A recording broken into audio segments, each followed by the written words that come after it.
Hello and welcome to Gamers Without Borders. We are well and truly stuck into this year's event, and this week we are bringing you one of the most fast-paced, adrenaline-fueled esports that has ever existed. It is, of course, Rocket League. My name is Banks and I am your host, and as we're bringing you such an iconic esport, it's only fair, I think, that we add an iconic analyst into the studio. It is, of course, Cole. How's it going, mate? How you doing, Banks? Thanks for having me on. I don't think iconic is normally the word that's put before my name, but it's an absolute pleasure to be here.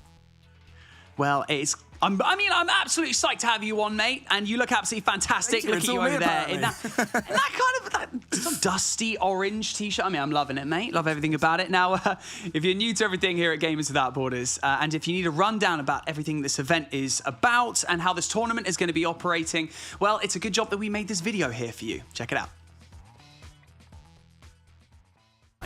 One of the most popular esports in the world is back at Gamers Without Borders. Rocket League. 16 teams across 2 regions will step onto the pitch in our double elimination bracket, each facing off in a best-of-5 battle until only one team remains. But you all know that we do things a bit differently here at Gamers Without Borders. Our $1.5 million prize pool will be donated by our winners to charities of their choice. But the journey does not stop there.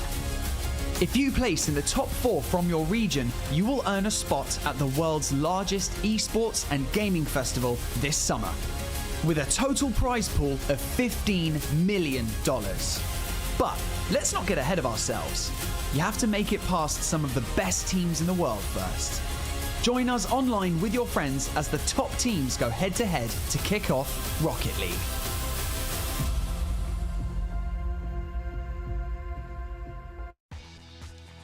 Well, that's a majestic voice, isn't it? Cole, I mean, I've got to ask you a question, right, mate? So imagine you're a boxer, maybe even a wrestler in another lifetime somewhere. You'd want that voice to announce your entrance to the ring. Am I right? Entirely, yeah. The only difference I'd make with that video is I'd get rid of that background music. All we need is the booming sound of Banks as I'm walking forward, and people would be terrified of me.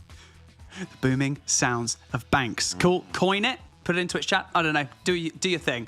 Now, here at Gamers Without Borders, our main goal is obviously to support many charities and various charities each and every year that all share a common goal. And this year is no different. All of our winners are going to donate their prize money to charities of their choice that are all providing humanitarian aid all over the world. And on your screen, you can see all the charities that are involved in Gamers Without Borders. But if you'd like any further information or even to donate to any of these causes yourself, just visit watch.gamerswithoutborders.com.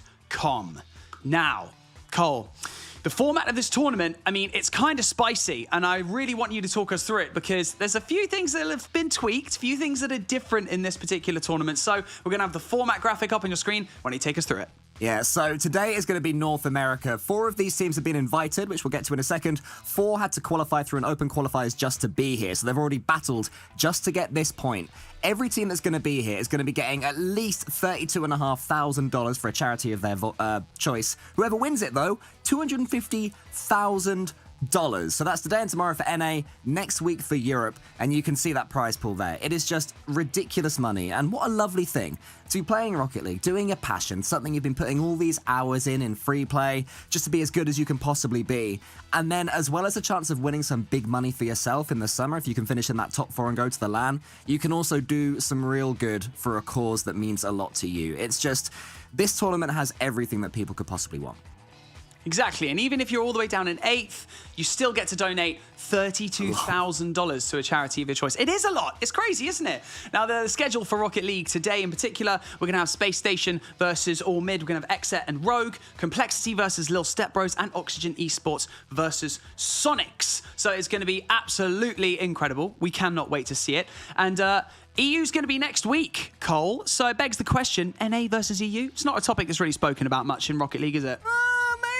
It was sort of not really been talked about since Los Angeles because North America absolutely obliterated Europe. So it's not really in the conversation. Well, there's been some changes in Europe now that will hopefully change that. But yeah, these are all very high quality teams. The main one I'm looking at is Space Station Gaming. This is a roster that expect to be winning tournaments like this. They've got a star man called Daniel, who I'm sure we'll see a lot of over the course of this event. So keep an eye out for him if you're new to this world.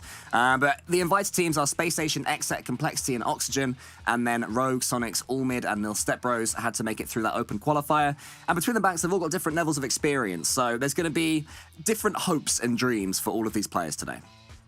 Yeah, I think that it's always nice to see the underdog story as well in esports in general, but also, you know, in Rocket League. It's such an intense format, an intense match, and the pace is just so fast. That's the thing that all the kind of maybe slightly less experienced teams have to keep up with. It is the pace of those pro teams that sit at the top of the table, at the top of the mountain. Now, that's all the information I feel that you need at home. We have so much action to get into, and it is only just around the corner. So, like we've already said, 8 teams in each region, 4 invited, 4 qualified. So let's see who's up first.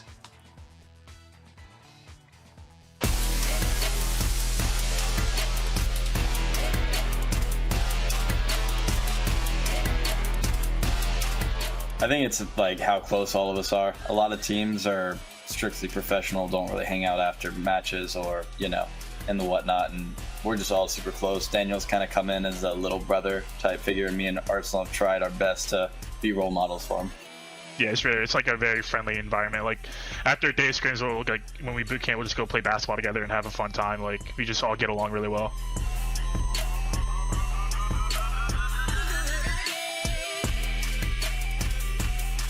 It's always nice to give back to people who are, you know, in certain cases don't have the luxuries that we have, or, you know, disabilities, wherever it may be. It's just we are very fortunate in the position that we are, and it's very nice to pay homage or just do nice things to great people. Yeah, it's awesome to be in a space that we're in.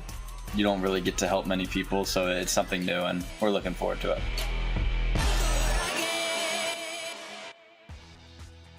So Cole, you've already kind of mentioned that Space Station are the team to look out for. Now, I mean, is there a particular reason for that? You've already mentioned Daniel, who's going to be putting up big numbers like you've already predicted. So, I mean, yeah, Penny, for your thoughts. Yeah, the team dynamic of Space Station Gaming, they're such a difficult team to come up against. They will just absolutely tear into anybody that is on the pitch. As soon as you think you've got the ball, you can take a few seconds, look around, think, oh, shall I flick it? Shall I do a flip reset? Shall I get some boost? You can't think, because they are just going to take you out the game and leave a battlefield behind them. They also ran really well at the last LAN as well. So when they're in person, they're not afraid to do that. LAN winners in that team too. They're horrible to come up against is the most basic way of saying it every way. Horrible. Okay, well, I mean, we've got All Mid who are going up against them. You said maybe slightly more experienced than the other open qualifier teams that have qualified. So, you know, chances? Low. So All Mid have been qualifying for the online regionals. The Rocket League season is sort of split into these online regionals that you have to qualify for if you are an up-and-coming team. All Mid are making those regionals, so they're top 16 in North America, but unfortunately in the 2 events that they've qualified for, they've never won a series. But they have come up against Version 1 and NRG in both times they've qualified, so it's been tough for them. Saying that, they're not quite at a point just yet where they can be expecting to win series like this, but they're gaining so much experience, and this event with this different format will be massive for them in that regard as well, Banks. Well, if there's a time to prove us wrong, it should be coming up very, very shortly. But as we did get a chance to sit down with Space Station earlier in the week, let's find out a little bit more about the team. Game sense. Critical thinking.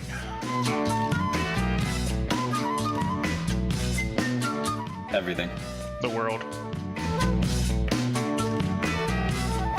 Make connections and just keep grinding. Just keep your head down, keep a good relationship with people, and just grind really hard. Roller coaster. Roller coaster. So, 2 teams will step onto the pitch. Or drive onto the pitch? Do they fly onto the pitch? Cole, how would you enter the arena? I like to imagine that they get onto the pitch, little humans or little eggs that they're in the crowd, and then sort of roll into their cars and then just get exploded. It all gets a bit confusing when you look at the... Get exploded. It is a bit confusing, isn't it? Right, we're almost there. It's time to roll into our first match of Gamers Without Borders, starting in the North American region. I'm going to hand you over to 2 very familiar faces. We're going to enter the arena in spectacular fashion, and we're going to hand you over to the awesome Shogun and Johnny Boy. Let's do it. Thank you very much there, Banks, and here we go, ready to jump into our first series of the day. Shogun and Johnny Boy here to bring you this double elimination upper bracket match. And Johnny, I'm assuming there's going to be a very sly smile over there for you because we're not just doing a regular tournament. Not regular 3s, not regular 2s, not even a regular 1s. We're combining all of them for a crew battle. For anyone that's not seen a crew battle before, could you give them a quick rundown as we get ready for game 1? Well, it's going to become more and more clear as we go through the day. We'll explain it as we go, but essentially we're going to see 3v3, we're going to see 2v2, we're going to see 1v1. In the first 3 games, you're going to see one of each. The order will be determined by the team who loses the very first game, which will be a 3v3. Yes, and what makes very scary there is that you cannot select the previous matchup. So after this, we will not get another 3s until at least game 3, which means if you are a team like All Mid and you're looking at the players across there, you have to beat them at least once in either a 2s or a 1s match. Ooh, and already a great start for SSG. Only 8 seconds in, and they've put in the first goal. This is one of the game modes that they should be the most confident in. I think when it comes to 3s, they have a big advantage against All Mid. When it comes to 1s, I think they have an advantage as well. And 2v2 will probably be the game mode that, well, All Mid will certainly hope to be able to contest, because that's more of an even playing field, I'd say, with SSG having so much practice in the 3s, Space Station's Daniel having so much practice in the 1s. But we'll have to wait and find out what they decide to go for. But first of all, we're going to have a quick pause as I think it looks like we have a large ping on one of the players. So that player. Connection issue. Hopefully that won't take too long. SSG are going to be tough to beat regardless. I think that they've got a big advantage in the 3s. All right, so we'll be able to get back into that. Just confirming that there is a restarting of the internet, a good old turn off and on again to get ourselves back into this one. But yeah, this, I can't wait. So we're going to break this down a little bit more for you. As we previously mentioned, best of 5 over here, but the same rule set will apply as well to the best of 7s. After this game, 3s cannot be reselected for game 2. It will either be a 2s or a 1s match, and let's say 2s was selected in game 2, then game 3 would either be a 3s or a 1s match, continuing after that until one of the teams has won the best of 5 or best of 7. I'm so excited, as I'm sure you are, Johnny, because I love 2s, but I really want to see some 1s, and I can't wait to see who's going to step up to the plate and really just make sure that their team is carried on their back at that point, because we were talking about this a little bit earlier on. This is kind of a bit like a football penalty shootout where you might have the better 1s player on the roster, but you might not send that player because you might have a player that's like, they feel ready for it on the day. They trust themselves a little bit more. Yeah, and with a team like All Mid, it's less clear who will be chosen to play that 1v1. For Space Station, it's got to be Daniel. I mean, Rettles and Arsenal. They've had 1v1 Could you see Rettles wrestling it from him? Well, I don't think so. But yeah, you know, if they wanted to really flex on All Mid, they might, because Rettles and Arsenal are very good 1v1 players, and they're very capable. I think they would be. I mean, a good we've match seen for them play anyone. against each other, haven't we? Yeah, Arsenal and Rettles have in fact played each other in a money match before, so they've got a bit of history, not just in 1s, but against each other in 1s. Arsenal was able to take it that day. But after Rettles talked a whole pile of trash against him. Speaking of Arsenal talking, it looks like the admin has informed the teams of what the situation is. And then, no, rather, one of the teams has informed the admin of what's happening. The admin have replied to say copy, and then Arsenal has written paste Lamau. So he's having a great time. He's on form. He's laughing at his own jokes in the text chat. which is great to see. I was really hoping that would continue to be a feature after voice chat got added into the game. So Arsenal always the joker there. Good news as well for you out there if you want to get more crew battles going on at the same time, especially now that we have the technical pause currently going on. If you just go to the very top, if you've got the twitch.tv on at the moment, just go up, copy, paste, open up a new tab for yourself, repaste that, and just put a B at the end of the URL. You'll get yourself over to our secondary stream where we have got Lawler and Spaceman taking us through the other action. That's Rogue against Xset. Possibly the most difficult to call match we have got in this opening round. I mean, it's Seed 4 versus Seed 5, so you would hope so. Yeah, that's a tough one to call, but a super interesting match. And it's just so interesting watching every single game of a crew battle because every game just turns into a best of one. It's less of a best of 7, it's more 7 best of 1s. Every match means so much, every game means so much. And not just for the series score, just to have control of what direction the series is headed, what game modes are going to be played, in what order. And, you know, sometimes in the past when we've seen crew battles, teams have wanted to run back the game mode that just got played to prove that they didn't lose that one just because they were the worst team. It's going to be very interesting to see how many teams do that, picking a game mode that they've previously lost once we get to games 4, maybe even 5 and 6, if this does go the distance. Just to give you guys a quick update on what is happening, there is, I think, an 8-minute, well, not 8 minutes anymore, but it was 8 minutes at the time of the disconnect, started for All Mid to get their third player back into the lobby, and we're still waiting, but I think there's still a couple of minutes left to go before any disqualifications, so bear with us. B-Stream look like there are no games going on right now either yet, but we will keep you updated. Looking at the B-Stream, Spaceman is wearing a shirt that is the exact same as his background. It's impressive what's going on over there, but be sure to go and give them support. Be sure to catch all of this week's action. This week is North America. Next week will be Europe. And as well, this is double elimination. So they do have that lower bracket, although you don't want to be going down there. We've seen plenty, even throughout this RLCS split, how horrible that lower bracket is, but we have got them also playing later on today with today's schedule. We've got the first round of the upper bracket, we've got the second round, and I think we've also got the 2 lower bracket first rounds as well, carrying on between both our stream and the other stream. As I'm continuing to take a look, our entire chat right now is just Rettles and Arsenal talking to each other. Are they in the same household anymore, Johnny, or is that a different household? Not sure. I'm not sure they did play their ones match against each other. Like, they were looking across. We could see them on each other's webcams, but we don't entirely know where they are for now. Like, we don't entirely know where our third player is. The good news is this isn't quite the death blow that it might be for any other tournament matchup, because, hey, you fall for this one, just go, yes, play 2s. We can actually do that one. We've got our players. So, hey. That's very true. I wonder if that's what's going to be happening, but we're getting very close now. It's Kiki. He really needs to get that internet back and up and running. He's Start kicking it. I wonder what method he's got for restarting the internet, because I know for me it's a bit faster. Oh, he's back. Great. We'll hopefully get back in the lobby. Game ready. And I'm looking at that ping. Soon. What's the ping? It's still loading in. Connected again. Let's see if he's connected again. He's connected. So it looks pretty. We might be all right. We'll find out. It is. All right. Give us a very unsure update.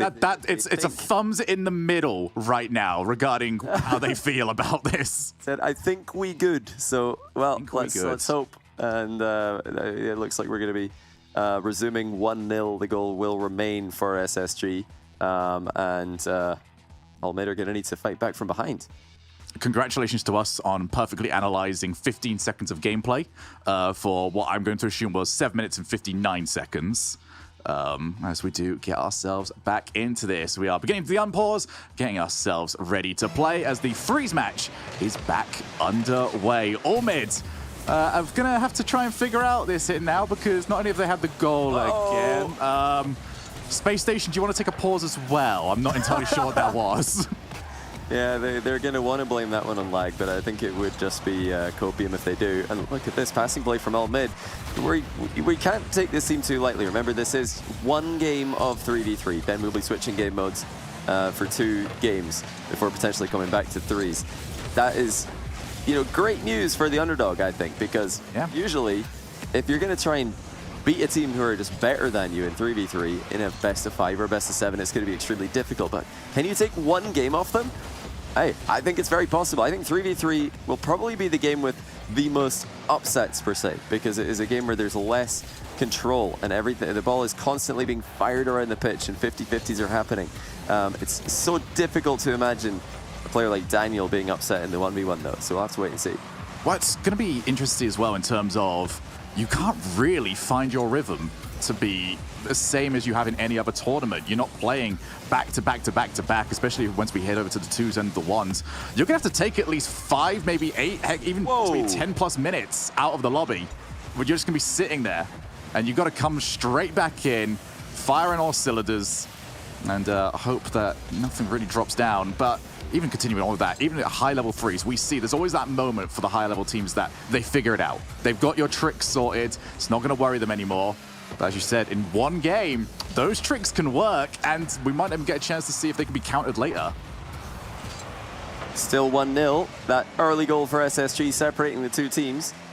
All mid, who are becoming more of a regular the more weeks go by this split of Rocket League in the competitive world of North America. Proving that they belong there, but a second will be put in by Arsenal from the near post. Everybody in all mid entering that near post area, nobody able to cover the goal. The third man being demoed there just really left a big gap at the back for Arsenal to exploit. Yeah, very much going to what Cole said earlier on. They just swarm you the moment they see any sort of problems on your side of the field, whether it be a lack of boost or a lack of players. Rettles tends to make sure of the second one. Although we do see a little bit of a calamity happening on the back wall. Good job there by Arsenal just to spot that. He's had a boost. Still forces some players to pay attention to him. It's going to drop down. Daniel, one-on-one. Is this a bit of a preview of what's to come? Kiri will certainly hope so. And have we already started the 1v1? Look at Kiri 1v1ing Daniel and threatening the air dribble. About any of that. Daniel knew that if he leaned forward to try and block the ball, he was going to get demoed there. He had to lean back and just hope that the shot wouldn't be too fast for him to get back to. But that's a phenomenal job by Kiri. He managed to shoot the ball right behind himself. So as soon as he pushed Daniel away from the position, ball crossed the line. That does give them a look back into this game. 2 minutes and 15. Shot would have hit the post nonetheless, but Daniel just makes sure of it. Now Rettles back turned. Just a 1-goal lead heading into our final 2 minutes, and a big confidence booster. Not just for all mid, but especially for Kiri, knowing that he has now got that play locked in. He knows he's beaten Daniel at least once in that one-on-one. That might be something we get to see more of later on as Rettles ends up whiffing it. Daniel dives on in. Angel just went immediately block as the pass couldn't find Kiri. I think Arsenal had it covered anyway. But Kiri's looking dangerous and looking well up to take the fight over to Space Station. This is very, very close, but they're actually going to concede again. Rettles spots the open net, snipes it in the bottom right corner. You know, great effort here from all mid, but all it takes is one 50-50 to go wrong for them, and Space Station are going to score. They've taken all their chances. They've been clinical. All mid have been impressive in the midfield, contesting aggressively, but they haven't had a man at the back for a couple of goals now. And that might be what ends up costing them this first game. That is quite the bounce. Arsenal unable to read it. Rettles with plenty of time. Just the boost totals not quite there if you're over on all mid. They can't get out of this position. Don't really have the time to be wasting, but it's not great options for them here. Rettles buys some time, puts the ball into his own corner. Makes the setup a little bit easier to read for the rest of his team. And now they're going to the counter-attack off the backboard. Kiri, another good clear away.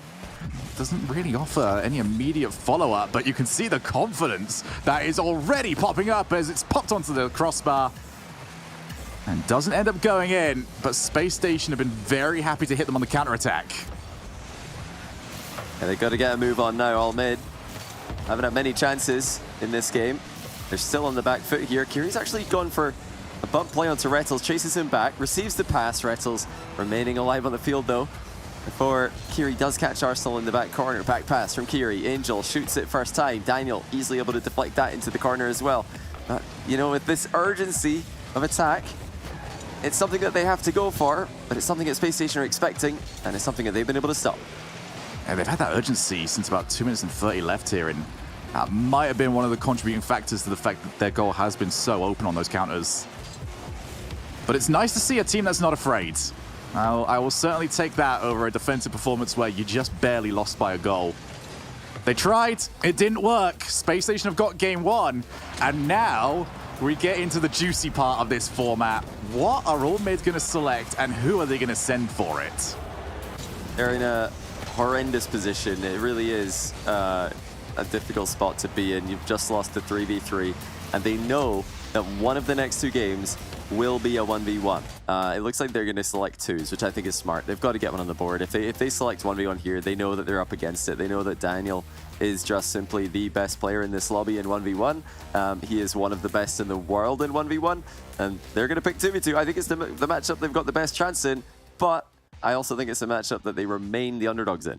Yeah, this really did come across as probably the biggest must-win, because those ones are a no-go zone.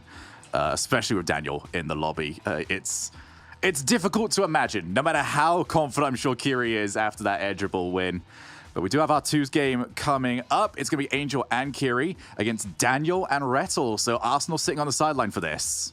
Yeah, you pick 2s and you're worried about playing Daniel in the 1s. Well, you still have to play Daniel in the 2s. This is allowed in this format. You can have a superstar playing in all 3 game modes to really just carry the team to victory. So that's what Daniel is going to try and do for SSG today. He's got a little bit of help at the moment, thanks to Rettles. Very nice save there by Angel. You have to look out for Angel, actually. He is a player with a little bit of a 1s background as well, I expect, unless something that I'm not familiar with about Kiri or Flitz. I expect that it will be Angel playing 1v1 later on against Daniel. Well, so far they've been completely outpaced, finally getting rid of the ball. And if it wasn't for a slightly whiffed shot, it should have been 1-0 already. Now off the wall, Rettles jumps too early. But they've stolen all the boost yet again. And it's been demo after demo whenever we see Space Station on offense. Now Daniel with a chance to set. He's 1-on-1 as Rettles was looking to try and wipe out Angel. Neither of those plays working, however, and it does mean that all mid have survived at least for now.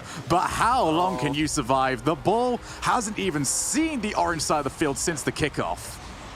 Yeah, they finally lost patience. Kiri's so sick of being out of boost that he just went away from the goal for a moment to grab some. And as soon as he does that, a shot comes through into the open net. It's so difficult to be disciplined and to just stay in net when you're in a low boost situation for such a long time. That's something you have to do, because as soon as you leave your net open and a shot's coming towards it, you've just conceded. And it would have been a difficult position regardless, not one that all mid would have been comfortable in. But maybe they could have forced Space Station to continue shooting for a little bit longer. Well, risk management is the biggest contributing factor. Oh my goodness, Daniel just sees his shot stopped by Angel.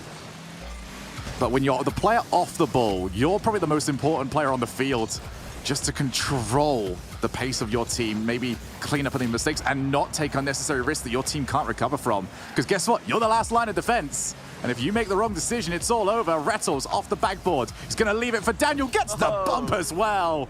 Space Station Gaming are rolling in the 2s game. This is so impressive to see in a 2v2. You see these kind of plays in 3v3 all the time, but for 2 players to be this close to the goal, committed this much to a play, with that much confidence in each other to execute their role, is phenomenal to see. The bump had to connect there, otherwise it would have been an open net at the other end of the field. Daniel had no doubt it was coming through and slowly shot the ball on target for 2-0. Big update as well over on our secondary stream. Rogue are 1 up in that series, so they take the freeze game against XZ. But it is a 1s game for game number 2 as Rettel sees his opportunity stopped. And over there for that one, it is Taroko against Cam. So if you want to go and check that out, it is the same URLs we've got over here, just added B at the very end of it, as we have now got the lead cut in half. Very nicely done by Kiri. Just like in the 3v3 game, they're fighting back here. Rettles went for a fake challenge. He was trying to bait out a shot, but it looks like he's been called in the bluff as the shot just goes right over his head. He was trying to pretend that he would have that covered, but he wasn't close, as he got a bit too close to that challenge before turning. Just currently Space Station looking to try and prove dominance in all 3 of the game modes. As Daniel takes his time. After game gone, Rettles, the option downfield, Space Station, not all that scared about positioning their players. They feel more confident. This is why, when you've got Daniel to do plays like this, as the demo is narrowly avoided, and that leaves Rettles in a bit of an awkward spot. Done well, though, gets the drop-down pass, and the cavalry has finally arrived in the form of Daniel. As Rettles drops it. I love Rettles' position in twos. He's just always right in the middle of the field. He wants everybody to see him. He wants everybody to know what he's trying to do because you have to get drawn over to him, and it gives his teammates so much space. It's a nice touch there by Angel. Couldn't make contact with the ball, but still managed to knock Daniel out of position, who now tries to snipe Rettles with the redirect. Rettles sends it wide at the top corner. Looks like SSG have got that synergy, though, as now Rettles comes in again in the play as Daniel's demo left him uncontested. Interesting thing to note about the B-Stream matchup that's happening right now. Cam playing for Xset. They brought them in as a substitute. He's a ones main. So Xset really pulling a trick out of the bag here. And the old fusion trick. Could prove to be extremely effective because having that ones player, that 1v1 specialist to cover you for that game mode, it doesn't just relieve your teammates who are less experienced in the game mode, but it also just gives them more time to focus on the more familiar game modes, 3v3 and 2v2, which have a lot more in common. Yeah, there's a lot of players as well that won't really touch ones all that often. They'll play a lot of twos, so don't really be too surprised to see players quite comfortable to jump into here, even though ranked twos is a very different style of gameplay compared to what they'll try and pull out over here. Is maybe not the best clear. Kiri off the backboard. Important touch there from Angel, as he does at least temporarily get rid of it. And the defensive performance here by Allmid has actually kept them in this. Despite the fact that they've barely seen anything of the ball, it's still only a 1-goal deficit, but they've got to try and wrangle this away from Rettles, who is playing keep away. Daniel now by himself at the back, does a little fake challenge, forces Kiri to at least move. And the ball straight back into the ceiling again. This has been horrible for Allmid to watch. The time seeping away from them. No consecutive touches. And they've got Daniel just waiting at the halfway line. There is no intent to push forward here by Space Station. They're just sending one player, pick their shots, wind down the time. And it is all to do now for Allmid. They've got to get a hold of the ball as we do finally see the double commit, but having none of it. So Space Station are on triple match point. Yeah, phenomenal stuff by SSG. They have beaten Allmid in, I think, the game mode where Allmid had the best chance to get that win. They looked competitive in the 3v3. They looked respectable in the 2v2. I'm going to be honest with you guys, I don't think what we're about to see in the 1v1 will be either of those things, as Daniel is just on another level.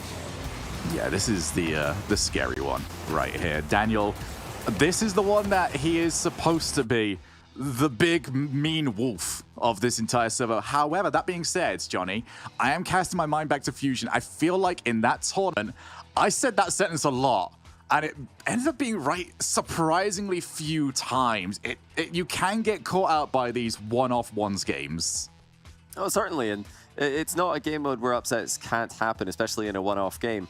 But when you have a skill difference, it is amplified in 1v1. There's no one there to try to help you. There's no one to back you up to try and survive in a game. And that's really what Allmid did in this 2v2. They were stuck in defense. They were surviving, kept it close. The problem was that they never really presented a threat. And as long as Space Station continued to recover as quickly as they did, there were no counterattacks available, which is something you need on defense. So we're going to have Flitz in the 1v1. It looks like he's going to step up to the plate here. You know, we see multiple 1v1s today in this matchup.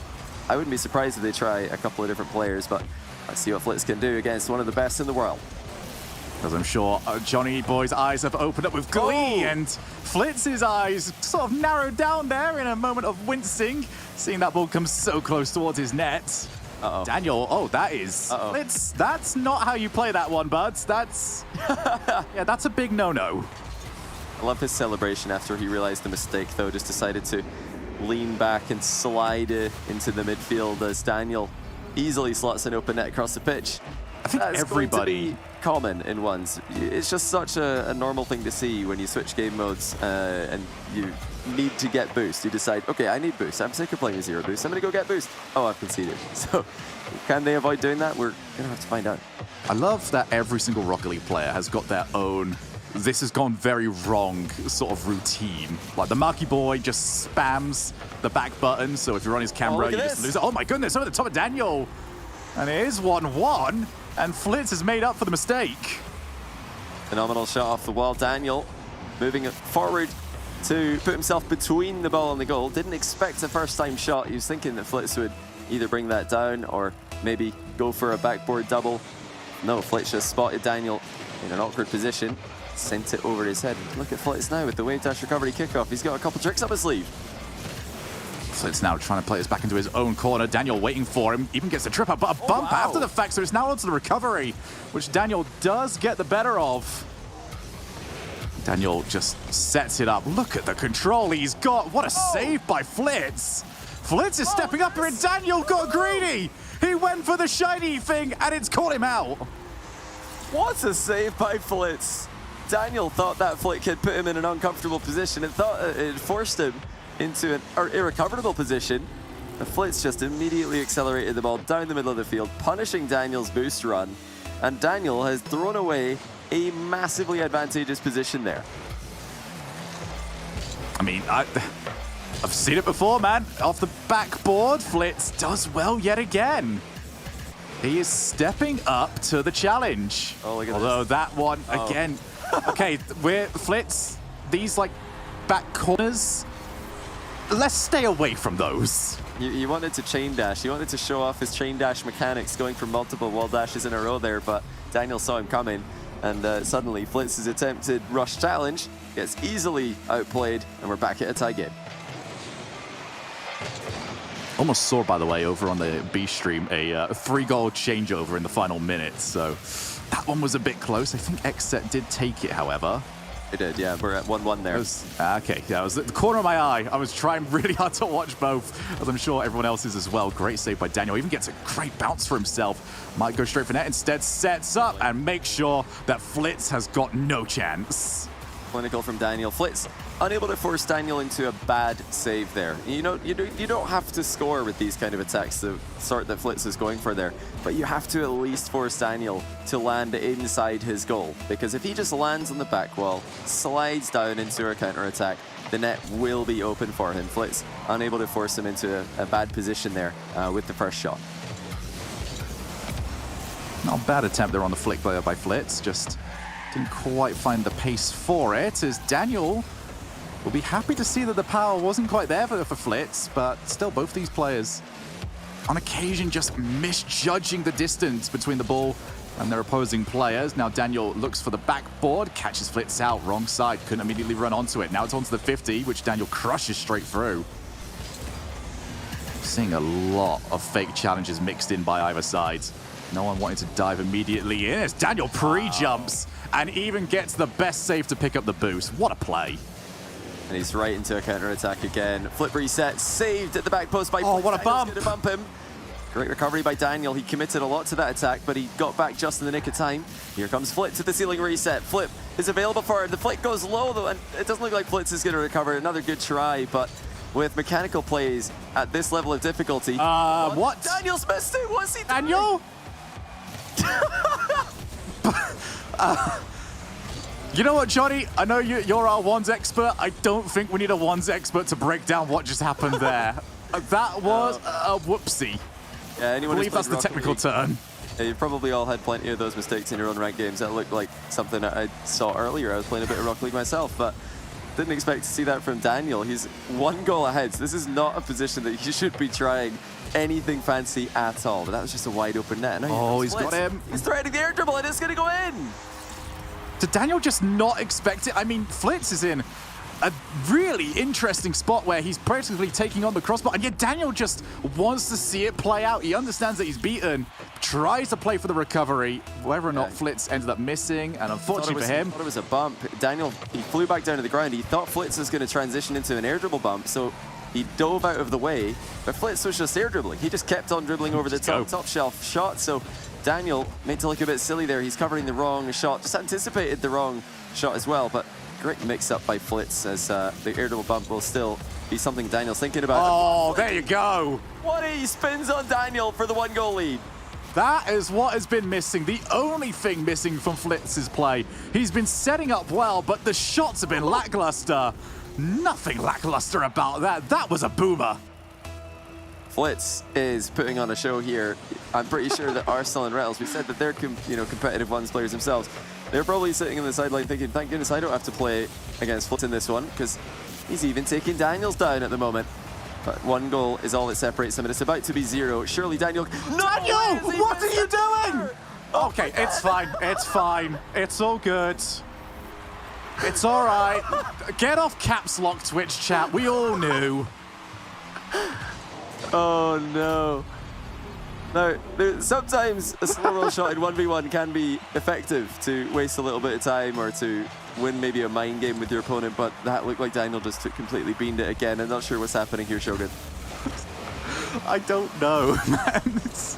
But, all right, I'm going to give full credit to Flitz. Flitz is playing fantastic, but Daniel, the state of it, mate. What is some of this I've been seeing? We now see Daniel trying to set go up for this. off the backboard and almost caught it, but now it's on the recovery. Flitz took a little bit too long to line up the shot, and it gave Daniel enough time. Yeah, that's a phenomenal save by Daniel. I thought for a second he wasn't going to attempt the double, but by going later, he made it a bit more difficult for himself. And now he's up against it here. This is a great angle for approach for Flitz, but he misses the top corner. He will get back into the midfield to block Daniel's counter-attack. This is going to be a tough one to stop. Oh, Daniel going for it. Might be the last play. Ends up leaving it. Flitz has to get the touch. He also needs to recover. Wow. And he's done all of it. Flitz, despite a shaky start, stepped up. Look at this. But Daniel doesn't want to give him even overtime. Flitz puts the ball down. And yeah, I like that decision. Yeah, smart by Flitz there. Didn't want to give Daniel one more possession play, but what kickoff has he got in store? Standard from both. And Flitz will actually be the player to grab the boost. Daniel committed for it, so he is not going to be able to contest Flitz's attack here. He has to just shadow, try and get in the way of what comes out, and he does. Daniel, this time, defends the air dribble and takes the ball. First one that's been successful for him across both this game and the last. So Daniel off the corner. Difficult to create from here, but if the defender can get caught out and just trip over themselves a little bit, it does get easier. Now Flitz wins the race. Can he hook across the ball quick enough? He sees Daniel start to chase in. Daniel did not jump. That was a big courage test there from Flitz. Wanted to see whether or not Daniel had the right read of where his goal was. But now we go over to the mechanics check. First touch, not great. Second touch, better. The shot, though, not enough sizzle on it. And Flitz has actually just flipped away, though. That done. telegraphs his position to Daniel, who knew that he could just walk the ball into the net. And after such an impressive performance, Flitz has made a big blunder there. He revealed the fact that he had no boost, and Daniel knew exactly what to do. Still a great showing there from Flitz, who I think would have surprised a lot of people there. I mean, anyone taking Daniel to do this kind of performance is an impressive showing, but the way that he did it as well, he scored a banger of a flick. He had a couple of great saves. I mean, this was a great showing from him. If anyone saw my camera there, I get the feeling that my reaction is going to be very similar to Flitz's, which is, yeah, he played really good, but 3 of the goals he conceded, he won't be happy with. They were not what he wanted to see. But that is how it goes, and it is a 3-0 over here. To break it all down, we're going to head you over to the desk. Ooh, I mean, that is one way to open the event, Cole. I mean, Space Station Gaming with a dominant 3-0 to kick us off. You mentioned that they look the most promising coming into this competition. Yep. That just solidify your thoughts. Yeah, I think that Space Station Gaming, they started off the 3v3 doing exactly what we expected. They had all the pressure against All Mid, and that carried through to the 2v2 as well. It was seeming like it was going to drift away as a series, and All Mid were going to just succumb. But Flitz, what a performance that was from him in the 1v1. I think that, sure, he made some mistakes. He made some overcommits, particularly in his opponent's corner. But you're up against Daniel. You have to throw everything at it. You have to take those risks. I think he won't regret how he played the game. He will regret the individual moments, but it's better to lose like that. He lost properly. He lost with honor. He did.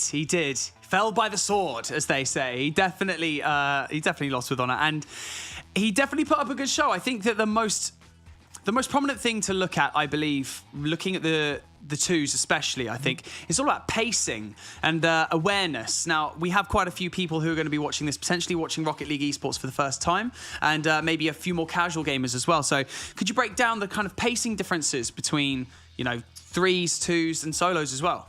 Yeah, I mean, when it can seem fairly slow when you're watching it, but if you were plonked into that pitch, you would just not have a clue what is going on. It is so fast when you're at a lobby at that level in any given game mode. 3v3 is pretty much non-stop. You're constantly rotating around the field, which means as soon as you hit the ball, you then come round behind the ball, ready to go in again. 2v2 is a little bit slower and more controlled, as you mentioned. You could see that Space Station Gaming just had more of the pitch. All mid did their best to defend, but because Space Station Gaming's boost management was so much better, the little capsules that you're picking up as you go so you can fly and speed up, that meant that all mid couldn't do too much and attack themselves.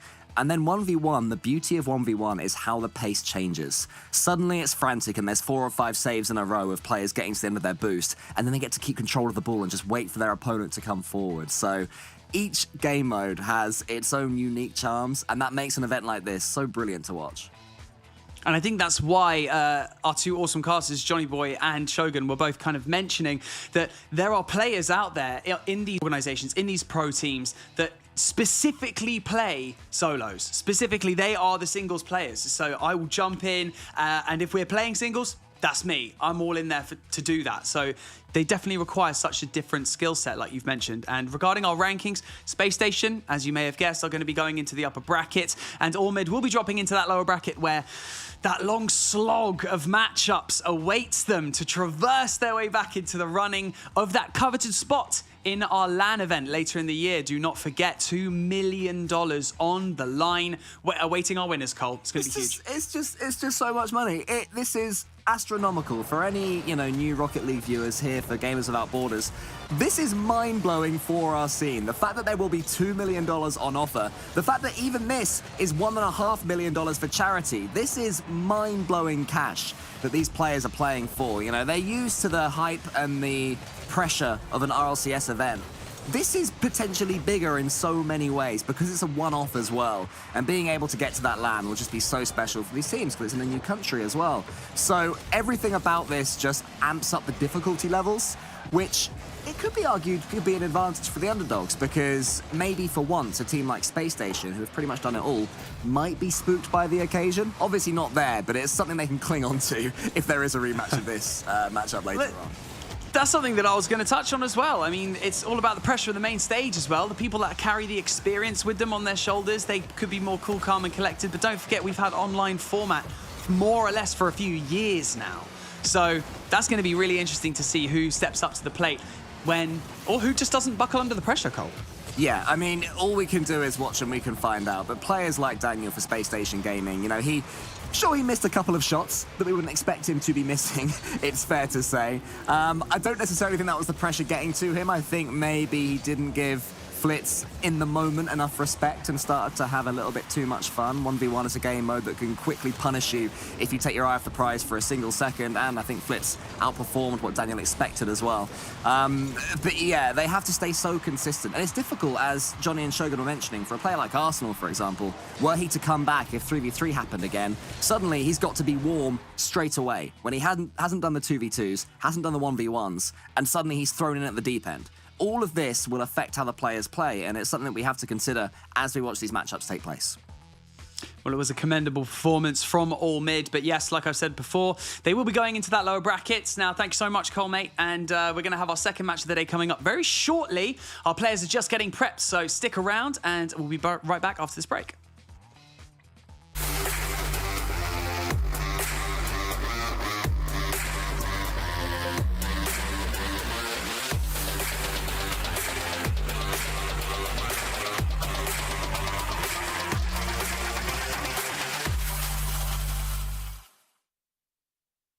Progress is a race that has no end.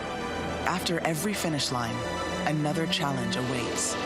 How can we continue to push innovation in a sport at the forefront of technology?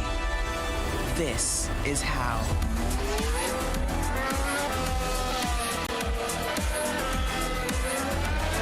Discover how Aramco and the Aston Martin Formula One team aim to meet Formula One's sustainable fuel targets. Aramco, powered by How.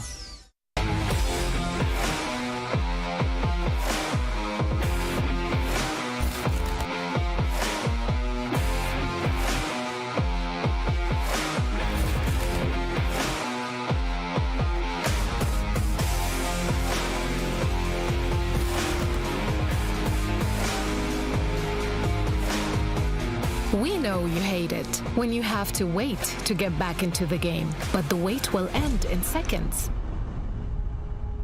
In real life, some people don't have the option to restart.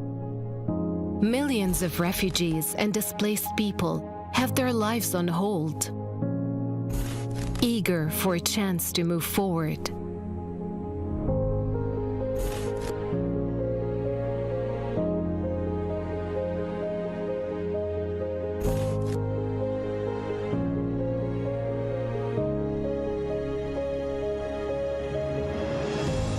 There are 84 million people around the world who were forced to flee due to war, conflict, violence, persecution, and climate change.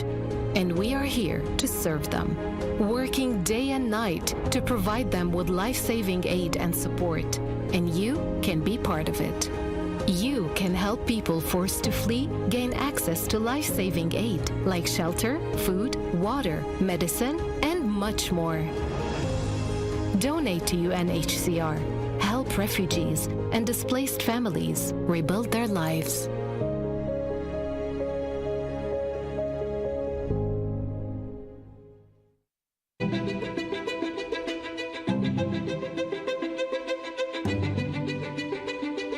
The divisions in the world are stark. Recent years have shown some of the largest natural disasters ever in history. And that really hits hardest the people who had the least to begin with. These people need help. It would be a real tragedy if all these advances in science and health and technology only benefit people in a position to pay for them. There should be no lesser standard if you happen to be poor. These problems can be overcome.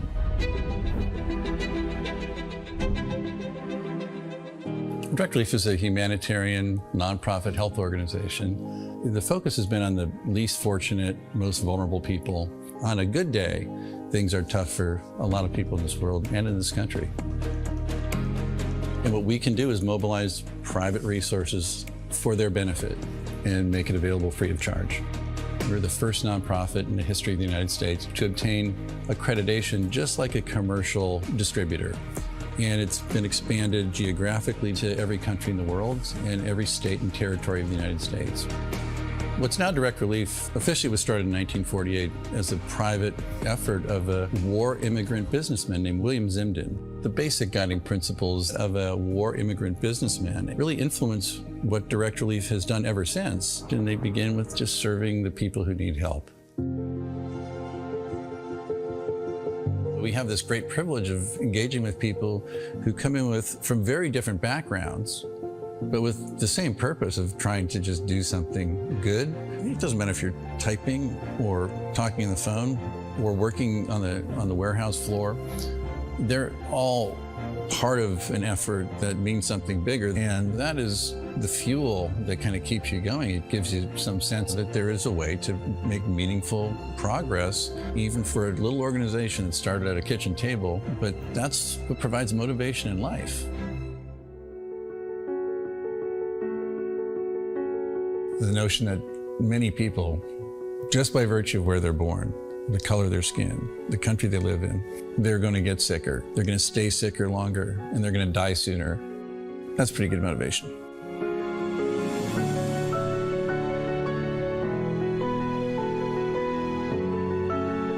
These issues are too big for any one organization to address.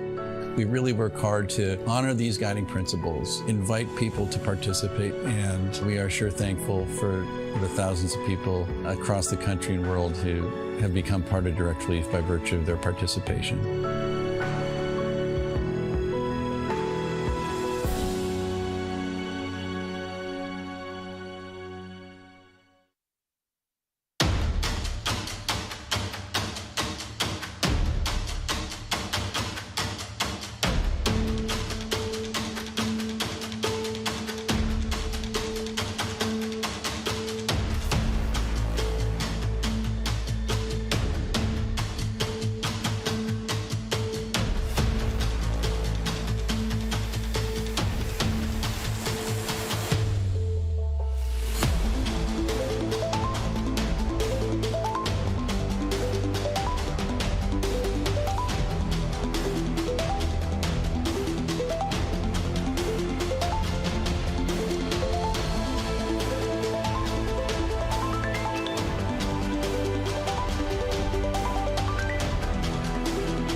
Welcome back to Gamers Without Borders. We are one match in, and if you only just joined us, Space Station Gaming took the dub a 3-0. An absolutely stellar performance, let's say, against All Mid. I'm joined in the studio by Cole as well. Cole, I mean, initial reactions? What are you saying? My initial reaction and what I'm saying is that I always seem to forget how much I love watching 1v1 Rocket League until I'm watching 1v1 Rocket League, because there's so much 3v3 in the Rocket League esports universe. So when it's out there in front of me, I'm like, oh my god, but he's just missed. Wait a minute, now we're down the other end. And it's just so fast and frantic, and there's so many tactics, and you see so much more about each individual player. So that's my first thought. I love it. I love it. I love that you mentioned that, and that before we've also talked about pacing, about how it's so frantic, but then also there are these chill moments. Okay, Yes. what are you going to do? Trying to preempt what your opponent is going to do. And I feel like we saw some absolutely incredible performances from both players as well. Flitz absolutely really bringing it to them. And also, if you just saw on that graphic as well, Rogue and Exet went to game 5. It was absolutely, well, it was absolutely amazing. I mean, I did have one eye on the B stream, actually, Cole. I did. Yeah, don't blame you at all. I was just watching that one actually end up there with Rogue. I think it was 4-1 in the final game, but going all the way to 5 means you've seen a whole array of 2v2 and 1v1 and 3v3 as well. So what more can you possibly ask for? And what a top-tier battle that is going to be. SSG versus Rogue as well. Like, all these storylines just emerging in front of us as we go. Well, as you may have guessed, Game 2 is on the way. Now, who in the studio do you feel has the best intuition? Don't worry, this also involves Johnny Boy and Shogun as well. And the way we can determine this, I feel like, is maybe a little bit of a prediction. So we got Complexity and Little Step Bros going up next. Okay, Cole, I need a score prediction. And, you know, Johnny Boy and Shogun, you guys can chime in when you guys come on to the desk. So, what are you saying, Cole? What am I saying? A score prediction. I think that with this sort of format, there's always room for a team to surprise another team. Obviously, Complexity, they are favourites here. They were at the full major. They have been running better. Again, not at the top of their game at the moment, but certainly able to beat anyone at the moment in North America, apart from maybe G2. So they're the big favourites here. But what's their 1v1 style like? We don't really know between Shad, Raceball and AJG which of those players is going to be the one that's going to flip reset their way to oblivion in a 1v1 battle. So across everything, I am going to go Complexity. I'm going to go with... Let's go with 5. Why not? Let's mix it up completely. I mean, I don't know, you know, that much about Lil Step Bros, but what I do know is that Magic Bear, who plays for Torrent, who recently ran very well in the RLCS, predicts that they will be one of the 4 qualifiers. So that is a resounding seal of approval for a team that's coming into this one as the unknowns. I mean, an upset possibly on the cards. I can't wait to see it. Now, speaking of Complexity, like you said, they are kind of the favourite going into this match. Let's see what they had to say when we spoke to them earlier in the week.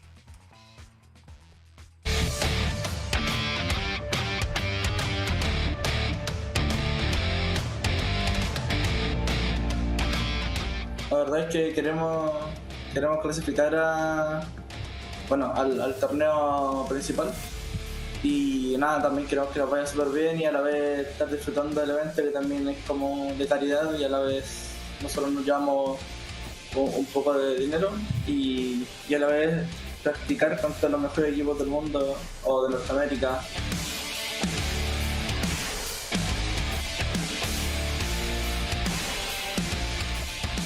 Yo creo que esto es importante porque nada, está bueno competir en Rocket League, pero también que se unan 2 mundos diferentes. Está buenísimo ayudar a diferentes causas, así que yo lo veo muy importante. Que se unan estos 2 mundos que son increíbles.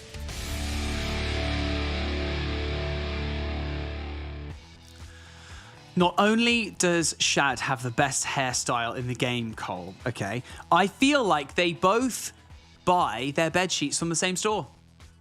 I've got to say, their bedrooms were quite plain. I feel like they could have done with a picture, a mirror, a splash of colour, some sort of ornament. Splash. Yeah, just something. You know, maybe get a paintbrush and just splish it over the walls. Call it artistic. Maybe that's why we're not pro players, Cole. Maybe that's because they are so laser focused they can't have any kind of distraction in their room. No pops of colour. There are blue bed sheets and a white some wall. players that you see their player cams and they've got these neon signs of like their name, right? These custom made ones, and they're just blitzing right in their ear, right in their ear, right in their eyes. I can't remember who it was. Somebody in OCE, I think one of the power players, had their name just going in their. I was like, how can you possibly concentrate? That looks horrible. So it's better than that. Well, it's time to step into the arena for our second match of North America. We're going to have Complexity going up against Lil Step Bros. Shogun and Johnny Boy, don't forget, I need your predictions as well. I feel like one of you has to go pro Lil Step Bros and the other has to go pro Complexity. A little bit of friendly rivalry. Take it away, guys.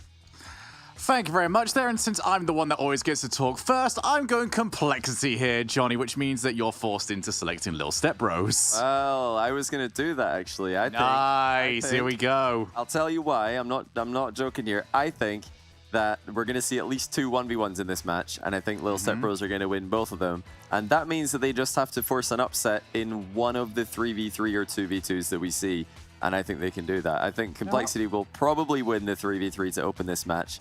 But I think there's a bigger chance that Lil Step Bros get an upset in 1 out of the 3 non-1v1 matches compared to Complexity getting what I'll call an upset in the 1v1. But who knows? It's a very unpredictable format here. Listen, if there's anything in the world that I wouldn't want to do, I would not want to take on South Americans in 2s. Okay, I'm not going anywhere near that. So I will agree with you. I do think Lil Step Bros will take the 1s win, but they're getting 1. That's all they're going to see. They're going to get one 1s game, and then no more after that because the series will be done. But they're going to pick 1v1. I think they're going to pick 1v1 after probably losing the opening 3v3, and that will tie the series. Then we'll see 2v2, and that's, I think, a decent chance of an upset for Lil Step Bros, but I think it would be an upset because Complexity are phenomenal at 2s as well. And then we're going to see probably, I think, 1v1 again, because you can pick 1v1, if I'm not mistaken, 2 times. As long as you didn't just play the game mode that you want to pick, you can pick it. And if you're the team who lose, you're going to be able to choose as well. So I think we're going to go 5 here. I think we're going to go game 5, and that's where I think Lil Step Bros will get the upset win. But who knows? Maybe they can get it. No, I think, they're going to go game 5. It has to. I think it has to go game 5. Nah. I fear, we'll find out. We'll find out as we have got all of the players all loaded up. I'm going to do a cautionary check of everyone's pings. That way we don't have the same problem as we had earlier on. But everyone looks all good. Even Raiseball giving everybody a cheeky good luck over in the text chat as we are into our freeze game. Once we get past this, it will be either a 2s or a 1s matchup. And then it's all up in the air after that. We'll keep you up to date with how the format goes as we move through the series. But Complexity looking to try and put a little bit of a mark down here. They had a much improved regional in the last RLCS, but still not quite up to the standards that they had at the start of the season as AJG is able to turn the ball away, but they are up against the offense to start with. Yeah, this is a good start for Lil Step Bros, being able to get a few hits on net. If they just get completely boxed into their half, that's going to really hurt their confidence, and it's going to really make them rely a ton more on the 1s than I think they already do for this matchup. Spiders misread that overhead clear. That allows Raiseball to come in and chip the ball middle. Alphakep, who's got plenty of RLCS experience over the years himself. He's going to be drawn upon a bunch here today to help this team compete in the 3v3 against Complexity, one of the best teams in the North American RLCS. Yeah, certainly so, as Raiseball looks to try and set up off that backboard. Well covered, though, by Alphakep. Even gets to follow up afterwards. But there's no real options in the infield, so he has to try and go by himself, and he's still done well. Alphakep really rising to the challenge, despite the fact that he probably could have done with a little bit of a helping hand. Now see Creams going on in. It's sort of just look and see touches that we're getting from either side here. No real intent. Like neither of them can figure out how they want to play it once they get a hold of the ball. Well, that missed touch from Spider is going to open this up a little bit more. Raiseball down the side, off the backboard, and way away from his teammates. That's a good 50-50 by Shad. He was briefly the only player back after 2 committed for Complexity on a misread backboard touch. Liking the composure so far from Lil Step Bros. They're not panicking. They're not double committing. They're communicating effectively. Here's another good chance, but Alphakep going to struggle to get back to that one. Heavy hit into the ceiling as he was trying to set up a double. Creams back into the corner where he did have a teammate ready and waiting. If not, a little bit surprised that the ball was heading towards Spider. Now off the wall, Creams tasked with just launching the ball. Alphakep pops the ball onwards. This is the best move that we've seen from them. But even then, there's just no real fear over on the side of Complexity. In fact, I can kind of say the same as well for Little Cat. What's that? Little Cat Steps. That's an entirely different person. By the way, shout out to Little Cat Steps. A great editor in the Rocket League scene there, but not playing at the moment. So I'm sure he's glad. You don't want to Complexity. Though I'm sure you could put together a really good montage of it if you did. I'm sure either of these teams would like to edit the scoreboard, as with 2 minutes left, neither of them able to put anything in. Cream's now with another save. This is the best offense we've had. First time the defense has really been tested. Shad wipes out one player. Ray's ball moved in a bit early, meant that they couldn't catch that ball clean. And Ray's ball back onto it. Boost not high enough for him to really have any options downfield. He's going to have to try and go by himself, something that he is more than happy to do off the backboard. Great shutdown there by Spider. Move AlphaKep back in, but this is probably the most discombobulated we've seen this defense, and even then, we are seeing them hold up. A great presence in the midfield, AlphaKep, and both Creams and Spider getting goal side and multiple touches. That one actually forced wide. Spider was covering the majority of the goal. Creams now deflects the ball into the near post area. This is really slowing down the Complexity attack. They're seeing a lot more of the blue goal up close. Still, almost a minute to go, and they have not yet scored. This is some great defense on the back foot under pressure from Lil Set Pros. And this is sort of style that in a crew battle format suddenly works a lot more. Whenever we see a team play a lot of defense, we always turn around and say, well, you can't win a series like that. Yeah. But you can win a game, and that's all you need in this I'm assuming he's called off. There we are, Creams. I'm gonna let you off that one. I love that from AlphaKep. He was under threat of a demo from behind, pops it over the top of the challenge while avoiding that demo. Nice little 1v2 play, but here's AJG. Deflects the ball to the backboard. AlphaKep has backflipped.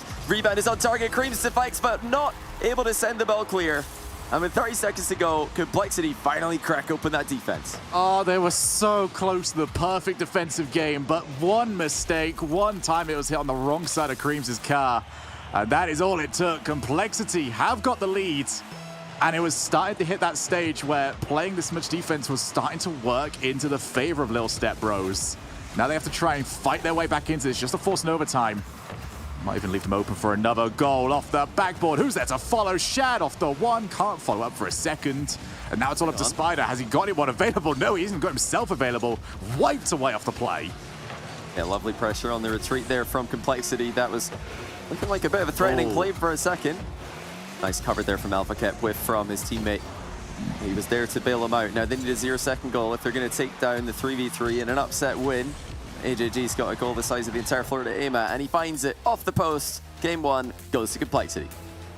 And Complexity just eased into that one. I do feel an awful lot like Little Step Bros just invited them onto the offense, either intentionally or not. But we have got the shout here. AlphaKep calling for the 1v1 for our game two. So that means, I believe, our third game is now locked in to be a twos game. So looking forward to seeing not only that much, but also who's about to step up over here for this one.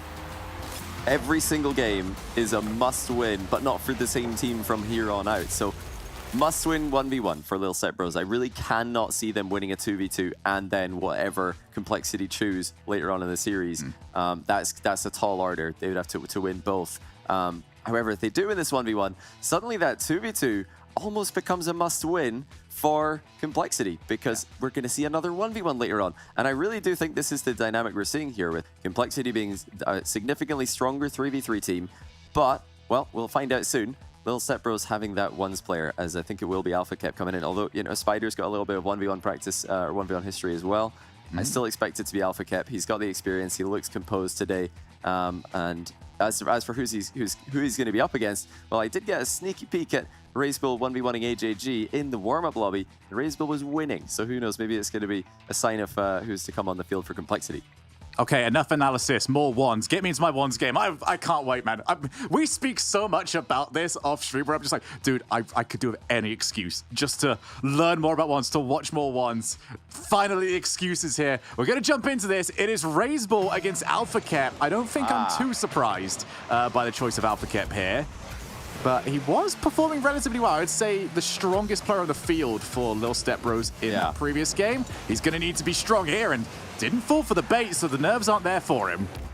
Well, AlphaKep has been top 10 in the rank leaderboards in 1v1 many times. Razebull, not quite that high, but he's still someone I've seen kicking about the top 100, so this should be a competitive matchup. And luckily for Razebull, they've got that 3v3 win already. They're in control of this series at the moment, so pressure is off. He can even just go all guns blazing here, really try and catch AlphaKep off guard with aggression, maybe get an early lead. He's actually sniped the top corner on the inside of the post of his own net there to start a counter-attack on the far side. Oh, this. Wow. Yeah, this is the style I was expecting from Razebull, and I love it. The world's most frustrating playstyle to go against. What a great cut inside, though. AlphaKep completely knees wobbling as that one came over the top of him. It was just the setup of this that's so brilliant. I can't imagine that he meant to hit the inside of the post because that's so risky to aim for, as an own goal is the next thing just over 1 or 2 centimeters to the right. But he managed to do it brilliantly, and that really wrong-footed and wrong-wheeled AlphaKep, who was on the wrong side of the field, couldn't shadow easily in that position. Now Razebull stealing the boost. He set that up with a fake shot. Now the floor pinch. He's got a boost advantage here, albeit a small one. AlphaKep's on 0, so when you've got 12 boosts and your opponent's on 0, you can accelerate significantly faster. Oh, that's so good. Razebull faded it 2 or 3 times, didn't land on the wall the way he needed to, otherwise that might have been a breakaway goal. And off the challenge, all the good work, Razebull still recovers it just in time. Razebull is tricky. He keeps that full speed as often as he can, doesn't drop it even whilst fainting over and over again. AlphaKep taking all the big boost pads as the two drive down the left-hand side of the field there now. Switches sides. Off the ball. Oh no. The ball, and he secures it for the equalizer. Razebull had to go to the back corner to grab boost, and he was not able to defend the splendid reset shot from AlphaKep. Yep, this is where you knew AlphaKep was going to step up and find his best work, when he could finally get a bit of breathing room. It's going to be very difficult to come by against Razebull, but that is just what he's capable of. And it's the old Cook City kickoff. That's been around since Battle Cars, and that's been the result since Battle Cars. Phenomenal stuff. What a mix-up there from AlphaKep, completely fooling Razebull and then sneaking into that back corner to steal his boost away. Razebull thought that he could get there first. He was wrong, and AlphaKep has taken his 1 goal lead, turned it around on him. What's kickoff has he got in store for us here? Right back to standard. This time Razebull has possession and boost. All right, Razebull's opportunity. He's already seen what AlphaKep can do. AlphaKep actually staying further out this time, and it did not work. Very unconventional defense, and Razebull's going to take advantage. It looked like AlphaKep was more afraid of the air dribble bump than anything. He's trying to position himself in a weird position so that it's difficult for Razebull to make a beeline towards him. Razebull wasn't interested in the air dribble bump. He's the flip reset merchant, so he was only interested in one thing. He made it work. The fact that there was only 1 is maybe a little bit of a disappointment to him. Razebull, though, 0 boost. He's not getting back to this. Recoveries simply not there. And Johnny, for anyone that's maybe a little bit newer to ones, you know, typically watch the Freeze tournaments, just explain real quickly about how those recoveries work, especially when you take yourself to the air like that. If you're committing that much to a play, you need to at least force a very difficult save out of your opponent. Or score. Anything other than that is going to result in an open net. Well, unless we see open net accuracy, the likes of which Daniel had on display in the previous match. Oh. Probably a little pop-up from Razebull straight at the goalkeeper on this play. AlphaKep was anticipating something like this the last time around. He probably knew it was coming this time as well, but what can you do when it's done that well? Yeah, just got bopped to the nose as soon as he tried to defend that one. He's going to be very unhappy, though, with his first touch. Might want to take that back to his own corner, and instead just popped it straight over to Razebull, who has completely abandoned the different starter kickoffs after that last one did not work for him. Although, again, Johnny, it's a very close ones game. Had that in the previous one. Razebull, who's going to get there? He's bumped into it. Pull shot secured for Razebull. Yeah, AlphaKep had to do something here, but he really threw this away. He had 100 boost. Razebull had hardly any. AlphaKep concedes possession, lands on the wrong side of the ball, and then he's pull shot Razebull, technically an own goal there with a car in between. That was a really big throwaway there from here it is. AlphaKep, and Razebull is going to mix up the kickoff again. This time he gets it right, though. Doesn't give AlphaKep as obvious of a reaction time. Yeah, he caught it so much better. Now it's Razebull just tried to float it straight in. I do like that he didn't try and mix up too much there. You've got to try and keep AlphaKep at least on his toes. As AlphaKep sets up, this is great. Now so much angle to work with, but Razebull just plants the car beautifully. Loses the boost, although AlphaKep did turn in. Now he's going to try and trip up Razebull on his way. He's done exactly that. He's claimed the ball, but he has not claimed the boost. Razebull can continue to try and set up here. He's knocked him off the field. Now it's the most difficult part, the open net. How quickly can you control? Razebull's done it. Lovely finish from Racebull. Flicks it in the only part of the goal that Alpha Kep can't cover on spawn. Top corner at the far post from where Alpha Kep was. Racebull is doing a great job here. Alpha Kep threw away an advantageous position to put himself 1 goal behind, but that was just full control there by Racebull, knowing how to manipulate Alpha Kep's positioning by moving the ball in between him and a boost. And just when Alpha Kep thought he could even out the boost disadvantage by going for it, he lost it. Now he's going to get one back. Alpha Kep able to shrug off the bump there and recover in time to score his 4th goal of the game. You're talking about just manipulating player positioning. I think Alpha Kep has been a step behind on that throughout this game, but that was a significant improvement from him, just being able to get Racebull jump in. Alpha Kep obviously cannot see the boost totals, but it is a lot easier to keep a mental track of where your opponent is boost-wise. I feel like, though, on occasion, oh my goodness, he's left it. Wow. And Racebull, I mean, you already know it's Racebull. He's not leaving. He's not faking this. He's taking the shots. And briefly there, Alpha Kep did look behind him. He used the camera look-back feature to check where Racebull was. He saw that Racebull was right behind him, but he just didn't do anything about it. He didn't react in time. Racebull jumps up, snipes the top shelf of the goal, and puts himself 2 goals in front again. Alpha Kep should know that Racebull is going to go for the ball there, because you have to just play the ball. You can't give the entire pitch to your opponent. Alpha Kep keeps trying to feint, but he's not faking anybody. You know, Racebull understands what's happening. He's not falling for it. Alpha Kep just maybe needs to commit a little bit more, or heck, even commit a little bit less, because it's not working this middle ground. As Racebull tries to get back, he's done, and it's very much worth the car that he paid in compensation. Now Racebull already set up, great slow play, but Racebull repositioned the car beautifully mid-air.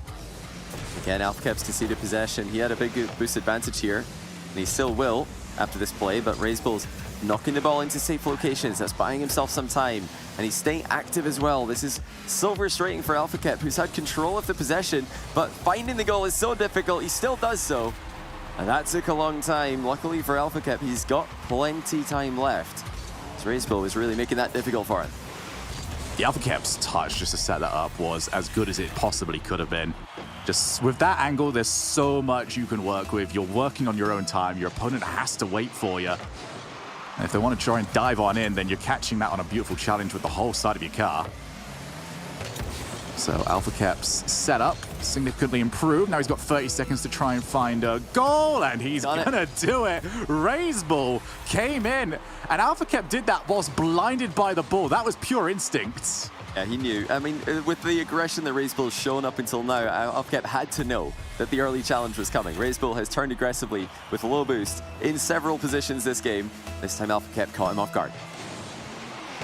And that's the reason why we love wands. The lead can disappear. It also might reappear. Oh, what a bump! Alpha Kep sends the ball to the stratosphere. I cannot believe he saved this. It looked like a surefire goal, but Alpha Kep keeps it tied in a game that his team needs him to win. Fantastic, and it's still going. Alpha Kep, he's got the boost to try and stave this off. Might even be able to try and turn this around, but Racebull goes to his own side. Over to overtime. 1 goal to secure it. And it's going to be a standard kickoff from both. Alpha Kep deciding to play the ball here. Racebull couldn't go for the boost, otherwise his net would have been open. Both players have got very low boost here. Racebull, a little bit more to play, but he had to use so much to get to the ball there that he had to concede possession. Yeah, now it's the angle that Alpha Kep wanted, and that one was significantly less blind. Could see Racebull at the side of the ball, pops it over the top, and Alpha Kep solves the riddle of Racebull in overtime. I mean, Racebull, he caught Alpha Kep off guard with so many early challenges in this game, but he kept doing it a bit too many times at the end there. Alpha Kep saw it coming once again. That's how he equalized in the game, and he wins it the same way in OT. Fantastic stuff from Kep, bringing his team back in it. That means that we're going to have 2v2 next. I think this might be the most important game in this match. Whoever wins this, favorite to take it. I have to agree with you now. I think we're going to 5 at this point. Yeah, I really do. Because whoever wins this, we're either getting, you know, it's 1s or 3s that can be selected after that. We fairly certain Complexity will go for 3s. You know Alpha Kep will just want to stand his ground in that 1s. Yeah, it'll be 1s if they'll step bros lose the 2s, if it'll be 3s if Complexity lose the 2s, and that means that both teams will get their advantageous matchup. But that being said, Racebull really held his own there. I think it took a while for AlphaCap to figure him out, but once he realized Razebull's just sneaking in behind the ball, he's trying to position himself in such a way that when AlphaCap is dribbling the ball on top of his car, the ball eclipses Razebull, and that way he can sneak in, his nameplate is hidden, the car is hidden, the challenge is hidden, but after you do it so many times, AlphaCap just flicks the ball instinctively. He just pops it over the challenge that he knows is coming. Next game, if they do play it back, he'll know that's happening right from the get-go. Mate, we need more crew battles. This is my shout to the world right now. Give me more of this moving forwards. I am loving every single moment because that's a storyline now that we, pack up in its neat little package. We might resume it later on, but for now, we get ourselves back in and AlphaCap is going to continue his scoring spree. And one thing you might notice, Razebull is gone and AlphaCap very much in. AlphaCap with a massive play there, fakes the kickoff, demos the second player from Complexity, and that just leaves it completely open. Briefly, 2v1 capitalized on by Lil Set Bros. What a kickoff strat. What a start this is, and Cream's over to AlphaCap. He couldn't quite get over to it. So here's the way of looking at this right now. Spider will now have been out of this series for, if it includes the time between goals, about 13, 14 minutes. One's games tend to last quite a while. Complexity, though, cycling through their players. Let's see what difference that makes. And heck, in the situation here that Complexity win this match, Spider might not have been playing up until game 5. It really makes sense, though. Complexity are such an evenly matched team. They don't have that carry like the Space Station's Daniel. They don't have that carry like AlphaCap for Lil Set Bros. It's very hard to pick on any day who the best player in this team is at any game mode, so it's great to see them cycling in every player. Even distribution of work, and will they be able to pull it off, though? 'Cause we're already out the gate. We're not just seeing sneaky kickoff strats from Lil Set Bros, but also very solid midfield play as AlphaCap just brings the ball down again. That composure that he showed in threes is present in 2v2 as well. No, AlphaCap almost landed on the ball off the demo. Bit risky that time around. AlphaCap actually had to move all the way back. He's been struggling to pick up boost. Even missed that one on his first attempt. Currently, Lil Step Bros in a very, very good position for themselves. Not just in this game, but across the entire series. If they take this, then all they have to do is throw in AlphaCap one more time and get him to win one more ones game, no matter what happens. They've definitely got a chance in the 3v3 as well. It was a close game. So this is really great news for Lil Set Bros. I think they've got a phenomenal opportunity to take this series. I have a question. If we go to ones again, as Shad puts off the backboard, as we maybe off the second, no, finally taken away. When we get to that ones game again, I'm fairly certain we'll get into that ones game again. Who's sent in? Who takes on AlphaCap? Oh my goodness, I wouldn't want to be on the field against this guy right now. He is on fire.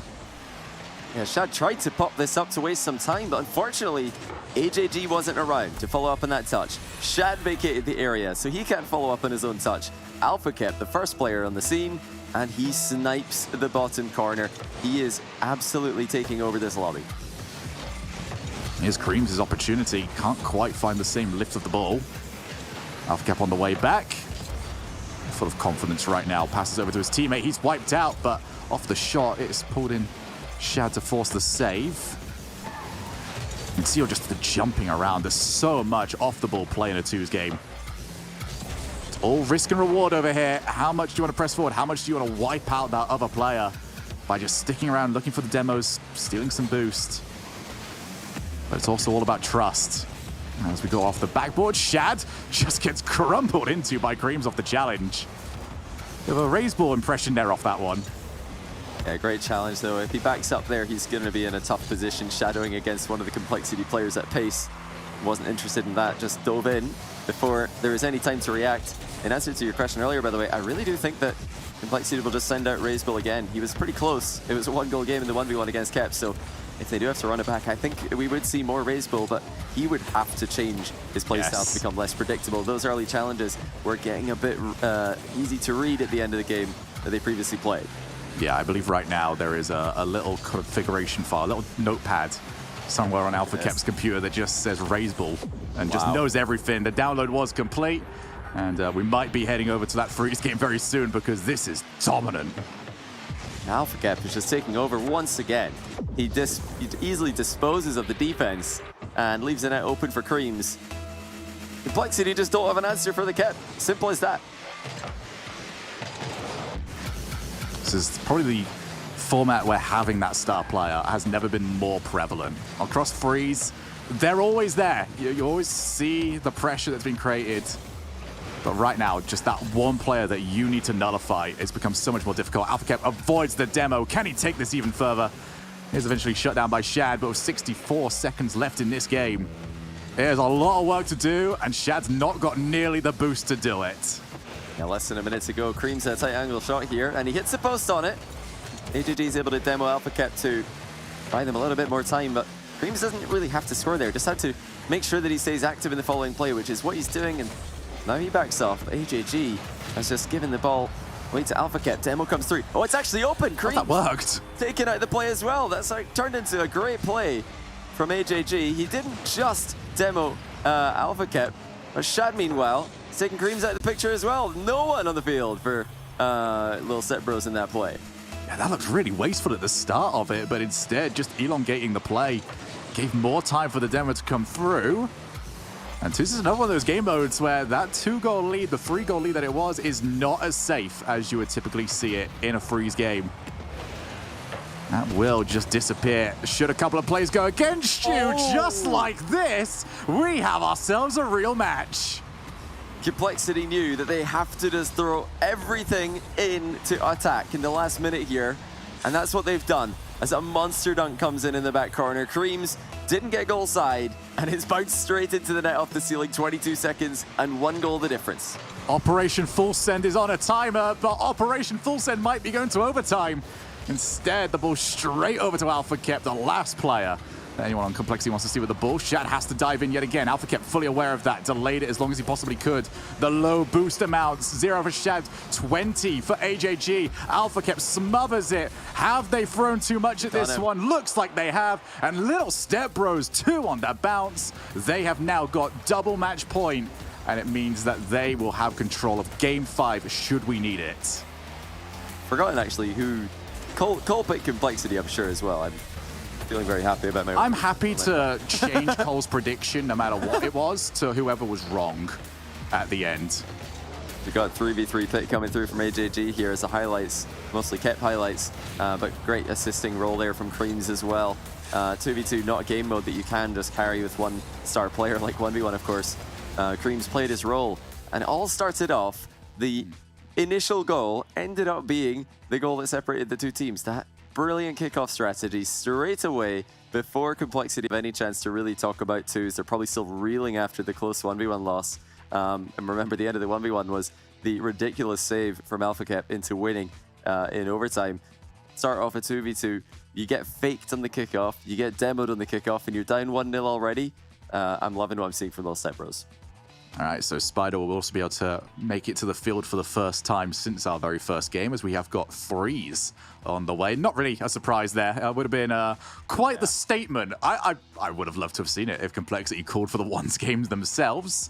But this was also a very difficult affair for Complexity, who did win the Freeze game to start off our series, but it was a solid defensive showing. Now, Johnny, in that series, I said that playing defensively or getting caught in a defensive spot is not how you would win a long series.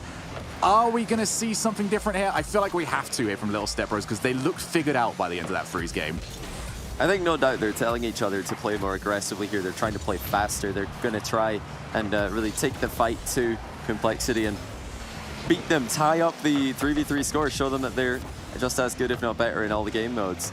But against Complexity, I think they're just up against it here. The well-oiled machine, the unit, the synergy, the long-time synergy from playing together for such a long time, not just this season, but beyond this season. It's going to be tough to compete against. Oh, AlphaCap, though. He's the player that is very warm and very in form on this lobby. Been playing all of the games so far, 4th one in a row. Raised ball shot immediately stopped by Spider, who not showing any sort of rust, as he has been sat there on the sidelines. A bit of a different position as well, if you are a Rocket League player, because you don't usually sit there and... Wow. Oh, he's been forced to sit down and watch Raised ball score. And poor Creams just caught off guard by AJG's cut of rotation, pass back to Razebull, and unfortunately for Little Step Bros, the rest of the team was committed to the play as well. A phenomenal full team play there, coming out of Complexity. That's what we've come to expect from them. And they're already proving that their dominance in threes is every bit as big as Little Step Bros' dominance in ones. So I'm going to give you a quick update as well, both for Johnny and everybody at home, as to what is happening over on our secondary stream. Remember, twitch.tv, literally copy and paste our URL, add a B at the end. You've got yourself the secondary stream over there. It is Sonics against Oxygen.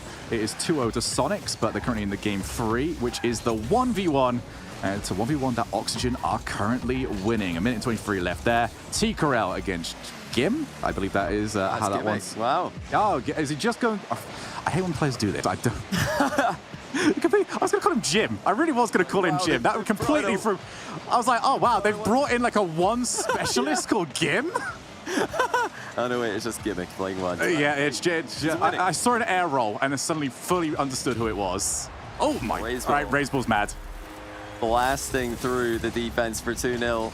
Spider trying to pass back here, couldn't get contact, and Creams once again outplayed his third man. He's really been in tough spots here, though nobody back to help him. Has to do everything himself, and Complexity continues to outplay. Yeah, Freeze is just where not only did we expect Complexity to be dominant, but they've also delivered upon it. First game was a little bit more dominant in the second half than maybe the 1-0 scoreline suggested, but that was off the back of a very good defensive performance. Unfortunately, though, across all the freeze games that we've seen, it's not been much offense there for Little Step Bros. It's offense that they've got to pull off 3 times if they want to try and take this game. As we said in the previous one, that third game is such an important one. The swing game gives you full control over that all-important tiebreaker. The game 5, you've got to imagine across 2s and 1s. I don't know. I'd imagine it's going to be 1s. I really want it to be 1s, so. But 2s is also there for them. Oh, they've got 1 goal back here. Little Step Bros. Kareem's finally getting to attack instead of being stuck in defense all game. What a play that was to get a dunk on the third man's clear. Bit of a greedy play, though, from Complexity. They had such control now. They only lead by 1, and that's a position that great 3 teams need to become used to. It's not a game mode where you can really build huge leads regularly. 1 goal differences are common, and in fact the most likely outcome when 2 teams take to the field. Now Razebull back into the midfield, will not have any support by the rest of his team. Instead Shad waiting for it as Alpha Kep couldn't swipe away early enough. He's now still downfield. Alpha Kep becoming the target. Creams goes immediately for the shot, and that was interesting because typically we might see a double tap. Instead, Creams wanted to see if the defenders were paying attention. They very much were. So here's the double tap. Still saved. Complexity showing what they're capable of on the goal line. That was a brilliant read. The timing there from Razebull to meet that double tap as it came through could not have been done any better as they continue to lead by 1. Approaching final 80 seconds of the game. They mentioned there 2v2. Actually, the game mode which was opened up with the biggest score lead out of every game we've seen, or Little Step Bros, but like you mentioned, I don't think they're going to pick it. I think they're going to go with 1s. I think after the way that 1s finished between Alpha Kep and Razebull, he'll feel very confident in that matchup, but I don't know. It's also so difficult. Imagine for the 5th match, the 5th game in a series like this, to call out 1v1, to say, it's okay, guys, I've got this. That takes so much confidence. I'm not sure if we'll see it as what we are going to see is a 3rd goal for Razebull. Shad thought about sealing it, but lets it go through. And credit goes to Razebull. Yeah, I'm sure Shad was looking at this going, all right, I'm going to bump the defender. There's no one here. All right, leaving. Easy enough. But yes, the 2-goal lead re-established, and I think you do hit on a very good point there, Johnny, which is whenever we have seen players participate in 1s, it's usually for themselves. If you're disappointed, you've disappointed yourself and no one else. In this one, not quite so much. You've got some teammates that have also been playing the series along with you, and you will have them looking towards you. But I do like the sort of mind game that we might see when it just comes to selecting a 1s player for Complexity, because do you go for Razebull, who might have been downloaded in that last game, or do you go for someone new who is not warmed up when it comes to 1s against an Alpha Kep, who is very much in the zone? Yeah, it's a tough one. I mean, different teams might try throwing a different player in for 1v1. I don't think Complexity are one of them. That was such a close matchup. If he got destroyed, if Razebull lost 10-0, and no doubt they'd try someone else. They'd give someone else a go in the match. Unless Razebull, of course, thought, nah, I can get him. Don't worry. That was just warm-up game. But with it being so close, I do expect it to be 1v1 chosen for the last game, and I do expect Razebull and AlphaCap to rematch. We will find out soon. I'm so curious. So far, it's gone as expected with Game 5 just around the corner. Hey, guess what? You're going to get bored of me doing this, but this is me hyping up the format yet again. I'm so excited. I love that we're sat here. This is... Oh, it is ones, and it's AlphaCap that even said it. He wants to make sure that everyone knows he's the one throwing the gauntlet down. But Johnny, when do we even sit here in the post-game and just go, I'm really excited. I'm really excited for this 1 minute that we've got between games because we don't know what we're about to play. But we do have the confirmation. It is ones.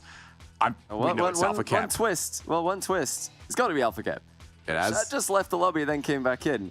If Shad's in a Fennec and he's going to step up here to take on... No, he's not. Nah. if he went out and came back in a Fennec, I'd think, wait a minute. All right, I'm looking far too much into this, but even the fact that I got that response out of you, even little mind games as players just leave the lobby. Everything. Chef's kiss, man. In a 1v1, there are so many mind games, and it all starts here with the first kickoff, where both players have gone for the standard approach. Razebull is away with the first possession, though, and he plays it early, worried about that early challenge that he used so many times against AlphaCap. He saw it coming that time, though. AlphaCap's briefly out of the game. Razebull with the first touch, not able to get it into a position to score quickly enough. Yeah, Razebull, this is where he's really going to get tested here. Oh, I love that. You can see AlphaCap a little bit just popped over the top. And this is the difficult part, Johnny, is we talked about how Razebull can't dive in as much. Not doing that doesn't suddenly magically fix all of the problems. AlphaCap is lethal when you don't challenge him. AlphaCap just calling Razebull on every single play here. He finished off the first 1v1 between the two players by predicting early challenges from Razebull. Now, he predicted Razebull's shadow defense play. Razebull backing away and trying to reactively defend. Now, AlphaCap dives into his net, comes out the underside of the crossbar to save Razebull's air dribble bomb. Razebull desperately needs a goal. Just got to get that momentum back on his side. It fell away from him at the last minute of the previous 1v1 game that they had. So if we take that one into account, Razebull's been up against it for a while now, and that's a bit of a wild swing that he took. A show of desperation a bit too early in this game. Yeah, that was not a high percentage play from Razebull. You've got to wonder how confident he was of getting an offensive, any kind of shot on target there. I don't think that's happening too often. This early in the game, I'm very surprised to see him taking such a risk because these little leads are things that AlphaCap can work with. I think he's the player with more control in the matchup. Razebull, the one relying on those surprising plays. AlphaCap just happy to play standard and let his mechanics, let his decision maker do the talking. You give a good player a 2-goal lead, it is so difficult to get back. Yeah, because now this is all Razebull trying to chase after the game. He's the one that's got to try and be a little bit more predictable at this point. It's not going to hit that for a couple of minutes just yet, but a couple more goals for AlphaCap, and you expect to see a very wild version of Razebull as he tries to get back into it. Razebull currently waiting for his opportunity. Good fake. Did have 0 boost, so he had to try and buy himself some time, but this is where AlphaCap does such good work. What a call out there by Razebull off the recovery, and it is still AlphaCap who is back just in time. Razebull doing a better job here, but AlphaCap's still not overcommitting on any of these plays. He might have on that one, though. That's the one. You got to score it. Razebull gets the shot through just before the recovery. Look, that's great news for Razebull. If AlphaCap had a faster recovery here, then he would have been able to make it back for this one. Razebull able to put him out of position by a significant margin. He's going to need more of that as well. It's one of the rare times that AlphaCap has fully bitten on one of those plays. Razebull coming out. He's had a lot of good kickoffs where he's not getting a full win, but he is getting a hold of the boost and the ball. Just gets to try and set up from over there. I'm sure you like it on the wall as well. There's the fake out on the first one. AlphaCap yet again. When he's in a position to recover, he does well, but now he's got to try and pick up the small boost. Razebull takes the shot. No boost used up by AlphaCap. That means he can recover, and Razebull respects it, backs down. And Razebull went for it there. He tried to go for the goal. Could he have just played for a possession? I think maybe, but he's got it back anyway. A little bit of boost to play with. Fakes the boost grab, goes the other way. That's bought himself enough space to play off the wall. Raiseball reset, lowers it. Oh my goodness. Raiseball, eagle eye spotted where Alpha Kep was and realized that the nutmeg was on underneath 2 each with 2 minutes 22 on the board as well. Yeah, all 2s at the top of the screen. Brilliant from Raiseball. To play into space like that, the exact right decision, even if he intended to play on the ground, but in the air, Raiseball is terrifying. Alpha Kep now. Similar position to what Raiseball had after the last kickoff, and Raiseball dives in! He's been mixing it up a little bit more than the first time the two played.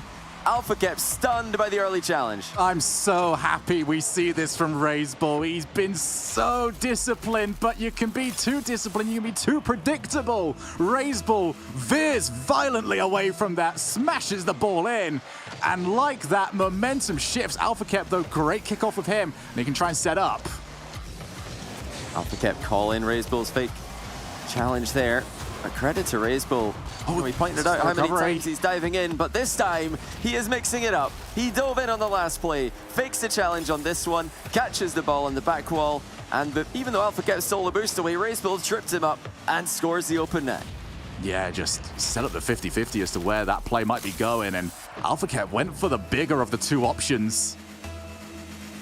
What a minute Raiseball has just had for himself, and there's a delayed kickoff. He's going to have the chance to set up low boost for Alpha Kep. He's saved by the fact, though, that there was no power on the shot.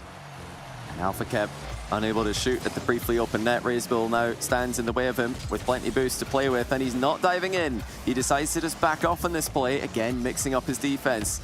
This is exactly what Raiseball had to do to fix that disparity that caused Alpha Kep to come back in the last game. Demos him on his retreat. The net is open. Raiseball puts it past him. It's a 3-goal lead.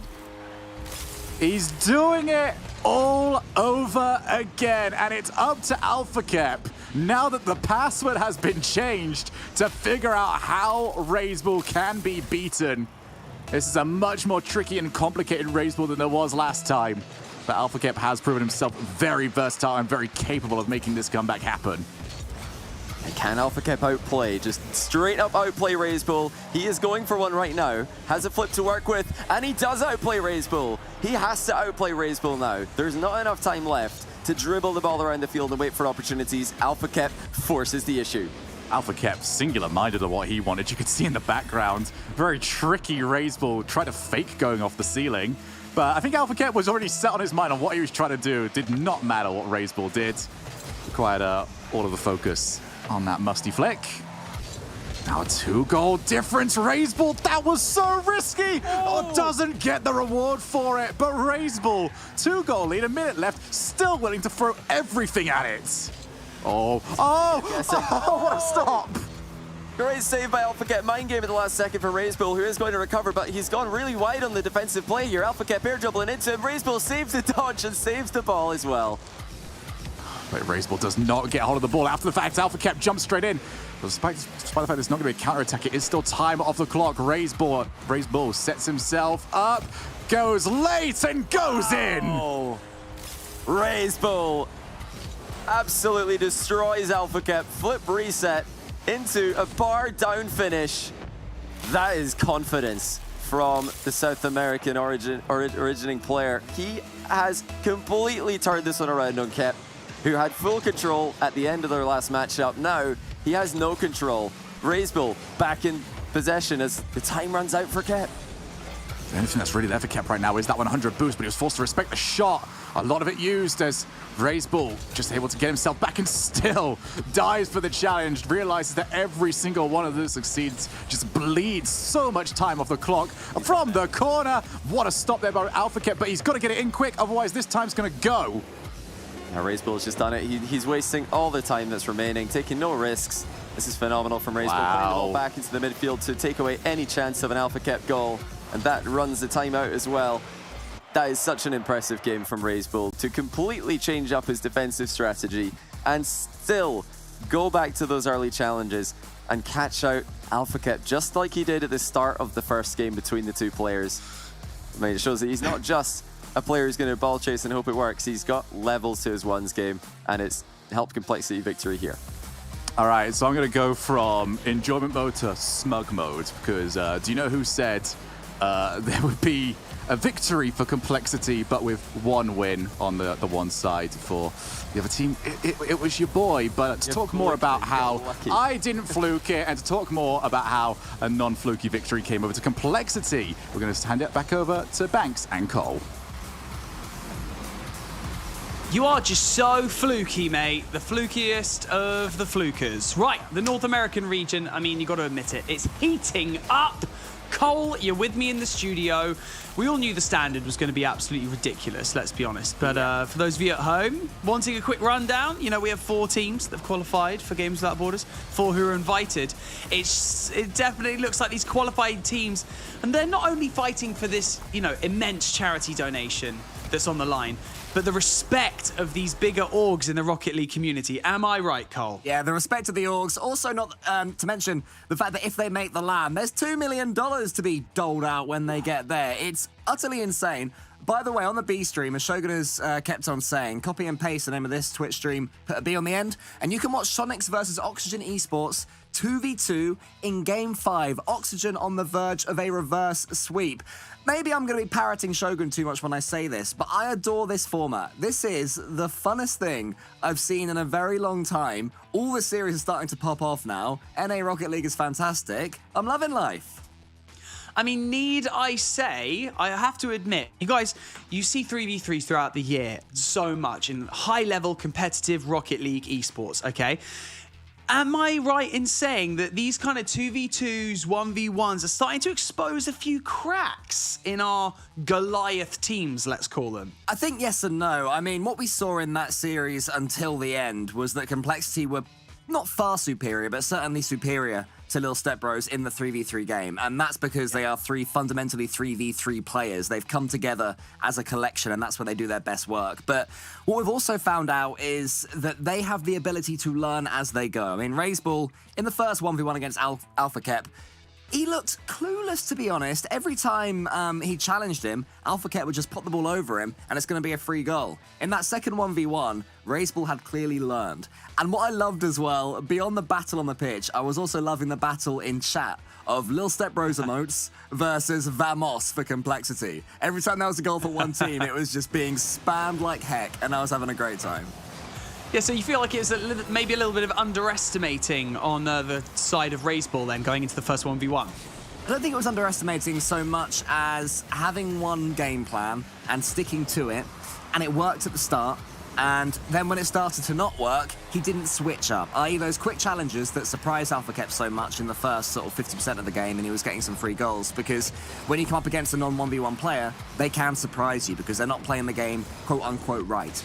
As soon as Razebull downloaded, as soon as Alpha Kep downloaded Razebull, it just backfired, and Razebull doesn't have those 1v1 instincts to then shift his own game style. I think he needed the break and the extra games in between in order to switch things up himself and maybe a chat with his teammates as well. But there was a beautiful story to that series. There was a tale that it told, and you can see all the ways that Rocket League can look when it's played out with such different tactics. I love it. Well, as the tables currently stand, Complexity will be moving into the upper bracket, and we're still yet to find out who's going to be joining them in that upper bracket. Will it be Oxygen Esports? Will it be Sonics? I heard you say it might look like it'll be Oxygen. Oxygen 115 away and 2-0 up from a reverse sweep, the first of this event. Well, keep your eyes on both streams, please, because we've got so much coming on our way. We've got our third match of the day from us on our stream.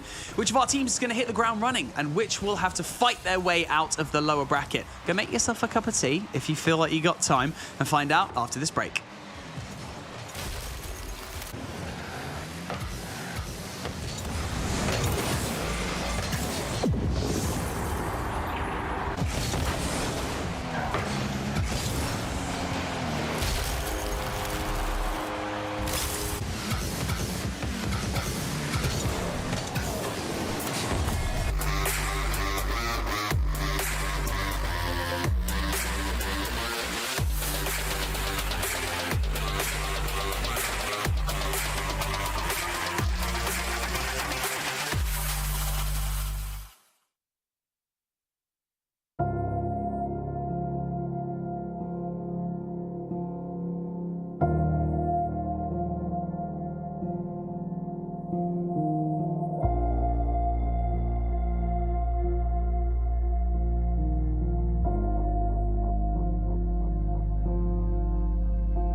जब चढ़ाई में चलो चढ़ने में तो इतनी problem नहीं होती, तो थोड़ा सी बर्फ़ में यहाँ पे आंगन में ही थोड़ा सा पैर फ्रैक्चर हो गया था। मेरा नाम सीमा ठाकुर है, मैं हाउसवाइफ हूँ।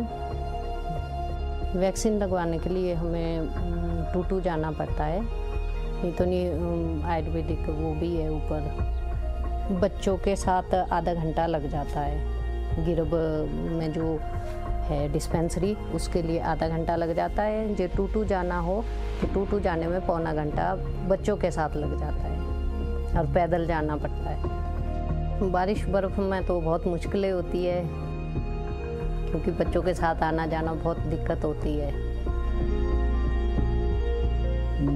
मेरा नाम कृष्ण लाल है जी, और मैं स्वास्थ्य विभाग में, क्योंकि कुछ साल पहले ऐसा होता था कि गांव में पता ही नहीं चलता था लोगों को कि क्या है, कोई पोलियो है तो कोई जानता नहीं था।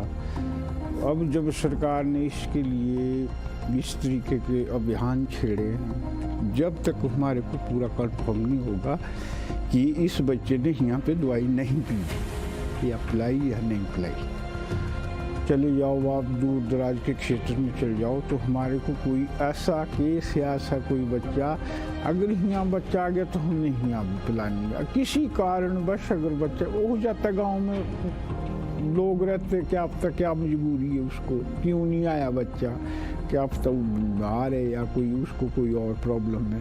तो हमारा ये है कि भी हमारे पास पूरी वो होती है लिस्ट बनी हुई ना, कि हमारा अब लोकल जी में तो पता ही होता है सबको कि फलानी जगह बच्चा फलानी जगह, तो हमारे पूरा पता है कि फलाना बच्चा फलानी जगह से नहीं आया। वो तो हम क्या करते हैं, जैसे 4 बजे तक आज हम दवाई पिलाएंगे तो नेक्स्ट डे उसको घर में जाके दवाई पिलाए। वही जैसे मैंने पहले कहा कि भी ऐसा नहीं होता कि भी उसको उस सुविधा से वंचित रहना पड़ेगा।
Welcome back. 2 matches in and plenty to go. Cole, welcome once again to this epic-looking studio. I have to admit, it's very cool, isn't it? Very Neo-Tokyo-esque with all the high-rise buildings over there and the cool neon signs. I feel like I'm in the future. You know, I'm wondering what's going to happen if, like, I don't know, there's going to be flying cars. Well, I mean, that'd be very on-brand for Rocket League, really, if a flying car started traveling through. So there you go. We did this whole metaverse thing. It'll just be like an avatar of ours, wouldn't it? Instead of our face, won't it? Just floating on a screen. Looking around. Ooh. So, welcome once again. And we have, you know, a kind of a weird question, okay? A rough estimate will, you know, have you will. I say rough estimate because obviously everyone's different, but would you say, this is for the casual viewer, there's a ballpark number for the amount of hours played in order to become, you know, a Rocket League pro? Yeah, I mean, you know, I'm very aware this is a ridiculous question. Even as it's coming out of my face right now, fine. I'm thinking, yeah, I'm an idiot. I think if people haven't played Rocket League ever and they're watching this, they may not realize just how difficult the game is for newbies. It's free to play, download it, drive around. I'm not exaggerating here. Try and hit the ball when it's not moving in your first sort of little foray into it, and you will struggle to do it. It is utterly ridiculous. You're looking at most of the pros nowadays, maybe 8,000 or 9,000 hours just to even approach this level. I mean, it might be less now because there's more tutorials and you can play with better players, etc. Certainly there are some that have beaten the 10,000 hour mark, and still you're learning. I myself have got, I think, 6,500 hours now, and I am nothing. I am nothing. I am nothing. If you plonked me on that pitch, I would barely touch the ball. It's ridiculous, the difference in skill level between pros themselves and then the pro level and below it. Well, there you have it, just in case you didn't realise. Well, I hope you enjoyed your break at home because you're in it for the long haul now. Our next best of 5 is close by, and if you can listen very carefully, you can hear tiny engines revving in the distance, Cole.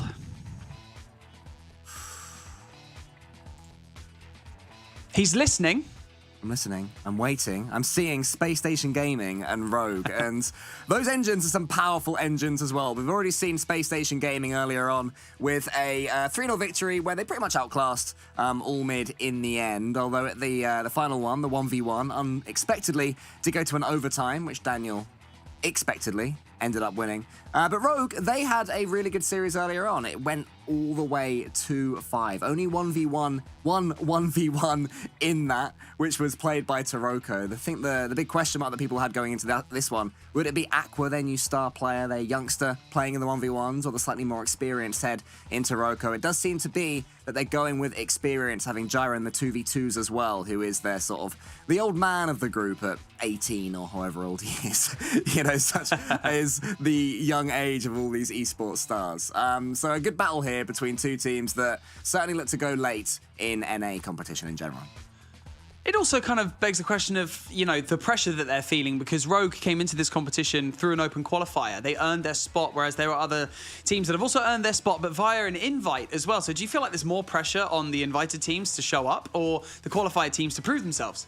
Maybe. I mean, there's certainly, it's not really up for debate that Space Station Gaming are a better team in 3s than Rogue, whether they're invited or not. I think for a team like Exec going against Rogue, where there's bragging rights to be had between those two, where they both claim they're better than the other, maybe the fact that Rogue would be thinking, why weren't we invited? Would have given them like an extra something to work for, perhaps. But certainly in this one, between Space Station and Rogue, Space Station, clear favourites here. Clear favourites, you say. Well, it's time for match 3 of the North American region. Cole, I'm going to see you on the other side, my friend. Johnny Boy and Shogun, take it away. So, here we go for our first semi-final matchup in the upper bracket. And it's a big one as well. For those of you that aren't fully familiar with how double elimination works, well, this is big for one big reason, because if you get this, you're guaranteed top 3. You're skipping so many of those lower bracket rounds that you don't really want to be playing. You don't want to have your entire tournament life on the line over there. And also, for those of you joining us, we're over with the crew format. So, Johnny, starting off with 3s, what are we expecting from here on out? Well, 3s should be close. You know, we talk about this matchup. If it's a series, I'm predicting SSG and confidently. But this isn't a series. This is a best of 1, essentially, before we move on to other game modes. And it's very easy to see a Rogue upset happening. This is a very close game. So Rogue have, I think, got to take it, though, if they're going to have a chance in this series, because beating Daniel in 1v1 will be a much taller order. Yeah, Daniel is just the the ace up the sleeve for Space Station this entire tournament, and they've got significantly strong players for every single type of format that we've got, and a team that's not short of confidence either, as we see Arsenal trying to take it off the pinch off the wall. For those of you just joining us, we are running a crew battle format for this. If you've not seen it before, we start with threes. Next game will be selected by the loser of this one, and it will be a twos or a ones match. And then the game after that will be whichever format we have not played just yet. And then we just head into game 4 and 5, should we need them, where the next game will be, again, selected by the loser and cannot be the previous game played. That is saved, and blushes are spared by the defense. This is already reminiscent of the LA Major, which just happened in 3v3. Daniel whiffing it overhead clear, saved by Arsenal.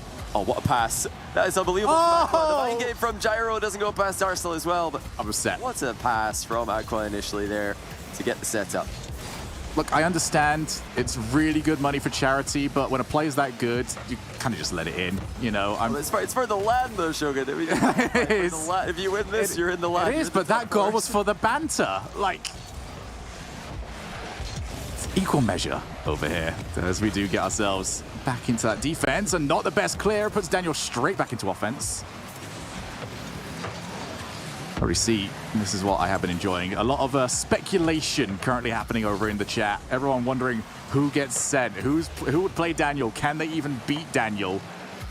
I think they need. I'm all for it. They need Aqua to play against Daniel. There are certain players, or I think it's an interesting one for Rogue because they do have two very different 1v1 players. Taroko is a very methodical, very positional, decision-making based 1v1 player. Aqua is very mechanical. So how do you beat Daniel? Do you beat him by making decisions and by waiting for him to make a mistake? I don't think so. I think you need to throw mechanics at him to at least have a chance. Any other day, matchups, it could be Taroko. Any other day, I'd completely agree with you, but did you see some of those goals he was conceding earlier on, mate? That's true, it's true. But I think even with that, I mean, Daniel still got the job done. Even when he was playing that badly and missing open nets and messing up his recovery sometimes, even with all that, he's still got a win against a very impressive Flitz in the previous round. So it's really difficult for me to see somebody with the Taroko's playstyle being a difficult match for Daniel, whereas Aqua, yeah, I could see him popping off in one game and being a problem. So I think they've really got to go for Aqua if they do want to have a chance against Daniel.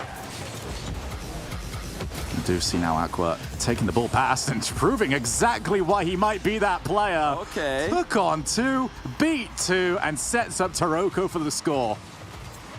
Aqua just doing everything here. Outplays 1, crushes the 50-50 with the last man, and Taroko, reliable as ever, there for the finishing touch.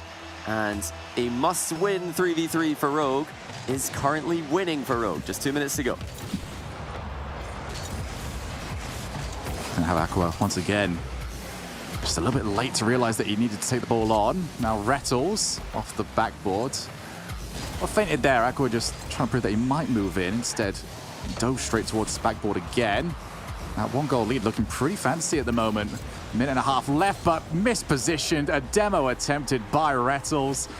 And Cole was talking about it earlier on, how they're just so active all the time. That's exactly why. And Daniel getting a nice little flick over the top of Aqua there. That could be something we see later on in the series, a whole bunch more. And this is also, you know, we talk about how much it's a must-win game for Rogue in the 3v3, but looking at their 2v2 record in the previous round, they went 2-0 in that matchup out of the 5 games they played. Oh dear, Aqua out of position and completely unable to recover to block Daniel's shot. That puts SSG up 2-1. Yeah, Aqua had the argument with the post, and as always, the post always wins. Just, he didn't even move. He knew it was already done. So Daniel and Aqua are both the players that have been on the scoreboard, but Daniel currently getting the better of that encounter, an encounter that we might see plenty of throughout this series. Aqua against the 2v1, and Arsenal has fluffed his lines. It looked like there was a very good opportunity to try and make that a 3-1 situation, but instead couldn't put it in. Yeah, certainly, and this is still a good position for SSG, but they can't be throwing away chances like that. That was something we didn't really see from them in their opening match of the day. They were clinical. They're going to be clinical here, surely, as the demo comes through. Daniel opening up the door for Arsenal, who snuck through before Taroko could close it. Yeah, bang. As always, it is off-the-ball plays that are working so significantly well for Space Station Gaming. Your head has to be on a swivel up against these guys, otherwise you are going to get wiped off the field. Now, Rettles, who has been maybe the only player that we haven't spoken about on the Space Station side, he's been relatively quiet. Trying to find an opportunity for himself. Daniel, oh my, that is an insane angle to get that shot from. Even with a player like Daniel, it's tough to be ready for something like this. Taroko is up, but gets dusted, and he couldn't afford to wait that long before getting goal side there. Just needed any touch because Daniel's too fast, too accurate, and now Space Station have opened up an, I think, irrecoverable position. Oh, off the backboard, and yeah, Aqua is going to get rid of it, but I do agree with you. 3 goals at this level should not be dropped, no matter how good Rogue might play. Although Gyro, he's making it a little bit entertaining for us. By the way, I opened up our secondary stream, and the first thing I saw was the words Flitz Wow in all caps. So good to see that he's still carrying that form over in that lower bracket match. If you do want to go and check that out, be sure to just head over. It's pretty much copy and paste the current URL that we have, add a B at the end, and you can go and see the lower bracket between All Mid and X-Set, as this game is very much over. And expecting to see 2s coming out of this one, Johnny? Certainly. I think we will see, well, of course, we'll see 1v1 regardless, but I think Rogue have got to pick the 2v2, just like All Mid did against SSG. You need to get one on the board. You've got to keep the pressure on. Just, you know, throwing a curveball at them by picking 1v1. What's the point? You don't get any mind game victories there. Nobody thinks it's funny. Everybody's just going to know that that's a silly idea. So 2v2, they've won both of their 2v2s in the previous round. It was Aqua and Gyro that played in both games.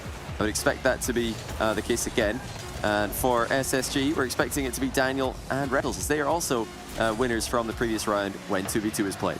Yes, Arsenal has now completed 10 whole minutes of his tournament today. And he's imagine that, 10 minutes he's going to land. You wouldn't argue against it, but the worst part is I feel like this is the format I would least want to team with Rettles with, because he'll make sure that you're aware that you already played for 10 minutes and you still got to... Arsenal will tweet this. He's ready. He's probably just sitting back in the chair, reclining to the maximum and thinking, carry me, boys. Just win the 2v2, and then from there... It's in their ears, even during the ones. Oh, that was a bad miss. You don't want to be doing that. And we have got the confirmation through. 2s will be the next matchup. So, yeah, Rogue need to continue that good form that they had. 2-0. Both these teams coming in undefeated at 2s for our upcoming matchup. And also not really expecting too many surprises when it comes to overall... the players being thrown in there, I think is the words I'm looking for, so we will see. But in an all-important matchup right now, Rogue have to win this, because otherwise you are facing the Demon Daniel up in that 3rd game. Yeah, from this point onwards, they need to win this 2v2, then we're going to see 1v1. They don't necessarily have to win that one, but they're going to have to win it at some point, because I really think that will be Space Station's ace in the sleeve if we go to Game 5 in the series. Space Station are going to be picking 1s. So if they don't win it in the Game 3, they'll have to win it in Game 5. You've got to beat Daniel at some point in order to qualify for the LAN directly. And that is a position that nobody wants to find themselves in, as Daniel takes his time. Getting confirmation as well with the players. Nobody overly surprised at who has entered the field off the pinch. Just something to think about. Something that you wanted to really set up early in a game of 2s, make sure that that player that is a little bit further back on the defensive side is going to sit a little deeper, force them to respect what you can do. Once you do establish that respect, you can set up a little bit more, as it now becomes to chase down Rettles.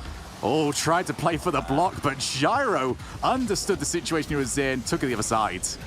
Yeah, both players playing very well there. Rettles understanding that there's no point lunging at a play that isn't actually going to happen, and Gyro knowing that he can just casually take the ball to the back corner with no danger of being challenged. Now Rettles getting past 1, but the positioning so far from Rogue has been exceptional. They're following up on each other's plays very well. Now Gyro, knowing he's the only line of defense for the time being, goes for the fake challenge. That gives Aqua time to respawn, recover, and Rettles has missed the overhead, but the ball was over the bar. Yeah, Rettles very happy to see the woodwork come and help him out. No goals scored here, just over 1 minute and 20 played. As Gyro takes his time, realized that Rettles will come and bump him. So maybe expect a couple of awkward plays as well from sort of Rogue. They will understand that. That bump is always on the way as... Johnny, I feel like I've seen what you've seen, but I don't want to confirm it. Yeah. Oh no, Gyro, he turned on ball cam. He was looking at the play. He wasn't looking at what was in front of him. What was in front of him was an Aqua who was more than ready to make a save. To be honest, I think either one of them would have been able to make contact there. It was one of those situations where anything but that. Yeah, if either one of them goes, great. But if both go, oh dear. Aqua trying to double. It's an own goal from Reynolds. We've got imposters at both ends. Oh, and Arsenal's definitely telling him about it at the moment. Aqua slows down the play, forces the panic, and just him being there forces Reynolds to go so much earlier than he was comfortable with, puts it into his own net. And the Johnny Boy giggles always tell you how funny a play certainly was. If you are new, by the way, to a Rocket League and want to know if a play was a missed play or a good play, just listen to Johnny. He will definitely inform you. Yeah, I got to enjoy that one once in live, then of course in the in-game replay, then I look over at the stream to watch it again, and a third time it's great to be able to watch those back multiple times. But Reynolds immediately redeems himself. The top corner shot off a good kickoff. They've gone for the cheat and made it work. Rogue gonna have to do some defending immediately after this kickoff as well. Daniel flicks to the top corner. Aqua's there for it, and crucially, lands on the back wall to keep control of the ball. Really good thing for Daniel as well is how much boost he managed to get out of both players, not just one. As he continues to maintain control, jumping around, fakes out the first challenge. Reynolds chooses not to go in. Sort of loitering over the 100 boost that didn't turn up for him. This is what Daniel's going to do so well. Off the blind spot, constantly just swipe away at the ball. Now Aqua's turn. Wipes out one player. And Gyro, I would say, displeased with the power that ball was heading to his own side of the field. Couldn't follow it up. He's now up against two players. Daniel tried to dive one in. Aqua can't skate by without a bump. And you can see now Rogue are going for the more low percentage plays. They've got to dive in. They've got to take more risks and maybe leave themselves a little bit more exposed to a potential counterattack. Yeah, it's going to be difficult to get one past SSG. Reynolds has own goal, their only goal of the game so far, but when it comes to getting the ball past both Reynolds and Daniel in the midfield, quite difficult to do that because they're not leaving gaps. So Daniel finds one. 3-1. SSG running away with the series.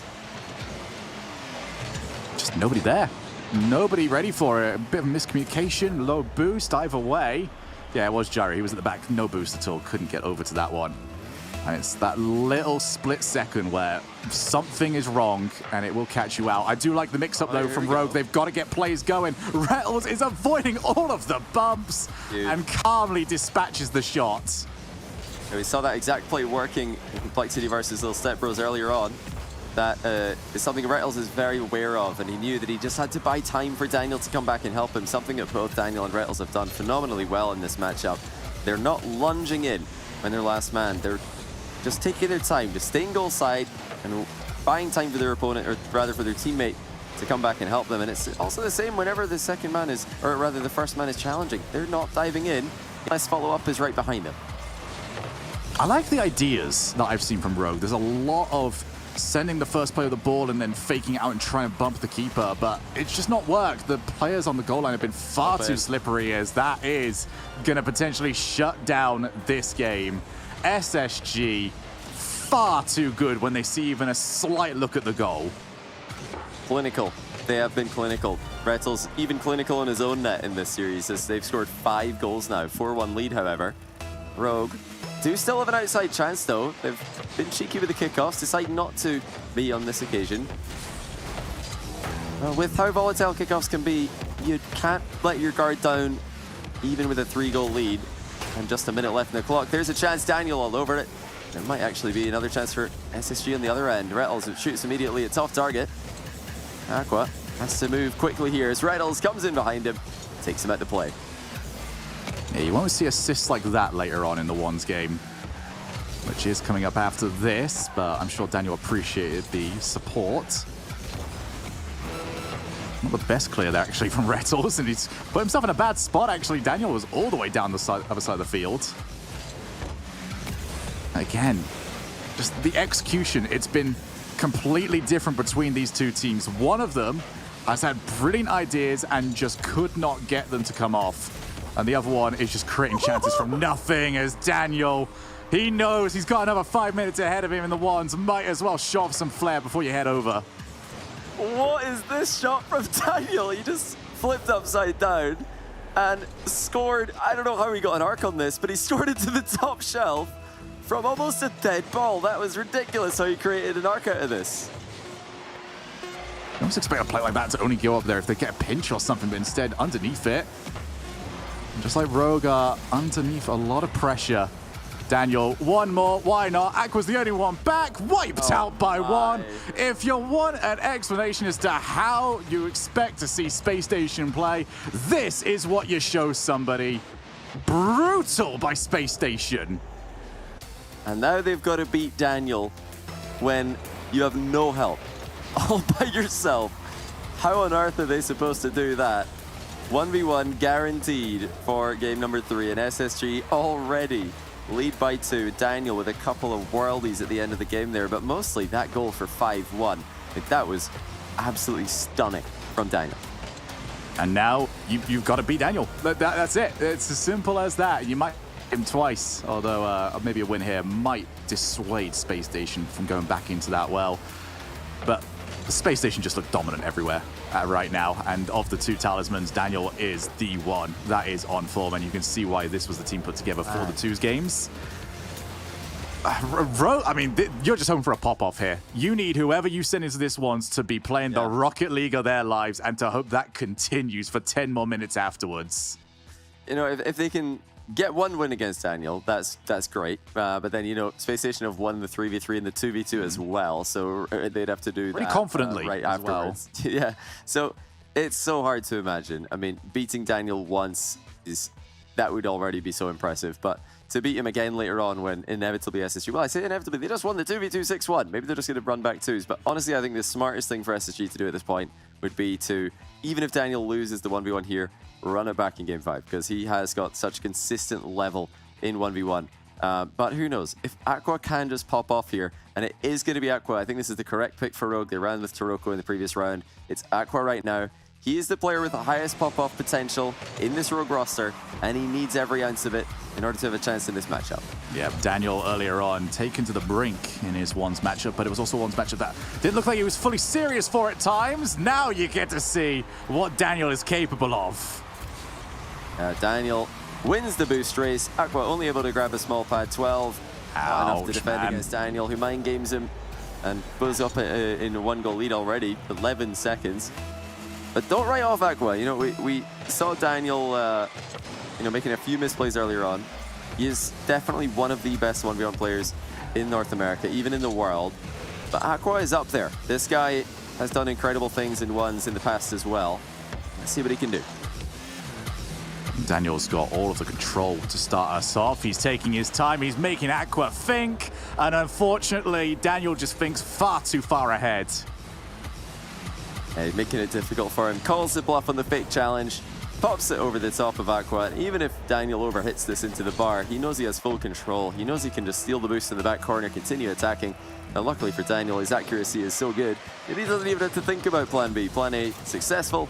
And he takes another possession off a strong kickoff to maybe even go up by 3. Flip reset for Daniel. And the chip into the ball, into the net will do it. And Rogue's upper bracket run is crumbling before our eyes. Yeah, it's a hat-trick of different styles as goal as well for Daniel. He's beat him in the play off the kickoff. He's beat him in the mind games, and now he's just shown those mechanics. Daniel is showing that there is very little way for Aqua to try and outplay him. Okay, that's a start. He goes for that's much better. Yeah, wave dash recovery kickoff. That's really smart to do if you're losing the standard kickoff. So Aqua making something happen here, but Daniel still all right, turn it around. Quadruple. Yeah, 4 goals. I can beat you defending as well. even if Aqua manages to get into a possession play, manages to make it to midfield back and forth, you still have to get the ball past Daniel, who's one of the best goalkeepers in the world, as well as being unreal in offense. And Daniel's one of those players that you think you've beat him, you think that the goal is assured, and not only does he save it, he recovers before you, and he's just scored against you. As that one is the height of the crossbar, we found something that can stop Daniel. Over to the corner, and Daniel's just taking his time. He does not trust the pace of Aqua, although Daniel had a bit of an argument with the floor, and thankfully for him, the post is going to come to his rescue. Yeah, Aqua nearly snuck one in there. He managed to catch Daniel off the goal line, something that's rare to see. Daniel's just fully controlling the boost this entire time. He knows exactly how much boost Aqua's got, close enough to, if you asked him to guess, I think he'd get it within 10 that entire time. He's just been managing where this game is going to be played, and he slots one of the safest shots that you're going to see all day. This is the K-Dop special, if there ever was one. Just set up. All right, you're nowhere near me. This is all good. I can send this wherever I want to. For those of you aspiring ones players out there, that's pretty much where I'd say to start, if anywhere. Oh, get that play done. You're going to score that 9 times out of 10, as long as you are all good to go there. A lot more than a flip reset that's ever going to get you. Yeah, such a high percentage play from Daniel. It's forcing, you know, a lot of players are conceding there, even Aqua in this position. It looks like such a simple shot for Daniel because he's setting up such a huge angle and a huge run up into the ball with an angle change as well. But if you look at that from the goalkeeper perspective, the ball just rockets towards your net at a ridiculous rate of knots. So even if you do get a save on it, you're probably forced into your own goal, probably forced into a bad recovery, and you probably have to say goodbye to your back corner boost because Daniel's hoovering all the boosts up right now. He's taking the mid, taking his own back corner. Aqua trying to find the small pads so he can just keep up to pace here. And even if you do get a good challenge, as that's the crossbar again, Daniel is just flinging himself around. Full control. Oh my goodness, exactly Daniel! That was so cheeky. He just doesn't give Aqua a 50-50. All Aqua wants here is a 50-50, but Daniel sneaks in, and he doesn't even flip into the ball, just chips it past him. And at this entire play, this entire back and forth, Daniel has put Aqua in awkward positions. He's kept his boost number low, so there's nothing Aqua can do. 6-0, 2.5 minutes. It would be a disservice if we were to say that this game is over, because, well, we've seen enough ones where leads are never really all that safe.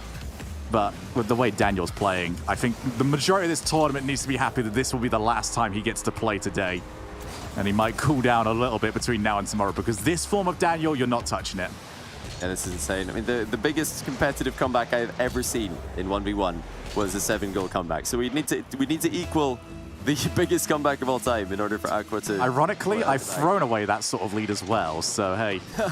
Oh, here we go. It all starts with the kickoff goal. Aqua's managed it. So, first step. And the problem for Aqua, and the reason I really don't think a comeback is going to happen right now, is that Daniel is crushing the kickoffs. Daniel has been so mechanically on point with his kickoffs today. We saw 1 goal there for Aqua, but it's so hard to imagine. You're not doing that multiple times. Yeah, never mind goals. Forget even possessions against Daniel's kickoff 6 times in a row. Oh, he tried, though. I do like the idea that Aqua... You don't see players double up all that often. It's usually they consider it a bit too obvious. Daniel... Oh. I mean, what do you say? That was horrible.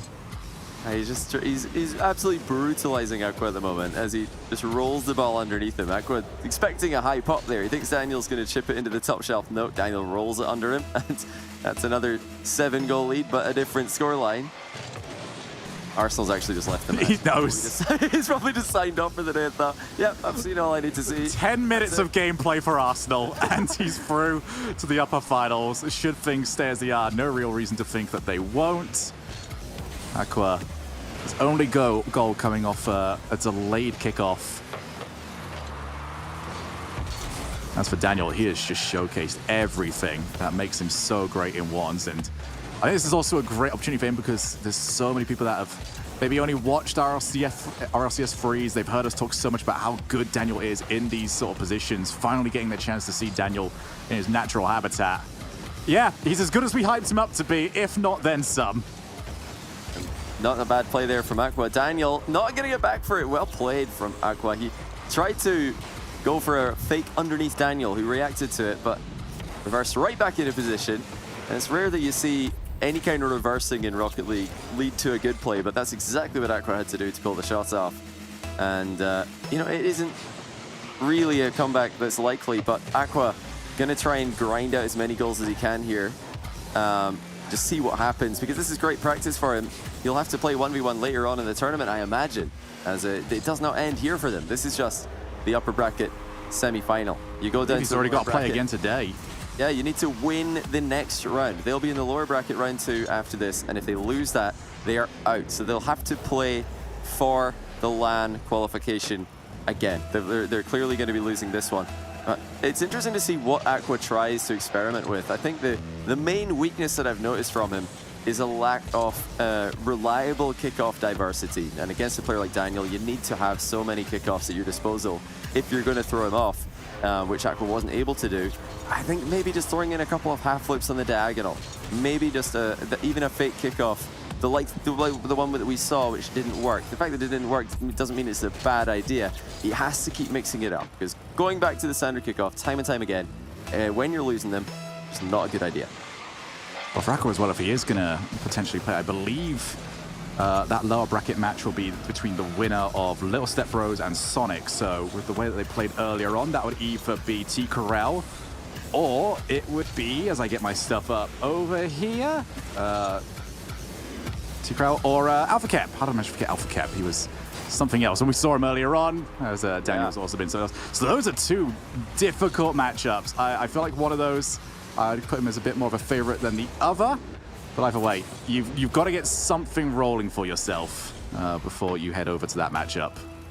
I really think that Rogue would fancy their chances against Sonics, because that's a team who don't have as much experience in 1v1. The only 1v1 they played today, they lost it, whereas Little Set Bros have played 2 1v1s and they won 1, lost 1. So if you're thinking about a future matchup there, you'd probably rather play Sonics. I think Rogue would fancy their chances in every single game mode in that matchup, whereas Little Set Bros, that's a bit more tricky. Alpha Cap, I think, clearly the better 1v1 player, so it's hard to beat. We saw Razebull do it though. He's not unbeatable. He's not on the Daniel level, but we'll have to wait and see, as that match is still to come up later in the lower bracket. We do have Xset All Mid in the lower bracket. All Mid have actually taken the 1v1 there. Both teams, by the way, have got a 1v1 main subbing in. Chronic versus Cam there. And interestingly enough, they played a 1v1 in game 2 there, and the finishing score was 3-2, which is unbelievably low for 1v1, as evidenced by the 10-4 that we just witnessed. So plenty of action on the B stream as well if you want to stay up to date with what's happening on both sides of the bracket here today. On this side, Space Station have just qualified for the LAN, and off the back of a ridiculous performance from their star player Arsenal. Yeah, but it took them 6 games to do it. Now, Arsenal had the easiest professional day of Rocket League of his entire life. He came in, won 2 games of 3s. He did his job, as so did the rest of his team. Rapid and Daniel dominated in the 2s game, and then Daniel had the game done and dusted before we were even halfway through over in the 1s. So for Space Station, a short day's work, one that they'll be very happy with getting through. On the other side, though, Rogue will have to play again today just to try and qualify for the LAN. But for Space Station, I believe that means that they've qualified, and that's a terrifying team. Done it. That really is. Yeah, it's really exciting to see that we're going to see some Daniel 1v1 on the LAN, as well as some Space Station, the 2v2 and 3s on LAN, which is always phenomenal. One of the most exciting teams, one of the most popular teams in the world, but also just simply one of the best teams in the world, and deservedly qualifying today. Well, let's now talk to some of the best talent in the world. Banks, Cole, over to you. Ooh, best talent in the world. I like. You know, I went with iconic for you, didn't I, at the beginning? Now we're being told best talent in the world. Cole, is your head going to fit on the screen tomorrow? No, it's not. I'm going to struggle to get out my door at this rate. But congratulations to Space Station Gaming. They've done it. It was never really in doubt. I think in all 3 of those games, they just utterly outclassed Rogue in a way that we didn't expect at all. And can I say, for any football fans out there, it's great to see Arsenal making the top 4. I'm just going to let that one simmer for a little bit. I mean, I feel like my socks have well and truly been knocked off by Daniel. That was outrageous. The talent today really has been remarkable, and the upper and lower brackets are out in full force, Cole. Mm-hmm. Yeah, looking forward to seeing this one. I mean, Space Station Gaming, all they have to play for now is money for their chosen charity. As you can see here, the scoreboard here. And if you look at these numbers, there's some very big ones for one player in particular. 18 goals, 31 shots had Daniel there. Obviously, it skewed a little bit because he had the 2v2s and 1v1 as well. But you can just see how dominant he was in this series. It's just, he stood out unlike any player we have seen so far today, and that's what he's been doing since he joined Space Station Gaming. He did it in Los Angeles when they finished 3rd. He is just a player, 15 years old. He looks like the sweetest, most innocent kid, and yet as soon as he's on that pitch, Banks, he is just, he's mean. He's a bully. He really is. I mean, just think of it. 2 best-of-5 wins, and you're already going to the LAN event. I mean, the quickest, easiest day of work of their life. Absolutely amazing. I mean, I wouldn't say easiest, but, you know, they did absolutely dominate Space Station Gaming, and we have to commend their performance throughout today. It's been absolutely phenomenal. And do you feel like these 1v1s have really kind of just been like a chance to flex on their opponents? Or do you think that some of the players are like, I can do it, you know what, give me a shot? Or, you know, is it a pressure thing? There's so many kind of things that could go wrong. There are so many factors that go into, you know, who should go into this 1v1. Or is it just, yeah, you can do this, Daniel? Well, yeah, true. I mean, if you've got Daniel on your team, yeah, you can do this, Daniel. That's completely fine. I don't think Arsenal's too upset sitting back and watching his teammates wipe the floor with everybody. But it's a really interesting dynamic because, as we saw earlier, a player does have to step up. Alpha Kep, Shogun was saying, said, I will do it, me, 1v1, let's do this, earlier on in that series. And then this time you've got Aqua stepping in against Daniel. And that's a terrifying prospect. You know that your teammates are watching, you know that thousands of people are watching, you know how much is on the line right now.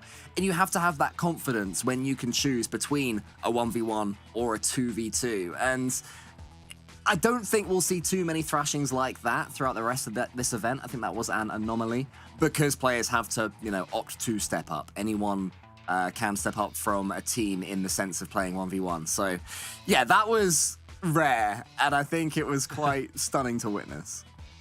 Well, we've got so much action to come on this stream. We're only just really getting started, let's be honest. But after this break, you are going to be graced with some different faces on your screens. Veracity will take the reins alongside Greg and Stacks and Jorby for the remaining 3 matches of today. Cole, Johnny Boy, and Shogun, thank you so much for all of your hard work. You really have been fantastic. And to the production team at ESL and Gamers Without Borders, you've absolutely smashed it. And this event looks amazing. I mean, just look at this. Look at this cityscape behind me and Cole. But yeah, Cole, you know, I'll see you tomorrow and stick around for more Rocket League.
Progress is a race that has no end.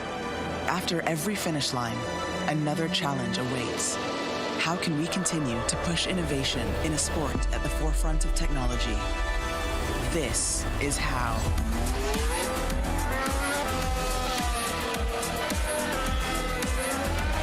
Discover how Aramco and the Aston Martin Formula One team aim to meet Formula One's sustainable fuel targets. Aramco, powered by how.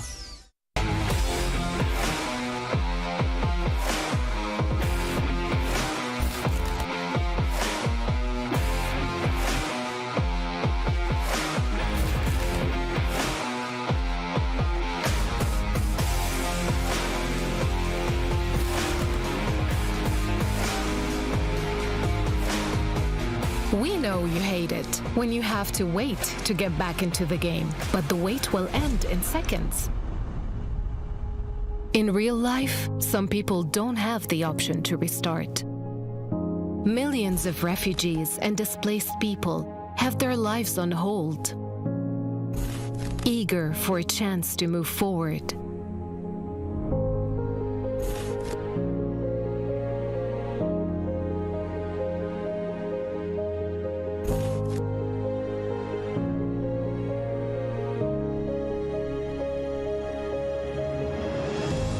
There are 84 million people around the world who were forced to flee due to war, conflict, violence, persecution, and climate change. And we are here to serve them, working day and night to provide them with life-saving aid and support. And you can be part of it.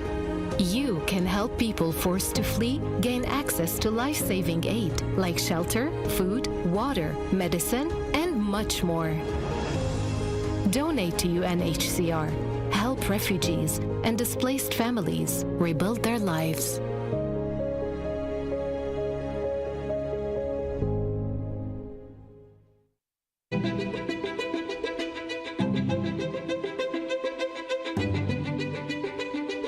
The divisions in the world are stark. Recent years have shown some of the largest natural disasters ever in history. And that really hits hardest the people who had the least to begin with. These people need help. It would be a real tragedy if all these advances in science and health and technology only benefit people in a position to pay for them. There should be no lesser standard if you happen to be poor. These problems can be overcome.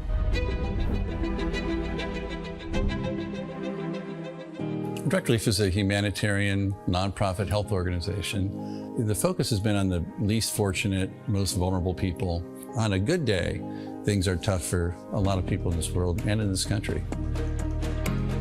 And what we can do is mobilize private resources for their benefit and make it available free of charge. We're the first nonprofit in the history of the United States to obtain accreditation just like a commercial distributor. And it's been expanded geographically to every country in the world and every state and territory of the United States. What's now Direct Relief officially was started in 1948 as a private effort of a war immigrant businessman named William Zimden. The basic guiding principles of a war immigrant businessman really influence what Direct Relief has done ever since. And they begin with just serving the people who need help. We have this great privilege of engaging with people who come in from very different backgrounds, but with the same purpose of trying to just do something good. It doesn't matter if you're typing or talking on the phone or working on the warehouse floor. They're all part of an effort that means something bigger, and that is the fuel that kind of keeps you going. It gives you some sense that there is a way to make meaningful progress, even for a little organization that started at a kitchen table, but that's what provides motivation in life. The notion that many people, just by virtue of where they're born, the color of their skin, the country they live in, they're going to get sicker, they're going to stay sicker longer, and they're going to die sooner. That's pretty good motivation.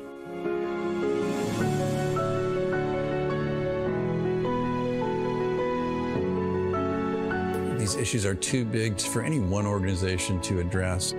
We really work hard to honor these guiding principles, invite people to participate, and we are sure thankful for the thousands of people across the country and world who have become part of Direct Relief by virtue of their participation.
What is up, everybody? My name is Jasmine Kanuga, otherwise known as Veracity, and yes, I am indeed not Banks. I do look very much different to the wonderful Banks that we had just a moment ago, but it is an absolute pleasure to be here today, joined by all of you lovely folks joining me in the chat as well, right here for Gamers Without Borders. But I am not the only person that's going to be bringing you all of the action today. I'm also joined by the one and only, the fabulous Gregan. Gregan, man. Oh yeah, I see you ducking and diving. How amazing is this overlay, by the way? That was fun, gliding into the city. Thank you very much, Jasmine. It's great to be here. We've had so much fun already on the broadcast, watching the new formats of Rocket League. We haven't seen crew battles in a long time. It's been so much fun. And the game we're about to see is going to be one of the best of the day, so do not go anywhere. But it's great to be here. Thank you very much, Jasmine. It's been a while. It's been a while since we had a chance to chat together. Excited to have you on the broadcast. I'm excited to be joined by yourself as well, Greg. And I know it's been a long time coming. As you did mention, it's been quite a while since we've last been on broadcast together. No songs coming out from me this time round, Gregan. Who knows? Maybe later on in the shows, me and Gregan will get a little bit of a sing-along going amongst us. But Gregan, talk to me a little bit about this match. I see you like umming and ahhing, like, is that going to happen? Better not happen. Maybe. So this Talk match. to me about the matches. Yeah, these matchups. So we got Oxygen versus Complexity coming up next, and I'm incredibly excited for this because both teams were question marks around the ones and the twos in particular. We know they're solid threes teams, in particular Complexity, a great threes team, not really a standout player for ones, but we got to see them trying out, in particular with Raise Balls on Complexity was the one who came out and he clutched up in the 1v1 against Alpha Kep in their first round matchup to get him this spot here in the upper semi-finals. And not only that, but these guys are playing to win their spot in the LAN. If they win this game, they get into the top 4 of this tournament and they book their spot at the amazing LAN later this year. So a lot on the line, and these guys have both got a lot to prove, especially in the ones and the twos department. Most definitely a lot to prove, as you did mention, with the added pressure of that huge prize pool, as well as a chunky as heck prize pool as well. But let's see a little bit more about the team that is Oxygen and learn just a little bit more of what they're capable of.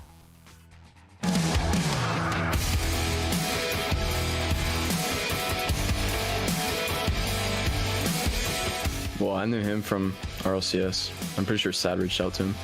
Yeah, basically I was looking for a team and then through our coach, met them.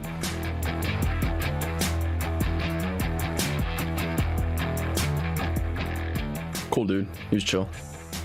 Yeah, same thing. I mean, I knew he was cool before. I know he was good at Rocket League too. I just knew like he's a good guy overall.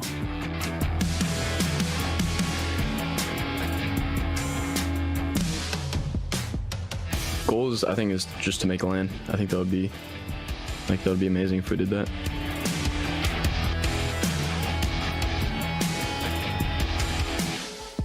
I think it's a very easy way for us to contribute to charity because we're playing the game that, you know, we're good at and people will watch it.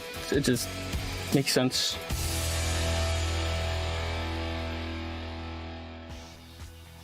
I absolutely love that, right? One of the key things that was mentioned was that it's an incredibly easy way for them to be able to actually contribute towards amazing charity causes, and that's why it's so important for the gaming community to get involved, but ultimately all of our teams to give it their best shot. Now, Gregan, on the topic of giving it their best shot, I've done this to you every single time we've done a broadcast together. I want you to talk to me a little bit about your prediction. Oh, and the thing is, this format is a new format, so it's really tough for us to predict, not really knowing where the teams are going to lie within the different game modes of ones, twos, and threes. Based off of what I saw earlier, I really do think that Complexity strongest area is threes and ones, but they lack in the twos department, where Oxygen were able to reverse sweep the last series that they played, where they won threes, twos, and ones. So being able to win in all of the different game modes, I think, is so important to me, and I think that's why I think Oxygen are going to take it in Game 5, and I think it's really that diversity across all the different game modes that's going to work in their favour. All right, interesting stuff. I'm not going to make a prediction just yet, Gregan, because as you know, I don't like being wrong 99.9% of the time. Just go opposite. Yeah, go on then. I'll go the opposite. Of whatever Gregan says, I'll continue opting for the opposite. But I'm going to throw it over to our two very fabulous casters, Stax and Jorby. Take us through the action. Here we go, Jorby. A spot at the big summer LAN on the line in Riyadh. Oxygen against Complexity, two teams that took the scenic route to get here to our upper semifinal. Yeah, it wasn't too much of a problem for either team, although I think Oxygen definitely struggled a little bit in their previous match. I do think Gregan brings up an interesting point about the potential weakness in 2v2 for Complexity. I was really impressed with Raise Bull in his 1v1 against Alpha Kep, where the first game, Alpha Kep kind of downloaded what Raise Bull was trying to do, and then Alpha Kep confidently picking that 1v1 again, but Raise Bull the next time started to mix it up, and that was very promising for me to see, because if you're gonna be clutch in 1v1, those mix-ups are so important. You can't be predictable, and Stax says we've known now as the day has gone on for a while that this 3v3 portion is really only the first step in the journey. This game, or this format, is really fun, and you really don't know in some of these matchups who's really going to get the edge. But I'm excited for a gimmick Raise Bull matchup. I have a feeling that one's coming. Yeah, they have been the 1v1 specialists for their respective teams so far, as Toasty clears out Raise Bull, LJ indirect around Shad, And there is Raise Bull off the recovery. Easily able to get up the side wall, looking for Shad, but instead finding Gimmick in the way. For those of you that are just joining us, it's okay. We forgive you for missing the first half of our excitement here today. We also have our B stream going on with Lawler and Spaceman holding it down for one more lower bracket matchup. And if you want to get over there, it's very simple. You just copy the link for this stream and then add a B at the end of it. And you'll get to watch Sonics and Lil Step Bros in an elimination match, lower bracket round 1. And then it's us for the rest of it here, this upper bracket match, and then 2 more matches in the lower bracket. All 3 matches that you'll see now on this stream, the winner will qualify for at least top 4 and punch their ticket to Riyadh in just a couple of months as Gimmick denied. LJ comes in with the follow-up, and it's Oxygen striking first. Yeah, nice push here by Oxygen. Gimmick launches that ball in front, and AJG, really an ill-advised touch in front of the net. He gave Gimmick a chance at that shot, and well, you have to be able to rely on that follow-up from your teammate. I think AJG just came in a little hard at that ball. You know, Gimmick, he was gonna have to work for that ball beyond the corner, at least find the read. Might have been better to have Shad come in and try to take that challenge instead. I think he made Shad's job a little bit harder. That one's gonna cost Complexity just a little early, as Toasty sends that one on his own backboard. Oh, Gimmick having to deal with Raise Bull there in the corner, and yeah, I have to imagine physical play has got to be in the cards here for Complexity. We've seen it all throughout the RLCS. The most physical teams tend to be the most successful these days. AJG lining up a double on target, and then he got the dunk as well on Toasty. Look at AJG, pop off for Complexity here. Pop up in front, nobody to challenge him, and lands perfectly in front of the ball again. I mean, he got underneath it, maybe had that reset twice, but Stacks, who needs the reset when the read's so good in front of the box? Well done, AJG. You can expect a lot more of that if we get into the 2v2 portion of this. And LJ almost got a dunk in kind on AJG, but he held his ground on the goal line. Toasty will sky one forward, but AJG quickly on his way back. Shad missed that ball though, and now LJ looking for a teammate, had to stay with that play. That was well read and intercepted just about by Complexity, and then Shad shuts down Toasty. Good win from Shad there. Complexity trying to get set up on offense now. It's actually been pretty difficult for Complexity to get some consistent possessions. They keep getting forced out to the sides. The middle of the field is really has not been contested that often by Oxygen, but they've been able to withstand the Complexity pressure for as much as it's been worth. AJG got the demo, but a big stop there by Gimmick on the goal line, and Oxygen are back on offense. Yeah, back and forth the teams battle here with 2 minutes left. It's like we just started. Nobody has the upper hand. Raise Bull has AJG downfield, but LJ in the way, and not many follow-up opportunities. You're not going to see teams score on their first trip down the field. It's going to be that second or third chance opportunity as they try to wear the defense down or get a massive dunk, as we saw from AJG. He's got the ball skied up to Raise Bull right now, whiffed on it, and Gimmick will just guide that out to the corner. The matchups we expect as we continue on here would be Gimmick versus Raise Bull in a 1v1, and then everybody else playing twos. LJ would team up with Toasty, and Shad would team up with AJG. That's what they did last time around. I'm wondering if Complexity don't go, if they don't switch up their 2v2. Because like the way Raise Bull's playing ones, you gotta find a way to get involved in there on the 2v2. This dude is a lethal weapon for the team, and you know, no disrespect to AJG, but I feel like against Oxygen, you're up against Toasty and LJ. Those two really solid in the 2v2 game. And, you know, they've been playing together for a very long time. So, and I think that just with the way Raise Bull's been playing today, and really the way Raise Bull's been playing lately in general, I feel like you got to go to this weapon whenever you can. If he's popping off in ones like he did against Alpha Kep, maybe you go to him for 2v2. I think it really depends. If you lose this, I think you got to go to Raise Bull, because I don't know if the AJ Shad combo is going to get it done against Toasty LJ. Yeah, this is where the decision trees come in. That's what makes this format so exciting. The loser of the previous game gets to choose between 1v1 and 2v2 for the next game. It'll be interesting to see what they decide. There is no choice for game 3. We just go with whatever we haven't played. We still got to get through game 1. which maybe AJG kept that out from the goal line as LJ almost stole it at the end. Now Shad bearing down on Toasty. This is going to hang up there for AJG to win it for Complexity. It started with AJG, and he was going to finish the job he started. Shad with a beautiful 50-50, and AJG is right in the way, but Stacks, it happened way beforehand. The big save on the goal line from AJG. You saw him pre-jump a little early with LJ behind the ball. He wasn't sure how much power, how much height was going to be behind that ball, but he was able to react in time, be in the perfect spot, and then Razebull got the touch in midfield. I mean, that was excellent from Complexity on the stretch to take the game. And very quickly, the call has come out as Oxygen will have the choice. We're going to play 2v2, but we're also going to watch AJG just get it going for Complexity. The big-time save on the goal line as well.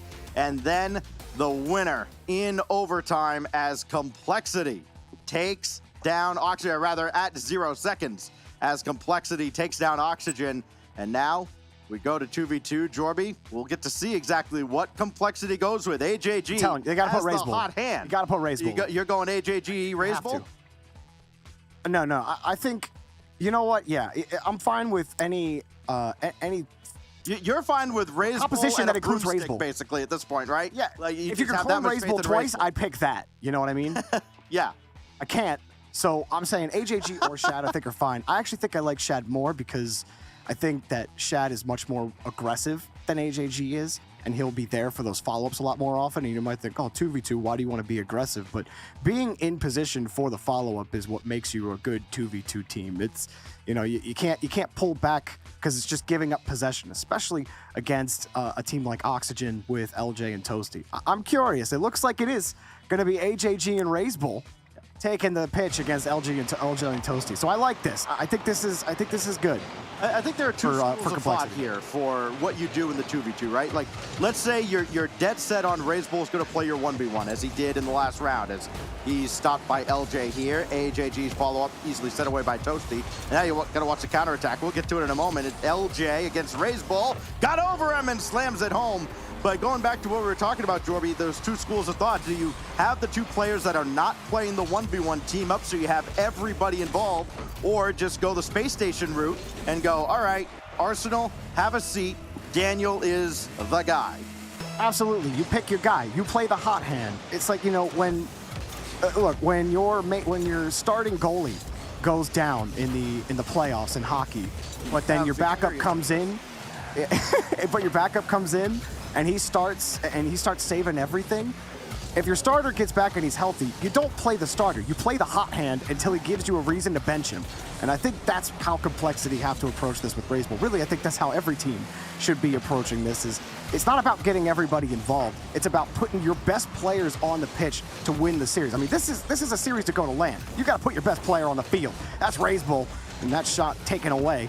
He missed on that last attempt on the save from LJ, but some good pressure early here from Complexity. And you raise a very good point there, and I think this is another kind of low-key hidden aspect of this crew battles format. The best team is going to win this, and I'm not talking about just play on the pitch, as LJ just got up there and stops AJG. You got to have some selfless players that are checking their ego at the door, because you may have a guy who's like, okay, I want to be the guy in the 1v1, or I want to be on the field at all times, and somebody has to be able to step up as the leader and go, no, either you don't have it or this is the combo we're going with, and they've got to manage those egos if they exist. Ooh. It's a good demo by LJ and a nice catch by Toasty. Oh, look at Toasty, a nice carry. Who says you can't get mechanical in a dominance? It's just a simple air drill. We'll calm down, Jorby. But LJ, gonna pull back. That is elite mechanics for a dominance. What are you talking about? I think Oxygen have looked pretty good so far in the 2v2, although they got to defend this pass, and LJ read it perfectly. He had no post. LJ had literally, he's just working on small pads in front of the goal line. He's waiting for Razebull to approach. He knew AJG was on the side, but when you only have like 12 to 24 boost at any given time in front of the net, you can only put yourself in so many positions, and you're basically getting up and hoping AJG shoots it on the line. And he did. I mean, that was just great positioning by LJ defensively. You put yourself in the right spot, you jump up, and hopefully, you know, your prayers don't need to be answered. Rather, your IQ did the job for you. And I think that was the case there for LJ. Toasty battling Razebull to the corner. Razebull got the ball, but Toasty managed to grab that corner boost, and that allowed him to kind of sprint down the field, be a threat to try and get in maybe AJG's way as Razebull will collect this, dribble it back to his own penalty area, and here we go again. AJG waiting underneath for Razebull. Can't get a pass to him, so he's got to play this himself out of the corner. Back inside 2 minutes, still the 1-0 lead for Oxygen in game 2. Remember, they chose this 2v2. Toasty and LJ, the longtime duo, going back to the Jamal Jabari days. Now joined by Gimmick with Oxygen. He's made a big difference. He made a big difference earlier today. Won the 1v1 that got them started on their reverse sweep effort. And then they took the 3v3 en route to that reverse sweep over Sonics. Now Razebull dancing through the air. And he just had LJ under a spell. Yeah, there was nothing LJ could do here. Boost bounce for him. He waits for the challenge. Toasty absolutely destroyed. And LJ pulls back, hits the brakes. And as soon as he hits the brakes, that's when Razebull decides to pull the trigger. And there was no way he was going to catch up with the speed. Razebull taking advantage of winning that 50, pulling LJ back where he had to respect Razebull's approach. He had full control. He had to react. And he was always going to lose that. Excellent job by Razebull. That's why you put him in, Stacks. Here, and LJ just let that one go, but they're so deadly. They're so quick, Complexity. That's why you got to put Razebull in. The way he's been playing so far in the tournament. Got the tie game. Oh my! I mean, Oxygen have done good enough to keep Complexity out of their own half for good. You know, Complexity haven't really mounted some serious pressure. Razebull's starting to get control of the ball, though, and he's got a perfect read and a perfect shot. El Toro strikes again. Oh, this is unreal. Toasty got a hand up at the end. Didn't have a chance. Razebull had him beat all day. His second goal of the series, and now it is bear down time for Oxygen. They know there's a 1v1 coming up. They drop this game, they will have no more choices the rest of the way. As AJG, Razebull, LJ's gonna pop this one up, try and take it himself, looking for the tie, and he answers back. How about that for a response? LJ said there's more than one highlight reel player on the pitch. Got the reset, got the double. That's beautiful from LJ. Oh, how good is this kid, Stacks? Joins this Oxygen team. They pick up Gimmick, and he's just gotten even better since then. And in this 2v2, there's few other players you'd want behind the ball other than LJ. Excellent work. Got a little tricky off the kickoff, did Complexity. They've got possession out of it. Razebull taking it himself. Now LJ waiting patiently, got to strafe over and make the save. He does. Razebull, one last chance. No, we're headed to overtime in game 2. No 0-second goal, but plenty of late dramatics. Oh, Complexity would love this. Getting the win here, you got Razebull waiting in the wings on the 1v1 against Gimmick. That one, I really don't know how that one's going to go. That might be the point where Oxygen start a reverse sweep if they can't win here. Definitely not out of the woods for Complexity. LJ has been coming online, and he got a nasty flick! LJ puts Oxygen on his back for the dub. He's been the only goal scorer for the blue side in this series. LJ, put him in the backpack, tied up. And now we go to game 3. We know it's a 1v1. And man, oh man, so much on the line with this one series. I mean, this is the one series that you got to get, right? You don't want to drop down to the lower bracket and have to play another match tonight. You just want to get to the upper bracket final. You know Space Station's waiting in the wings, but also, you know, all the hard work is done if you just survive this one series. Well, I think that this actually works in Oxygen's favor. I think this Gimmick versus Razebull match coming up is very close. I do not know who is going to come out on top. It's been a while since I've seen Gimmick play a lot of 1v1, but if he faces the Raise Bull that we saw in that second 1v1 that he played against Alpha Kep, then you're going to have a bit of trouble figuring out where exactly Raise Bull's going to go with the ball. Now, Raise Bull, I think, has to be careful. He can't get locked into a rhythm like he did in that first series against Alpha Kep, because as soon as you become predictable in 1v1, that's when you're dead. And Oxygen winning this game would put themselves in an incredible spot, because Complexity would have to respond, right? I imagine if they lose this, they'd pick 3v3. Ooh, Raise Bull almost getting the first touch there. But this, whoever wins this, I mean, that's serious implications for what game mode we might see next. And Raise Bull gonna put in the first goal, flipping Gimmick out. Oh, poor Gimmick. I mean, you run out of real estate there on the back wall. You got to do something. And Raise Bull just waits him out. He had inevitability. 14 seconds in, it is Raise Bull that scores first. He scored 6 goals twice against Alpha Kep. First time he gave up 7. Second time he held Alpha Kep to just 3. He had all the adjustments. And now, oh, simple flick. Maybe they hold simple all the flick. cards. Raise Bull goes right over top. 2-0. Oh, Gimmick, he gets caught between a rock and a hard place here. Raise Bull gets a perfect catch, and he's got so much speed coming down off the ramp, and Gimmick hadn't even realized it before it was too late. As soon as he turns around, he was dead on that flick. Raise Bull knew it, which is why it was just simple double jump forward, flick, easy goal. Well, Raise Bull started out real hot here, Stacks. Well, we're over 30 seconds into the 1v1, and it's still true. LJ is the only one who scored anything for Oxygen, and Raise Bull's going to add a third. Getting a little scary now for Gimmick as he pushes this one up, and just Raise Bull never quitting on the play. The Gimmick was not at a good challenge angle. As soon as Raise Bull takes that ball away, he stays on the line and flips forward, but Raise Bull beats him on the challenge again, making Gimmick look a little silly on his attempt there on defense. He's got to stop the bleeding here. Plenty of time. I mean, even if Raise Bull gets a score on this possession, that's a good win by Gimmick to get the challenge out. He had not been successful on the kickoffs. And now he's off the ceiling, but that's not going to get it done. Raise Bull easily clears that one out. So Complexity has indeed changed up their methodology here. Raise Bull deemed to be the guy that's going to lead them to victory, and boy is he.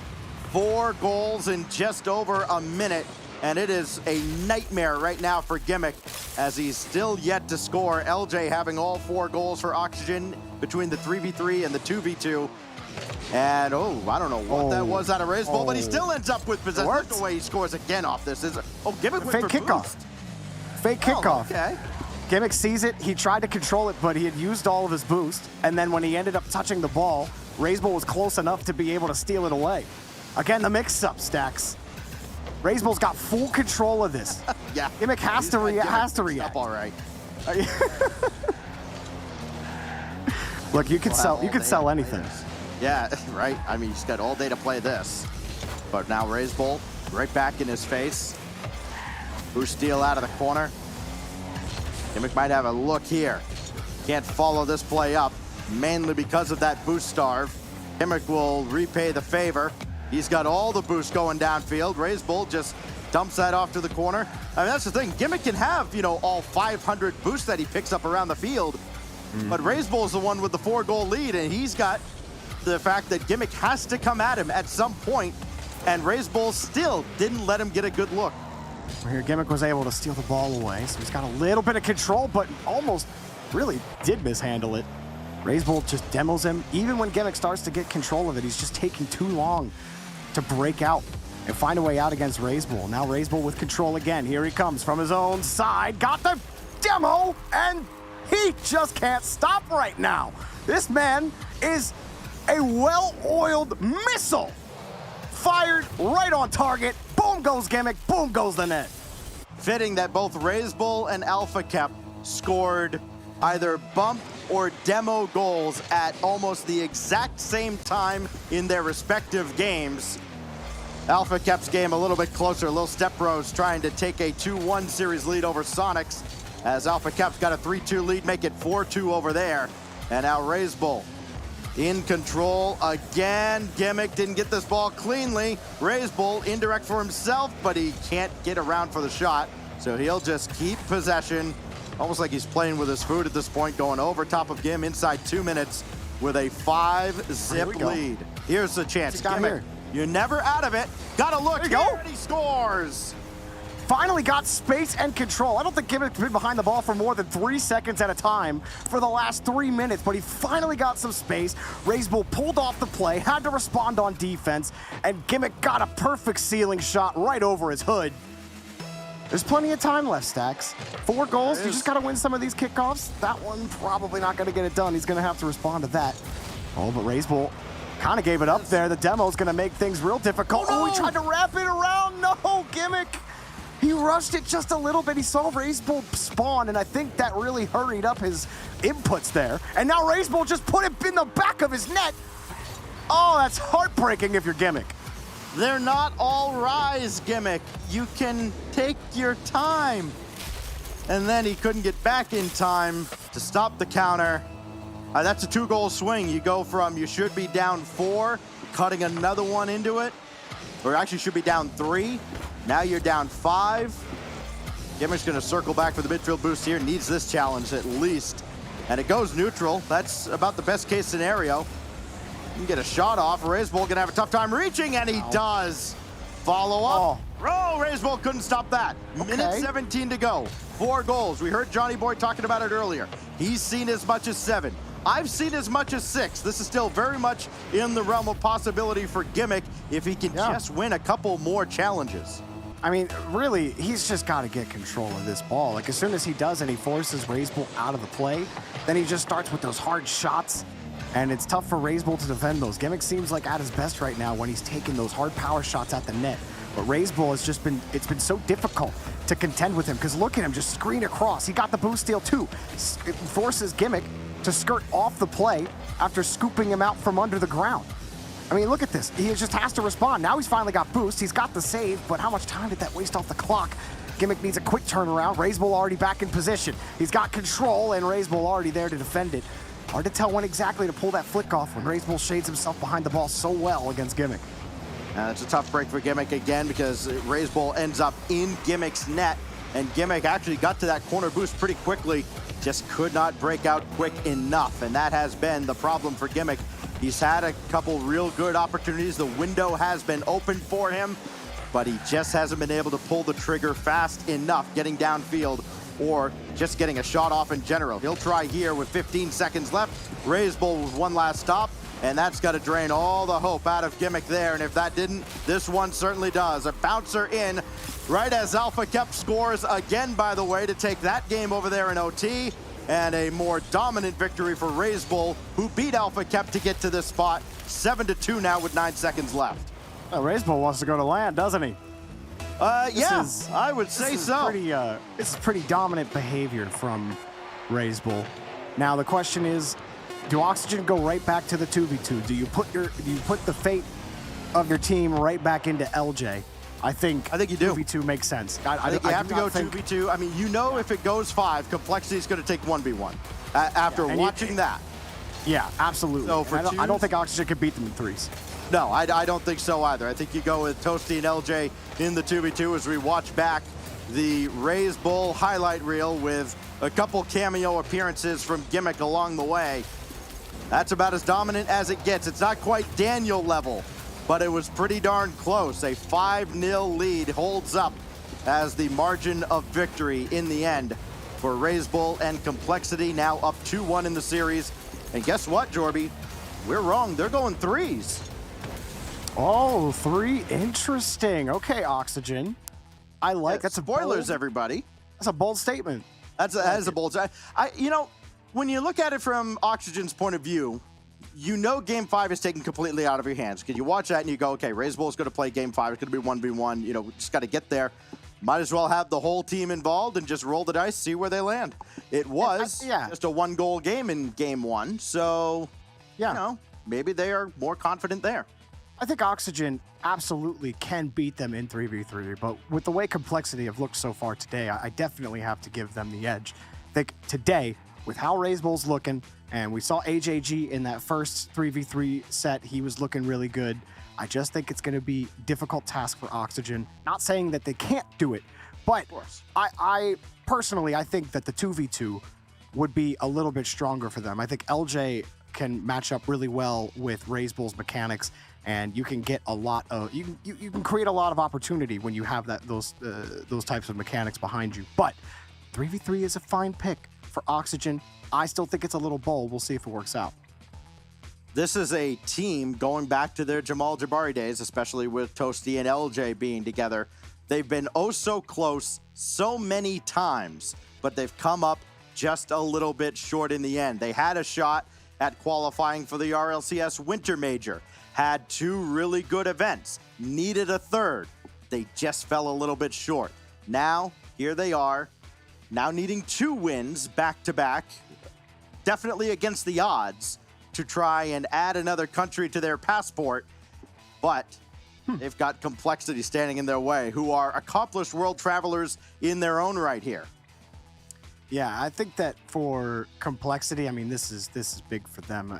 Just like thinking about how their journey has been as a team, just throughout, you know, the RLCS and even a side tournament here or there, it hasn't been the best showing for Complexity, or at least to the standard that they would like to hold themselves at. And winning here in the upper bracket would certainly go a ways to continuing to build that confidence, because it's not going to get any easier as these matches go. But this format has been really fun to see, you know, where we start to see some of these individual player strengths, where we don't really see RazeBull play a lot of 1v1, but we've gotten a good portion of 1v1 from RazeBull in this tournament, and we see how dynamic he can be.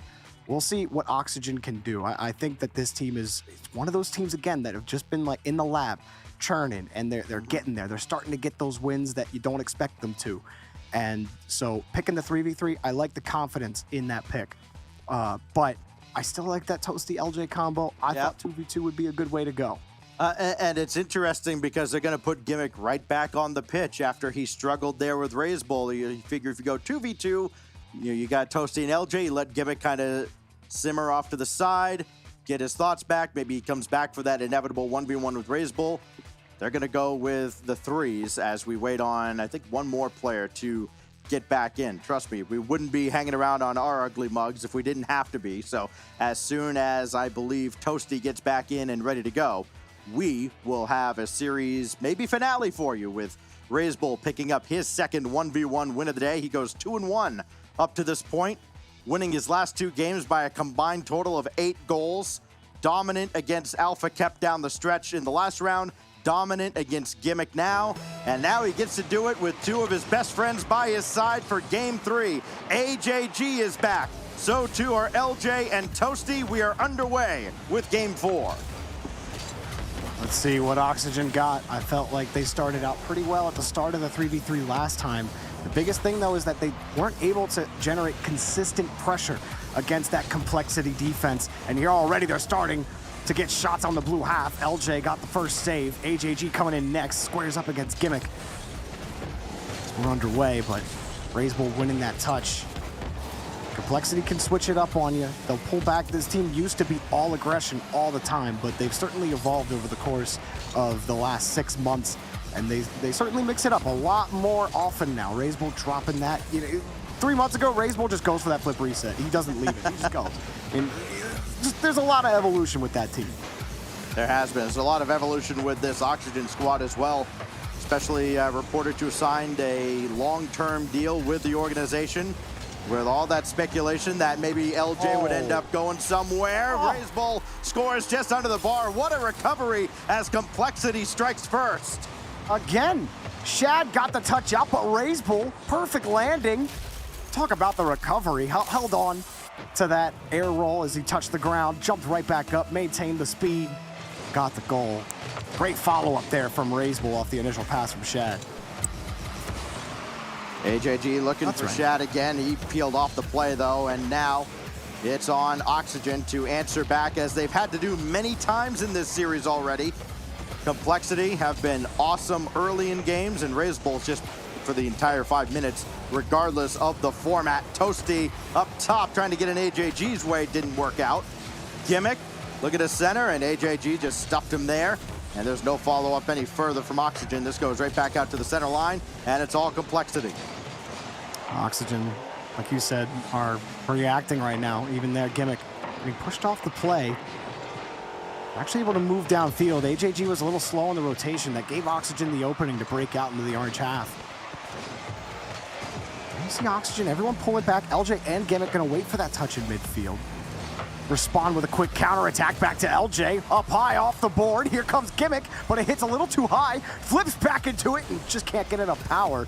It was a good little bit of improv there from Gimmick as he got his reset off the attempted double tap, but it was taken away. Coming up on that halfway mark where Complexity are just about due to score again. This goes over AJG's head. Raised ball, last line of defense. AJG just got a piece of that. It was a wide open net if not for the one defender coming in from the back. But now Oxygen have some momentum. LJ pulled a little bit off of that, and Raised Bull did not take the bait as he'll try and get around Gimmick. That is well done by Raised Bull, who can do absolutely no wrong right now for the Vamos squad. Oxygen really need to get somebody in midfield to challenge Raised Bull. How many times has he just dribbled the ball in the air or the ground right to the midfield line for free? Everyone on Oxygen pulling back and thinking, all right, let's just react to this. You can't. I mean, they've been stuck in the blue half. They've had scarce opportunities in the orange half. Somebody has to be ready at that midfield line to challenge Raised Bull. It's just nothing else is working. You can't play that counterattack. Complexity have been ready for it every time. And if you want to keep going to that, then they're going to need to find a way to create space through demos, bumps, or whatever. But as long as Shad just continues to get flip resets for free, unchallenged in the third, AJG are going to have a chance like that, and Raised Bull will be back ready to get the clear out. LJ, bank off the ceiling, not exactly the way he intended that ball to get there, and is Raised Bull chasing this downfield, stealing boost. And Shad, oh, what a dunk. Just a little bit wide, bad break for Oxygen, but maybe they can build something off of it. LJ for a Gimmick for the tie, Shad out to meet him. And no follow-up, Toasty demolished, wide open net, and Raised Bull rushed it. Oh, the gift he was given in the 1v1 has been returned with a receipt, and Shad makes the save into the final minute. Needs another. Gotta have someone coming in. AJG got a piece of Toasty's shot. Oxygen given a big chance there, but they actually couldn't find the net without a Complexity player in it to defend the shot. Raised Bull gonna take that one out downfield, who hopefully doesn't have to look back at his earlier opportunity and think, why did I not just score that ball? But Gimmick gonna force the 50 out. I mean, that was a chance if you were ever gonna get one for Oxygen. Like I said, they haven't had a lot despite amassing 7 shots on net. I don't remember any of them. Gimmick met by AJG, got this one through, but LJ wasn't ready for it. Has to chase it down, then eat a demo for his efforts. Toasty keeps it alive. Gimmick giving chase to the corner as well. One last chance now for Oxygen. Down to their last few seconds, down to their last life. LJ will take charge. Flip it up there for Toasty.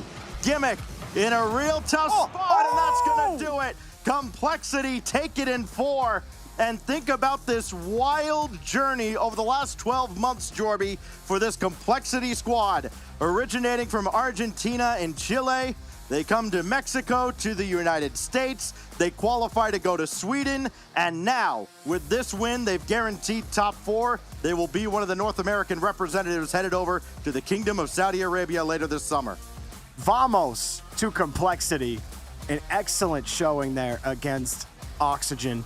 And I know that Gregan had Oxygen winning this 1 in 5, had a lot of confidence in that 2v2. And Stacks, I have to say, they should have picked 2v2. I think I agree. Strong of a team in 3v3 right now. Like Raised Bull is looking incredible right now. I mean, this man literally is a one-man wrecking ball. It's just 1v1, don't care. Win. 2v2, okay, we lose that one, but I still had a sick goal, so LOL. 3v3, we win. And it's just impressive stuff all around from Raised Bull. I truly think he was the MVP of that series. And, you know, he gets a LAN now because of his performance. I'm excited to see Complexity to play in that one. It's going to be fun. Raised Bull, undoubtedly the MVP. We'll send things back to the analyst desk to see if Gregan agrees if they should have gone with a 2v2. Gregan.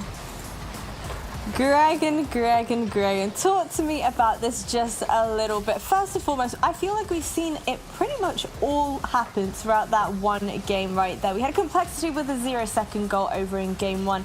But what I really want to pick your brains about a little bit is the fact that you mentioned to me that you thought that Complexity were a little bit weaker when it came to the 2v2 side of things. However, I think my prediction was correct, Gregan. Yeah, well, you predicted the opposite to me, and Complexity did win. But what I said going into that is that Complexity's weakness was their twos, and they lost the twos game. So I think that was correct. I don't know why they chose threes as their map pick on the 4th game. They should have gone for twos again because they were clearly the dominant team, Oxygen that is, in the 2v2 setting. But really that game was decided in the 3v3 at the beginning when Complexity got that 0-second goal. That was a big swing because that gave them the advantage going into the first pick where the counter pick of Oxygen going for twos. They won that. Then they got that 1v1 where Raiseball just absolutely dominated Gimmick. So going forward, Complexity have got their spot at this LAN, but I think a lot of people are going to be wanting to wonder why are they so weak in twos compared to their threes and their ones. Either side of the 2v2, they've nailed that down. Raiseball great in the 1v1. As a team, they're amazing in threes. Why are they struggling in the twos? And that's something they need to work on going forward. And I feel like Raiseball, just pretty much an all-rounded player. You can see from the stats right here, 10 goals and 22 shots. Is this kind of the caliber that you were expecting to see from the side of Complexity? Yeah, we're going to see this a lot in this format because you're going to have those star players like Raiseball who are going to play multiple game modes, especially the 1v1 player who represents a team. They're going to rack up the stats. I mean, we saw it earlier with Space Station with Daniel, who played both ones and twos, obviously had to play the threes. They really do rack up the goals in those. But Raiseball dominated in the ones. It was very close in the threes, pretty close in the twos as well. And you cannot let a single game go in this fight because teams that have a strong ones player or have a strong two setup will dominate you there and get that guaranteed win. So those 50-50 games like the 3v3 game mode will often be to try and pull those victories. Yes, I completely agree with you. But for the side of Oxygen, Gregan, as an analyst yourself and a former coach as well, what would your words of wisdom be for this lineup if you were kind of coaching them throughout this tournament? I guess back your win. You know, they won the 2v2 and they had the choice to pick it again. Back yourself in the twos because they look so good there. And I think really they just need to find ways to score more goals. I know it sounds really stupid saying it in Rocket League every time, like, oh, you need to score more goals. That's the name of the game. But they just seem to not have that final blow that they needed to score goals. A few shots that were sent a bit wide, a few chances where it would have been 1 or 2 touches connected together and they would have scored a goal. And that's really where Complexity looked the better team, especially in that 1v1. You can just see Raiseball is scoring so many opportunities he was presented. And that's where these 1v1 players really do shine in the 3s and 2s setting. They execute, they find the ability to score in those clutch moments where they need to execute in the final little touch to secure the goal. So Complexity going forward, they have that weak spot in 2s, but they're looking scarier and scarier in 1s as Raiseball gets his experience going. And now, do you think that the stability when it comes to playing in 2s is going to be something that Complexity can kind of start to warm up to throughout the duration of this tournament? Or do you think it's pretty much always going to be one of their weak spots throughout the duration of Gamers Without Borders? So the weird thing about 2s is a lot of these players will just grind rank 2s, and so they'll get that experience in 2s. And what we saw with Complexity is they switched up their 2s lineup. So when we saw them in the first round, they used the Shad and AJG, the 2 players who weren't playing the 1 series, to compete against the Lil Step Bros. So I was forgetting their name there. But then when they went in against Oxygen, Raiseball stepped up to the mark and played with AJG. So they have that ability to switch up their 2s roster. So maybe they're still just finding what is that dream pair that's going to work well for them. But they do make their way, Complexity Gaming, into that upper bracket final against Space Station. That's going to be an interesting one because Space Station have not looked possible to beat, especially thanks to Daniel being so good in 1s. But this is where it all matters. Which teams are going to make it into that lower bracket round 3 to guarantee their spot at the LAN? Well, I think only time will be able to tell. I want to see everybody in the chat spamming their VAMs in support for Complexity. Congratulations to Complexity once again.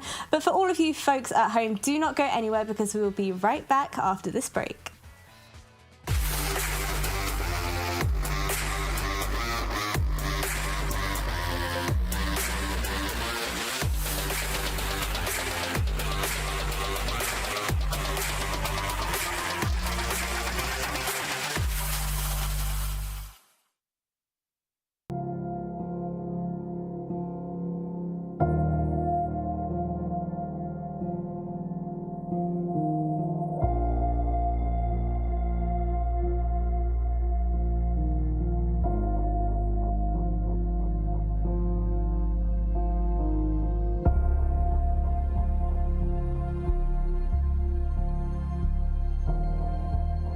जब चढ़ाई में चलो चढ़ने में तो इतनी problem नहीं होती, तो थोड़ा सी बर्फ़ में यहाँ पे आंगन में ही थोड़ा सा पैर फ्रैक्चर हो गया था।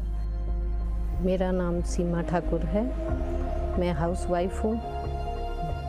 वैक्सीन लगवाने के लिए हमें टूटू जाना पड़ता है, नहीं तो नहीं आयुर्वेदिक वो भी है ऊपर। बच्चों के साथ आधा घंटा लग जाता है। गिरब में जो है डिस्पेंसरी, उसके लिए आधा घंटा लग जाता है। जो टूटू जाना हो तो टूटू जाने में पौना घंटा बच्चों के साथ लग जाता है और पैदल जाना पड़ता है। बारिश बर्फ में तो बहुत मुश्किलें होती है, क्योंकि बच्चों के साथ आना जाना बहुत दिक्कत होती है। मेरा नाम कृष्ण लाल है जी, और मैं स्वास्थ्य विभाग में, क्योंकि कुछ साल पहले ऐसा होता था कि गांव में पता ही नहीं चलता था लोगों को कि क्या है, कोई पोलियो है कि कोई जानता नहीं था। अब जब सरकार ने इसके लिए इस तरीके के अभियान छेड़े हैं, जब तक हमारे को पूरा कंफर्म नहीं होगा कि इस बच्चे ने यहाँ पे दवाई नहीं पी या पिलाई या नहीं पिलाई, चले जाओ आप दूर दराज के क्षेत्र में चले जाओ, तो हमारे को कोई ऐसा केस या ऐसा कोई बच्चा, अगर यहाँ बच्चा आ गया तो हमने यहाँ पिलानी है। किसी कारणवश अगर बच्चा हो जाता, गांव में लोग रहते, क्या पता क्या मजबूरी है उसको, क्यों नहीं आया बच्चा, क्या पता वो बीमार है या कोई उसको कोई और प्रॉब्लम है। तो हमारा ये है कि भी हमारे पास पूरी वो होती है लिस्ट बनी हुई ना, कि हमारा अब लोकल टीम में तो पता ही होता है सबको कि फलानी जगह बच्चा फलानी जगह, तो हमारे पूरा पता है कि फलाना बच्चा फलानी जगह से नहीं आया। वो तो हम क्या करते हैं, जैसे 4 बजे तक आज हम दवाई पिलाएंगे तो नेक्स्ट डे उसको घर में जाके दवाई पिला। वही जैसे मैंने पहले कहा कि भी ऐसा नहीं होता कि भी उसको उस सुविधा से वंचित रहना पड़ेगा।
Gregan, we are back once again. No, I'm not going to finish the rest of that sentence, Gregan. I can see the smile on your face. It's not happening just yet.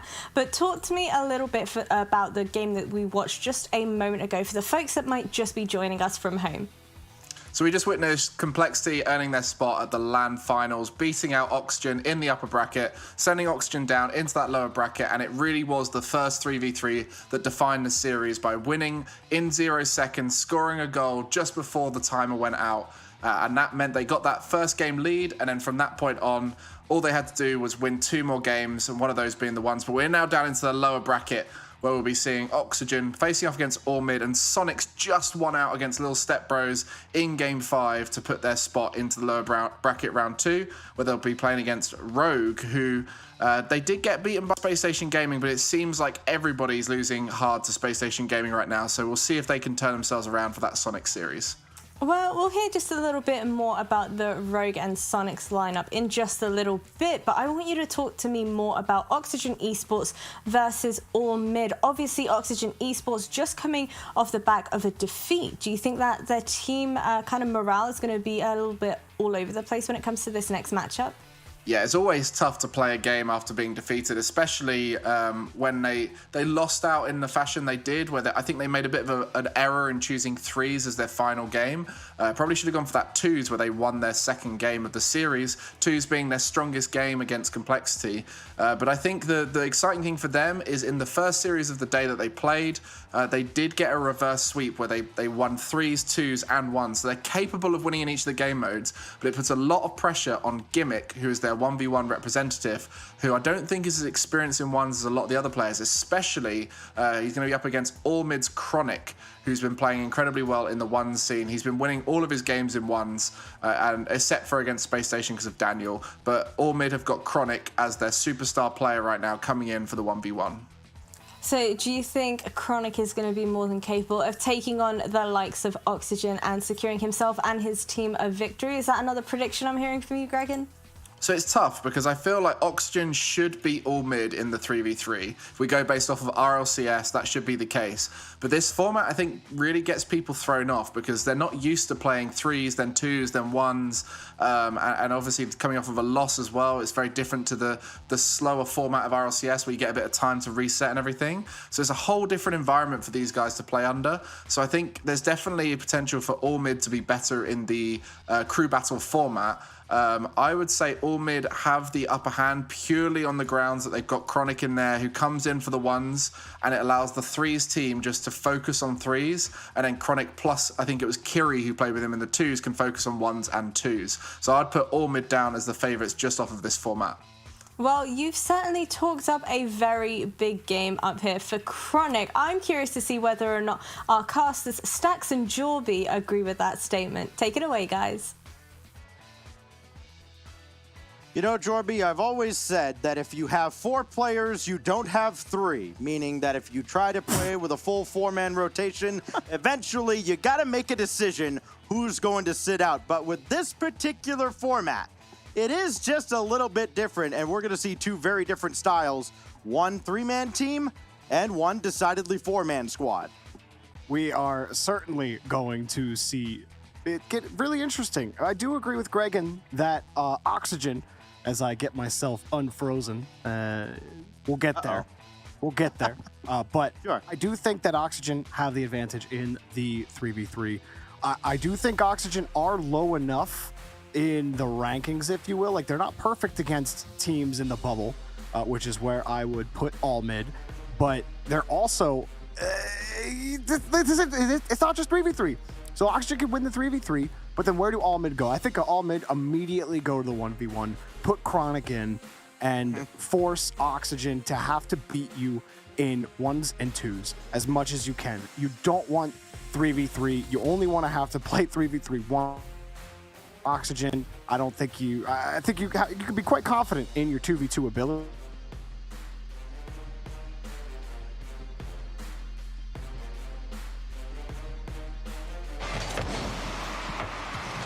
Gamers Without Borders, one of the most important matches of the day, right here. Winner goes to it. I don't know if this has really settled in with these players, but winners going to top 4. They will qualify for the LAN in the summer. As Toasty got the demo, Gimmick couldn't steer that on target.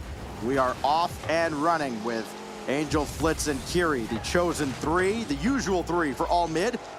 Gimmick almost got that one to go, as Oxygen does have to play back-to-back coming off that 4-game loss. So they didn't have much time to think about their decision-making from that last series. And now they go right back at it. Both teams coming off... What's that? So it's just how most teams want it. You don't want to be sitting thinking about your last match for so long. You'd rather. It's kind of a misconception too with teams, right, George? Like, we hear all the time, maybe they don't want to play back-to-back after a loss, but no, I mean, this is a team that's warmed up now. Yeah, I don't know many teams that wouldn't just want to play all of their matches in a row, even if they had like 7. I'm sure they'd just rather go back-to-back. Maybe a quick 5-minute break, in between one of them, but not any longer than that. I mean, all of these guys play Rocket League for way more hours in the day than you might think they do. I know a lot of people love to use Steam hours and love to get that so sacred 100 over 2 weeks. And some of these players really do put in that kind of time. I don't think a lot of players put in that much, but the ones that do start to see that pay off for them. But I don't think these players get tired nearly as easily as you might think. This, of course, our week of North American action. Europe takes center stage next week on Tuesday and Wednesday. This is intercepted by Flitz, and Toasty will just leave that for LJ to take over. And I don't know if LJ was necessarily ready for that ball. Kiri can't stay with it. And then Flitz got a piece of LJ. That's a good improv move by LJ. May lead to a scoring opportunity. Gimmick waiting for Kiri's touch, and Kiri's beaten both Gimmick and Toasty. Gimmick was a spectator for maybe a little too long, but he gets back and makes the stop. Oh, Flitz almost made that read against LJ. It's not going to end up mattering as Angel was able to move the ball downfield. Really like how Almid's moving the ball around the pitch right now.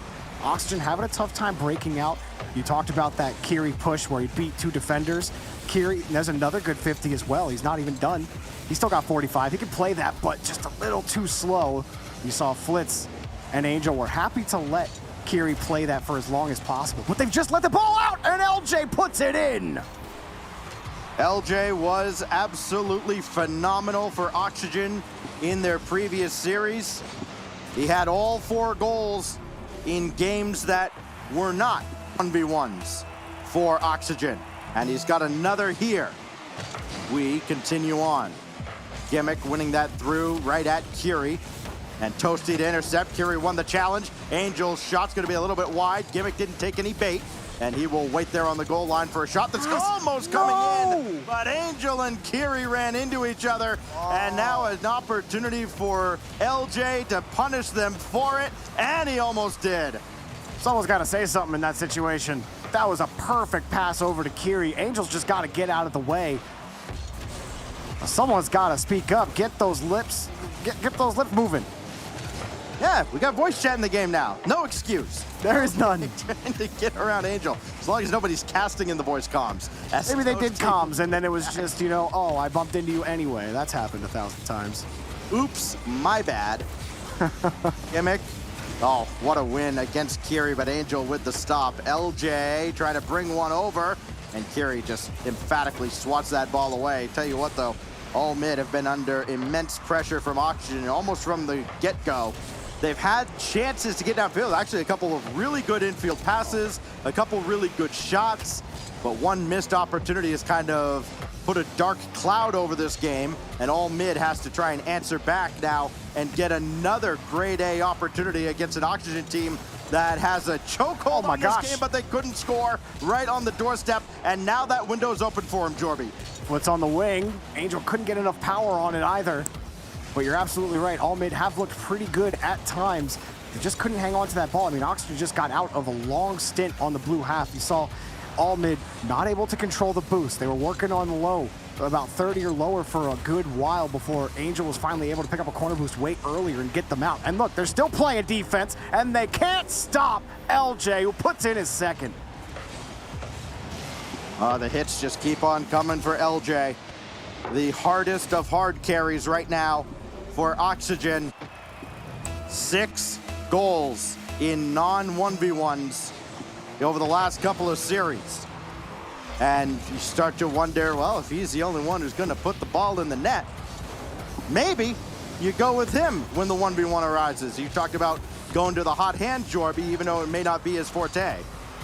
Yeah, I mean, honestly, I still think you kind of go with Gimmick. I know Gimmick just got absolutely destroyed by Raze Bull, but I don't know. Oh, Toasty! Woo!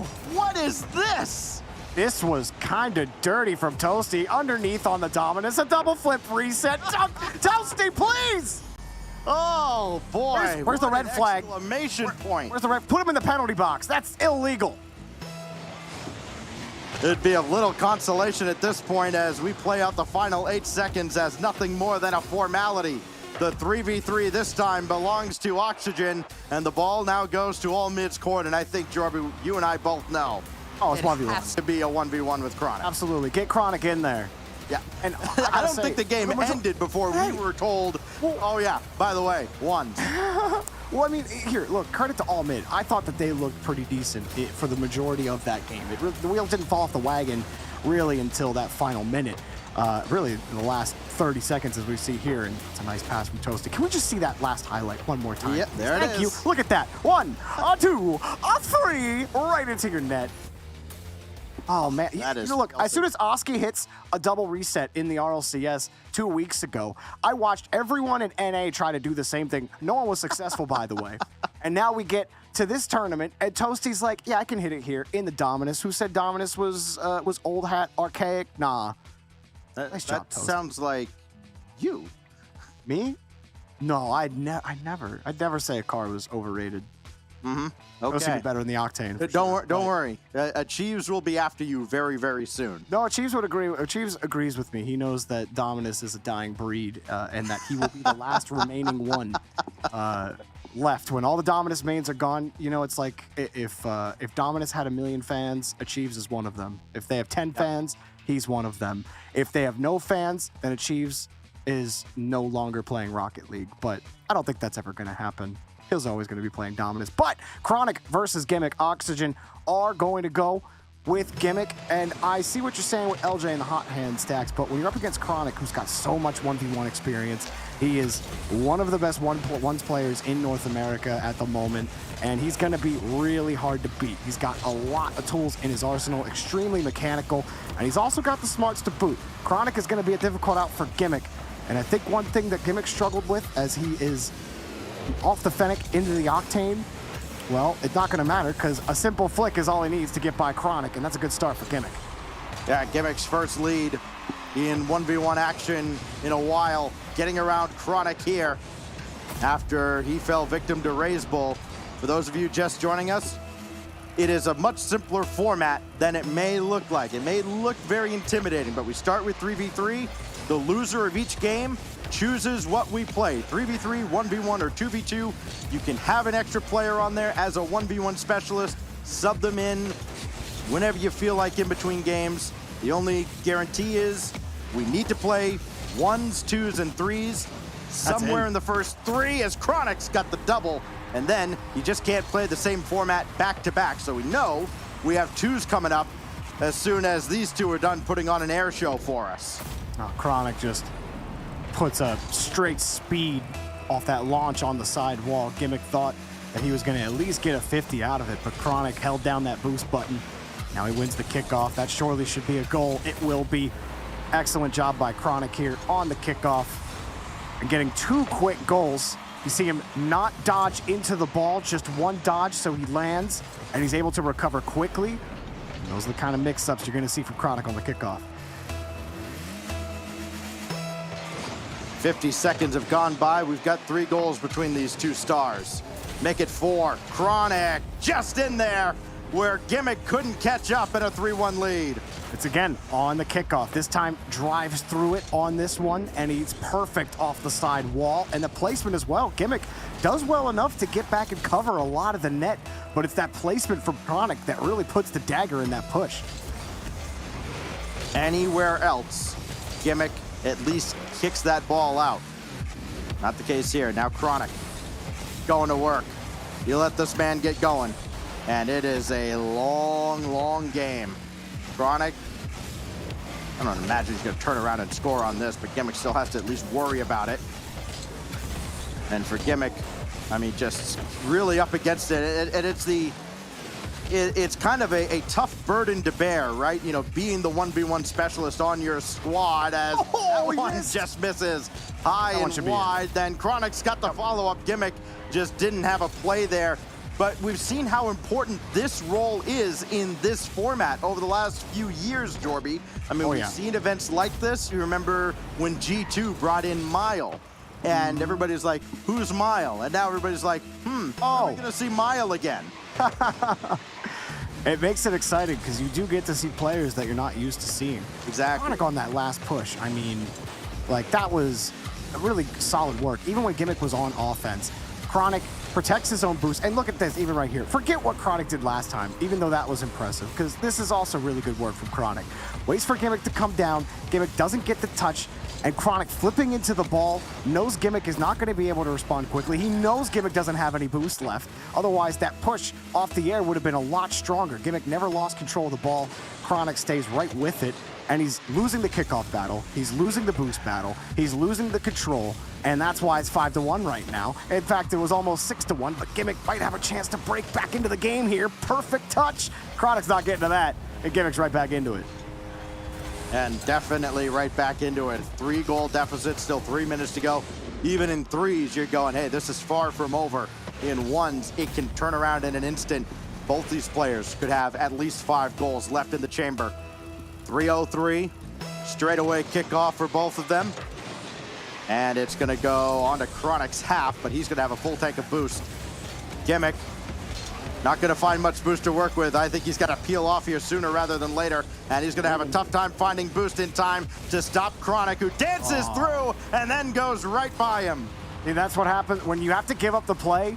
You're leaving, you're hoping that midfield boost spawn. It doesn't. Now you're gonna go to the corner, and you've already lost. It is so hard to come out of that corner full speed and get the 50 exactly as you want it. And I think if Gimmick does, it looked like he kind of flipped to the side a bit, or no, he just kind of moved to the side a little bit before he took that challenge, and Chronic slipped right next to him to get that goal.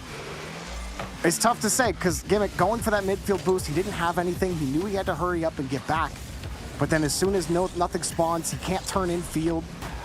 And it's just giving Chronic so much space. It's going to be hard to react on defense when you're not trying to take the charge on defense in 1v1. It's always going to be hard to react to a player like Chronic.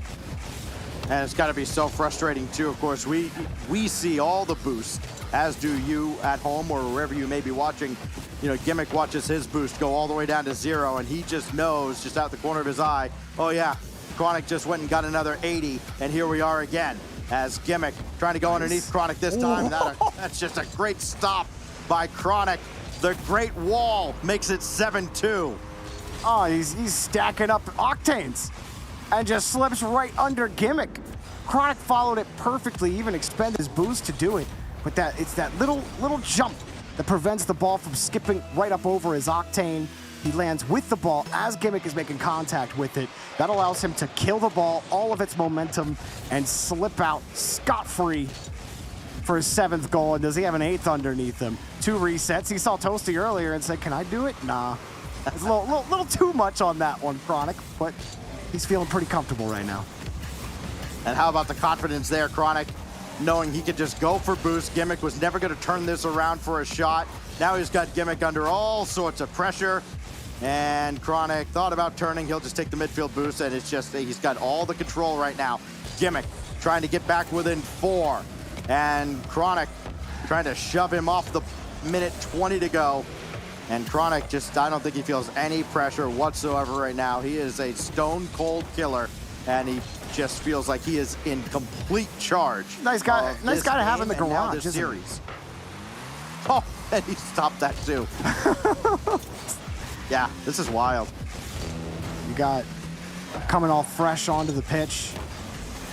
I think it's going to be difficult, though, for all mid, because you start thinking about the rest of the series now. We have to go to 2v2. We already did 3v3 and 1v1. So for game 3, we have to do 2v2 before we start picking from team losers. And Chronic saves it again. Poor Gimmick. Just can't really get anything going against him. So for 2v2, I mean, you got Toasty and LJ that are going to come up stacks. I like that combo. It's a very strong combo so far. The question for me for Almid is, I mean, who do you pick here? You got to put Chronic on the field for them, don't you? I would imagine, yeah, they did it in the past, which was a little surprising, but it worked out. Gimmick will score here, at least to make it a little interesting. 4 goals, 19 seconds. I've seen strange things, but this would be a miraculous effort, to say the least. I think Kiri Chronic is probably... It was Kiri who played with Chronic last time, right? Or was it... I got that wrong. I need to pull it up. I forget who it was last time, but that seems like it'd be a pretty strong duo.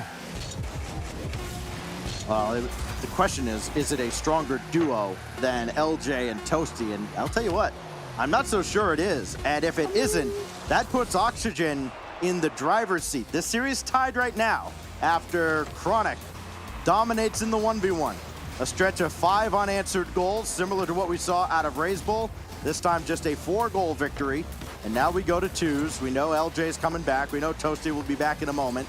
And we will see who takes the field for all mid in this all-important tie-breaking match.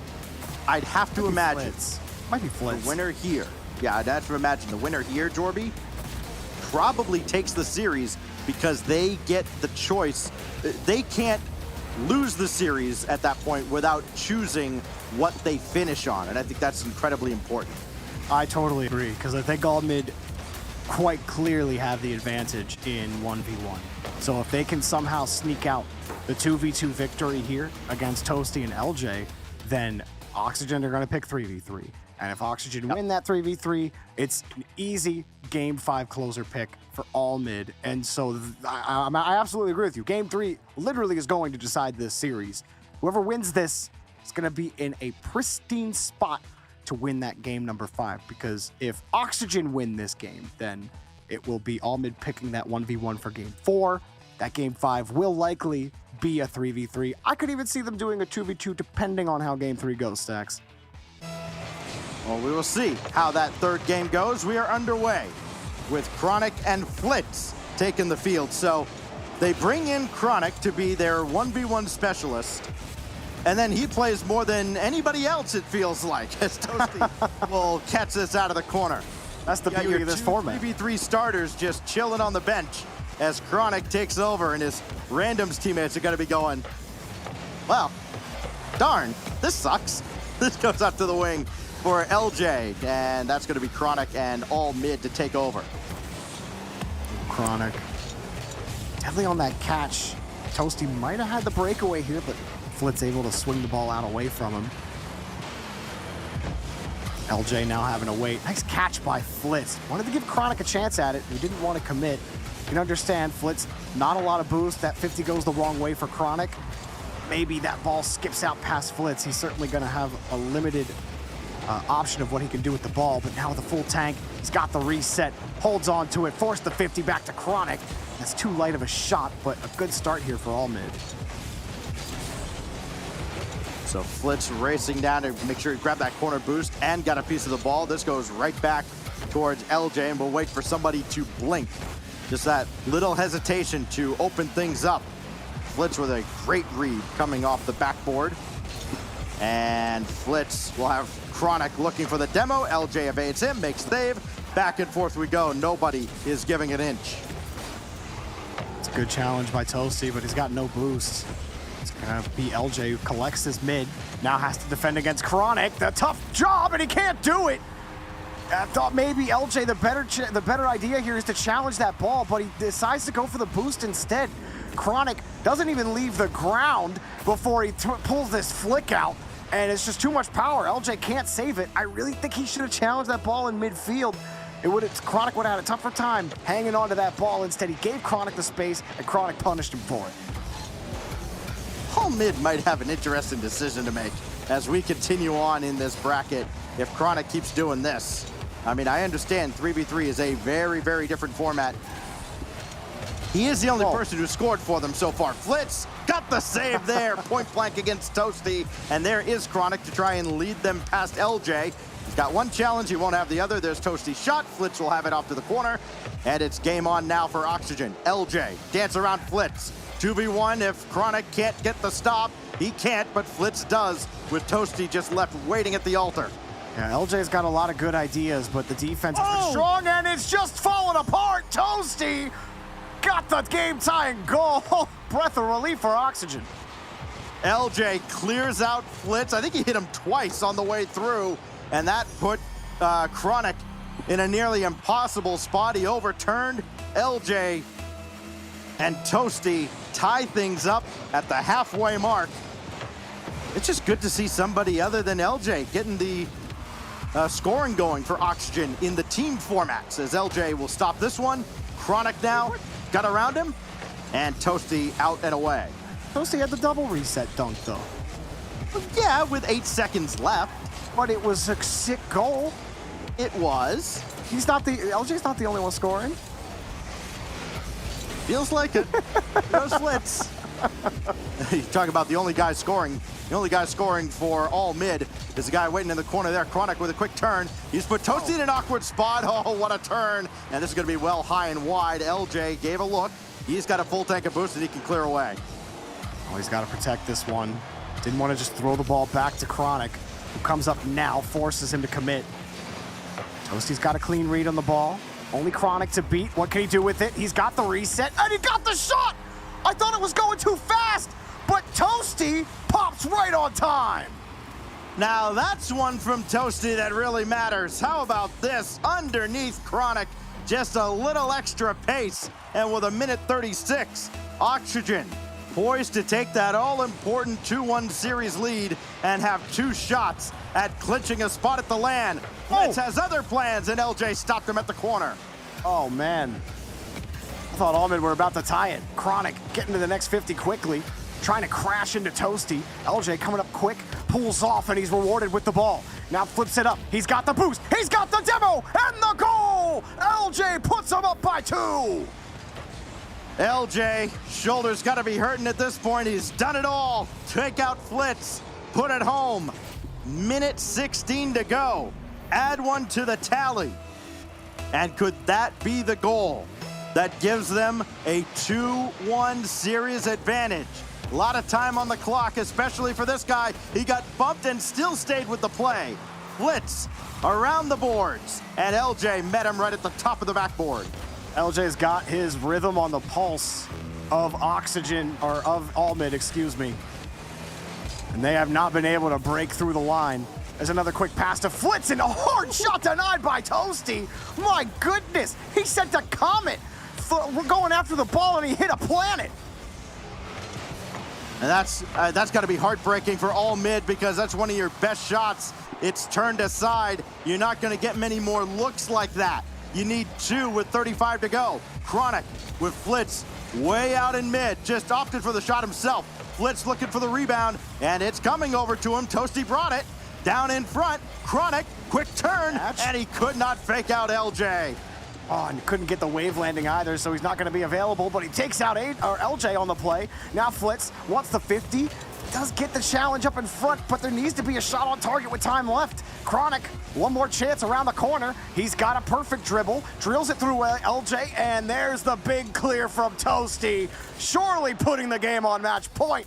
Oxygen, 1 away, Stacks. 1 away indeed.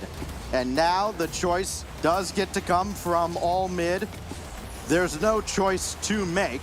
You never want to go out of match point without sending your absolute best. And they've got to feel like it's as free a win as you can get against almost anybody not named Daniel. When you throw Chronic out there on the pitch in this format, at least in this bracket. Why is LJ not playing once?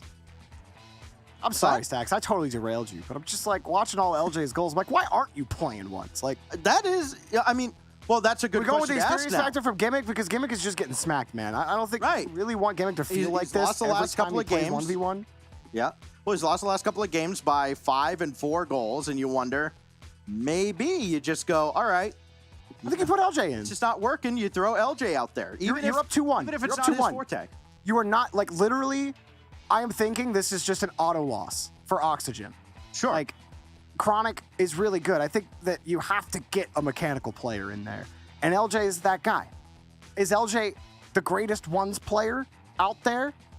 Probably not, no, but you've got the series advantage, and I think you also got the advantage when it comes to 3v3. You basically get your pick. In fact, I would say again, Oxygen, learn your lesson from last time. Just pick 2v2 after this. Yes, absolutely. Well, I'm guess saying. what? They have picked LJ. So There it LJ, is. with the game in hand, you might as well just have a go. The There it worst is. thing that happens is you lose. He scores 4 seconds in. Look at that. Immediately rewarded for the decision. LJ drills through Chronic on the kickoff. He's got advantage, he's got the shot, he's got an easy goal. So now Chronic, he gave up the early goal to Gimmick in the last 1v1. And then you saw how that panned out. Chronic answered right back with 5 unanswered goals. Well, got the stop there. Does LJ. You quickly turn on this, he certainly can. All the possession until Chronic says no. On LJ, well, he's very willing to pull back, and Chronic maybe trying to not mishandle that ball. But LJ very willing to come out quickly on those challenges, but also willing to give Chronic the space, at least for now. As Chronic got control of the boost. LJ's in a little bit of trouble here with only 30, but he stays back. He's not going to bite easily on Chronic, but he does get that midfield boost, puts LJ in a tough spot. He's got to dump and chase. Oh, he wins. That's going to be a goal. Oh, he ripped it right. No, it's near not. Chronic. Not with this my guy on the goodness. pitch. Against maybe anybody else. Maybe. Not this time. Chronic, just one little touch to disrupt LJ. He's got a full tank of boost. LJ's got to be wary of that. As here we go. LJ maybe got caught up there a little too long. He got back just in time, running down the dotted line to make the stop. Now Chronic, will he go to the backboard? No. He just went underneath. LJ should be commended for that save. That is not nearly as easy as he made it look.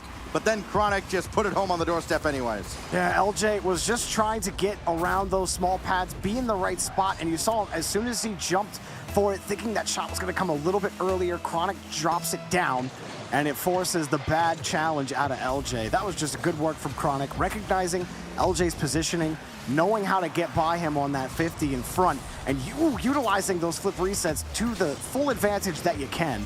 Chronic doing good work out here. But LJ, I think, has been a much closer matchup so far. I mean, at this point in the last game, it was already, 4-1 Chronic? And now it's still 1-1. About to score his 5th in a row. Yeah. Looking for his 10th goal of this lower bracket series to try and keep all mid alive. Remember that Oxygen will have the choice if this does go to a 5th game. Chronic does score. There's his 10th, his 2nd of this game, his 9th in 1v1s. And with 3 minutes and some change left, Chronic holds all the cards, as he has so often in this tournament. Remember, he had his trial by fire up in the upper bracket when he had to go against SSG, and you know what that meant. That was Daniel. It was entertaining, if you're a fan of Daniel. As LJ taking one down the pitch. Chronic will dump it out to the corner. And LJ doing all he can to keep possession. And I'll tell you what, LJ is holding his own. He ties it up. Nice move here from LJ against Chronic, who was starting to lose that boost battle. You see him come out, and he takes a really weak path behind LJ. He's got to cut into that play sooner if he wants a chance at it. When he's got 0 boost, you're not going to have any kind of speed to be able to cross the line. And LJ's going to have you easily beat. Well done by LJ. It was an easy carry for him. Chronic getting caught, losing that boost in the corner. I misspoke, by the way. It was Flitz that played that 1v1 with Daniel. So there you go. Oh, they learned their lesson. Boy, did they. LJ, pinch downfield, halfway mark. And a chance to take a 3-2 lead. He's just going to keep possession. All the boost in the world. Chronic still going to get to this. LJ, that touch had to be a little bit better. He's going after Chronic, didn't get him. But he does have him starved out here. Chronic, not finding nearly as much boost, just having to go left, right, and still Chronic stopped him. Are you kidding me? Oh, did he actually get a touch on that? I was on LJ cam, and it looked like it just hit off of the corner of the post. Now he takes a quick shot. Chronic can't get there. That was excellent control of the ball by LJ. He went corner to corner, and there was nothing Chronic could do. Constantly getting his boost stolen, had to work on small pads, and he pulls himself out of the play for 1 second, feeling that desperation of no boost, and he gets punished for it finally. And going back to that really earlier touch, Stacks, I actually feel like LJ was trying to keep that ball close because Chronic was in net. And flinging that ball onto net would have given Chronic an easy clear and would have made life maybe a little difficult for LJ. He'd have to play defense right after. And instead, he went for control. Chronic gets a nice shot on the turnaround, and we're right back at it. How about this from Chronic here? I mean, LJ's got boost. He's got plenty. It's just, you're at his mercy at that point. That's a great recognition by Chronic, realizing that LJ is going to run out of real estate pretty soon on that back wall, and he just had him beat. Now with 1:48.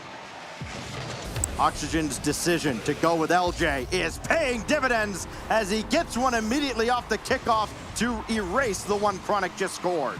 Again, another kickoff, just a neutral kickoff, and Chronic ends up flipping off of the ball.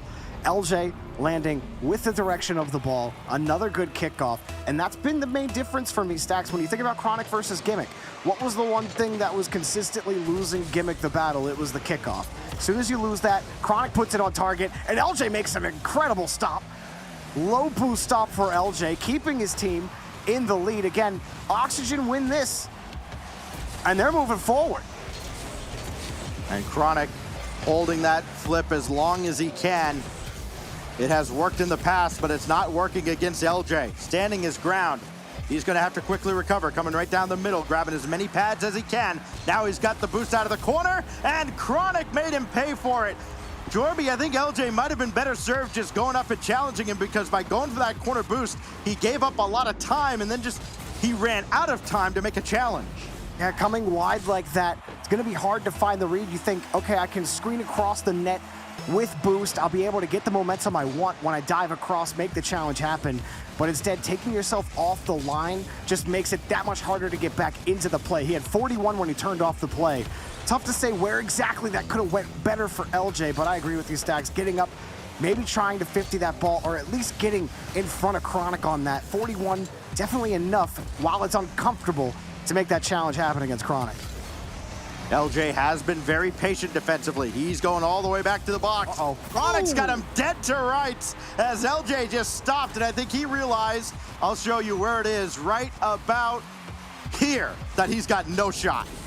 Yep, LJ turns. As soon as he turns away from where Chronic's trying to shoot, it's like Chronic drops the ball, he can immediately see where LJ's turned and picks exact moment when he wants to strike. Now he's won the kickoff, a chance to go up by 2. He's got it. Chronic stealing the game from AJ, or LJ, with 39 seconds remaining.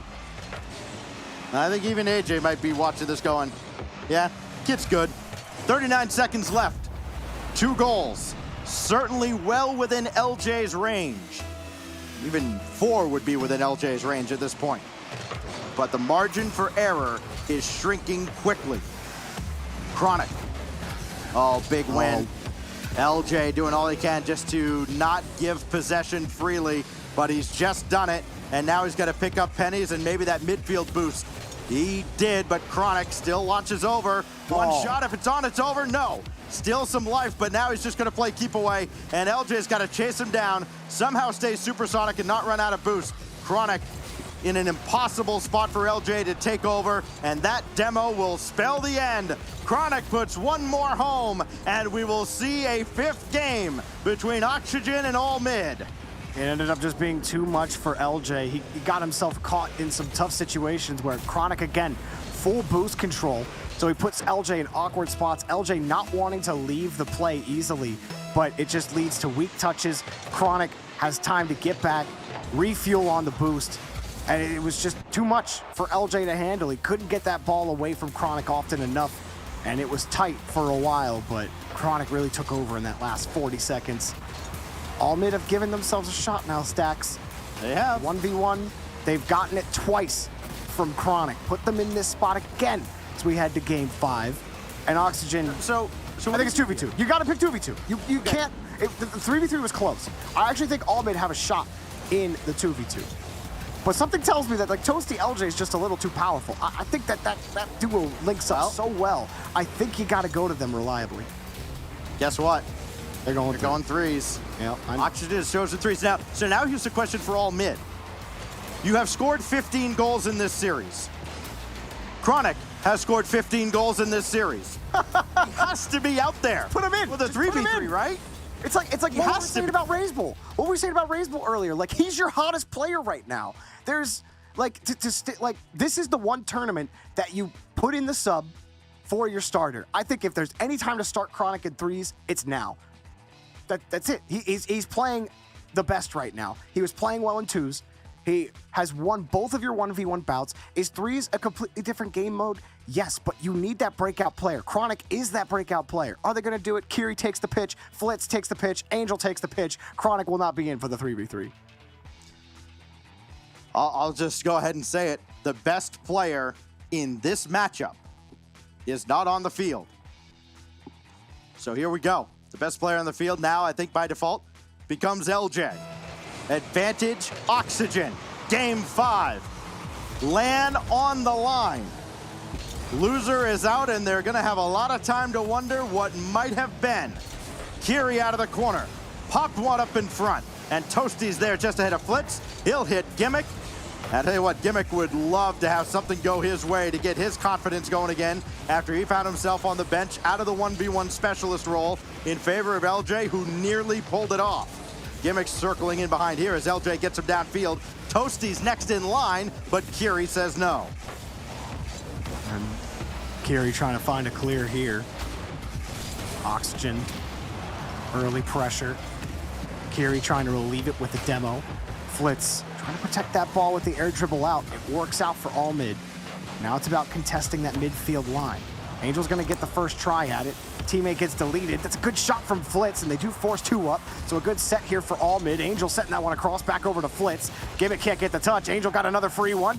Coming in was Kiri, but it's taken away. Kiri still got it in front. Pass to Angel, taken away again. LJ dives in front. You like the creativity there from all mid, but they get punished on the transition, and Gimmick gets the goal. The smarter team defensively making that adjustment, realizing that that was never going to be a shot attempt. It's a drop-down pass. Everybody scrambled to start that counterattack. They reacted to it quicker than all mid did collectively. Oxygen gets the early goal just after a minute gone by. And this could fall to Gimmick. He's got to challenge Angel. Not happening. Kiri to the backboard. Flitz, well, ambitiously up. But LJ had him beat the whole way, and that's a good win by Toasty to stop anything further at the center line until Angel comes in, who also gets another piece of Gimmick, and that shot did not yield any kind of rebound. Good 50 there from Flitz. Anything you could do to stint the push out, but Toasty, barely beyond the neutral zone, was taken out. And again, this is kind of what we saw from all mid in the last 3v3. There's a good shot, but the Gimmick gets there to deny it. 3 Oxygen players in the net. Flitz didn't really have a lot of real estate to pick. And that's just been the story for all mid in the 3v3. Toasty, he's just playing decoy, waiting for someone to come up. He'll just take it himself anyways. And LJ intercepts Angel, so Flitz called back into action as he'll launch one away. Gimmick just a little bit high and then demolished for his efforts. I'm not quite sure how. Angel gets a demo there, but they will take it. Relieves just a little bit of pressure. Flitz now got to have one over towards Angel, who's got a full tank of boost at a very important clear. They got to get control of the neutral zone. You know, punching the ball down is great, but every time an orange car sends it back the other way, it prevents you from being able to generate real pressure. That demo was a good start, but again, that follow-up, forcing Angel to have to make the play. Gimmick doesn't get the best touch, and now here's the chance for Flitz. Got the 50, taken away by LJ. All mid, they get real close to knocking on the door stacks, but they can't quite get their fist on it. And Toasty gets another clear. LJ's 50 denied here by Flitz. Gimmick trying to send this one out. It's starting to look better and better for them in the neutral zone, but getting control of it consistently starting to happen for all mid. Where the shots, though? They need to start finding those quality shots.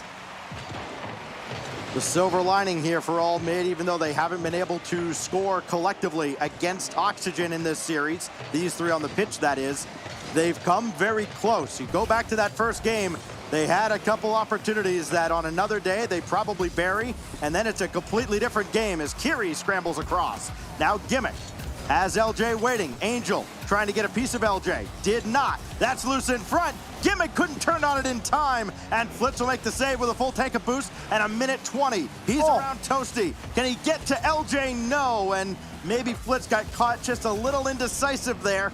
Out of the corner, Flitz can still go for this. He's around Toasty, but LJ's got it all the way. Oh, LJ froze Angel as soon as he saw him. Angel wanted to go. That's a good win, though, from Kiri. Got the pass back denied. Oxygen hopping in front of these routes very quickly, and it's making life difficult for Allmid to find the gap. And Flitz, he's been the guy that's been so dynamic moving down the field. Angel now got a quick pass to Kiri, denied. And again, it's Gimmick jumping in front of it. Well, while Gimmick might have got picked on in the 1v1 stacks, he has certainly been a force on defense. And LJ going the other way, 3 touches taken away by Flitz. His defense has been superb, as has Oxygen's as a whole, cutting out all of those passes as you called out. But there's Flitz, and I think this pinched off a defender on its way in. Flitz loads the cannon up and fires right into the castle wall. Oxygen, hold as they may, just could not relieve the pressure. Flitz has been trying to go supersonic for the entire 5 minutes, and he finally gets a supersonic ball to go into the net. 30 seconds. Oxygen, it felt like they tried to win it 1-0. That has failed, so now they go to plan B, needing another. Kiri and Flitz are down there. That corner boost is not for LJ, but it doesn't matter. He'll take it himself. Got the flick, and Angel read him the whole way. It almost turned into a 1v1 without Chronic on the pitch, but Angel came through. Toasty to LJ, popped away by Flitz. Game 5 overtime. Somebody's got a heroic effort here. Kiri's over Toasty. Gimmick's way downfield. It's only LJ to make the save on Angel. Oh, he kept it up. Flitz isn't done. Pass over to Kiri. Oh, drop down. Stacks, go, go, go. Overtime, game 5. Here we go. Winner goes to Riyadh in the summer. Kiri against Gimmick. That's a good stop by Gimmick, but it went out to Flitz. Toasty's there. LJ can't stop it. Flitz wins it for all mid. Flying Flitz ends Oxygen's dreams. Oh, can you believe it? What an upset. Flitz absolutely popped off. And game 5 goes the distance, and Flitz, that was insane. Oh, I thought Allmid had the chances. I thought it was over, and then it went to OT, and I thought Oxygen, they were finally gonna take it. But oh my gosh, Flitz, that double was nasty. You want to talk about a guy clutching up in game number 5. You know, we talk about Chronic, and like, yeah, why is he not on the pitch when he's the hot hand? Flitz is like, yo, wait guys, hang on. I got something to say about that. Did you see that? Because I heard and I saw, and y'all gotta watch out for Flitz, because my goodness, what a clutch up. I know y'all can't see this, but there's 15 goals here. And he's not on the pitch at the end. There you go. 15 goals. All these G's over here. And after all that, Chronic just gets to sit on the bench and watch him work. And the 3 squad pulls it off. How about Flitz? 2 goals from 6 shots, Jorby. That was an incredibly clutch performance for all mid. I mean, it was absolutely slam dunk. Chronic literally got all mid 2 of those game wins. Absolutely, the 1v1 specialist coming in clean. That's the excitement of this format. I'm really curious what the desk thinks, because that was fun. Oh my word. Gregan, Flitzy absolutely popping off. Not to mention Chronic as well, going absolutely insane for his team. Talk to me a little bit about the performance that we just saw there, Gregan. So we came into this and we said all mid had that Chronic factor who could come in and almost guarantee the ones win. He did his job. He came in and he won both his ones game. He didn't quite pull off the twos game, and I thought, that's it. All mid don't have that threes capability to come in and smash it out in that final game with Flitz, with Kiri and Angel. But they did it again. They did it against Xset earlier. They lost the first threes game, and then when they were back against the wall in the game 5 where the opponent chose threes, all mid came out and they popped off in that final game, and it was Flitz's double tap at the end that pulled it off. That was an incredible performance from them. Chronic did his job, won the one game, but it was the all mid threes roster that came in and popped off. Oxygen knocked out in that lower bracket, so they won't be making it to the LAN. That's got to be heartbreaking for Oxygen, but I'm wondering whether or not the mental factor certainly had something to kind of factor into that as well. And I want you to talk to me about the mental factor of actually, you know, we witnessed Gimmick versus Chronic over in the first ones game, and then LJ versus Chronic in the second game. Talk to me a little bit about the mental factor of subbing in LJ instead of Gimmick. Yeah, so with this Oxygen roster, there's no real standout ones player in the team. So one of the players who's more capable in 2s or 3s had to try their own in the 1 setting. And Gimmick played really well earlier in 1s. They tried him again, and it just wasn't working against Chronic. And they saw how well LJ was playing in the 2s. They thought, you know what, let's chuck him in, give him a go, see if he can do it. And it also gives Gimmick a chance to reset his mental to come into the 3s or 2s that they'd play afterwards. So they gave LJ a go, and he almost pulled it off against Chronic, but Chronic just downloaded him in those final few minutes to be able to close out the series for him there. But it really was an amazing opportunity for LJ to adapt and overcome that 1 scenario, because if you're not familiar with 1s but you're an excellent Rocket League player like LJ is, you can be a bit confusing to play against for a traditionally good 1s player, because you're unpredictable but you're good at Rocket League. So he was scoring goals, he was challenging well, he was being efficient, but in an unorthodox way. So LJ played fantastic in that series,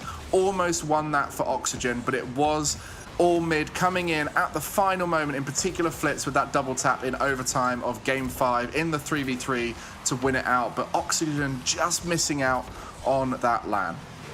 And I mean, LJ's performance, from my perspective at least, the confidence was certainly there, the unpredictability was certainly there as well when it came up for him playing against the likes of Chronic, but Chronic putting on an incredible performance nonetheless. Was that outcome of the game exactly what you expected it to be, especially with the likes of Chronic taking part? Well, I predicted beforehand that I thought All Mid were going to take it, but that was based off of the 1s and 2s, and also we mentioned about the mental side of it. Oxygen coming off of a loss into this game would affect their potential ability to win it. I didn't expect it to go to game 5 and be a 3v3 win that took it for All Mid, but they have done that twice now. Against XSET in the lower bracket round 1, they lost the first 3s, won the second 3s, and they did it again there. So they've clearly shown they are capable in the 3v3 setting as well as the 2s and 1s, and that's really the exciting thing about this crew battle format. You bring in those 1s players, you have those 2v2 mix-ups that you can try, any combination of players in the 2s, but it really comes down to 3s in a lot of these series that decides who wins it. And we look at the traditionally good 3v3 teams from RLCS, and they're not always winning out here today. And here's 2 teams, Rogue and Sonics, that we're very frequently seeing in RLCS for North America, popping off in various little moments here and there, but neither of them really making massive runs into top 4s, but they have that ability to beat out a lot of the other top teams. So it will be a really interesting matchup to see how they fare in 3s. Of course, Rogue and Sonics both being the teams that have indeed qualified to right here Gamers Without Borders, but we'll be seeing some more action coming out from them after the break.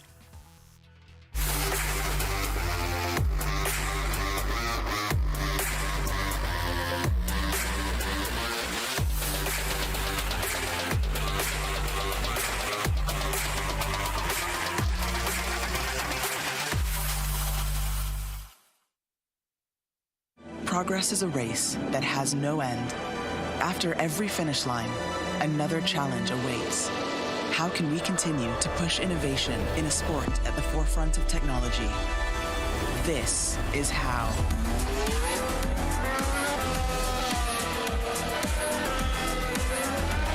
Discover how Aramco and the Aston Martin Formula One team aim to meet Formula One's sustainable fuel targets. Aramco, powered by How.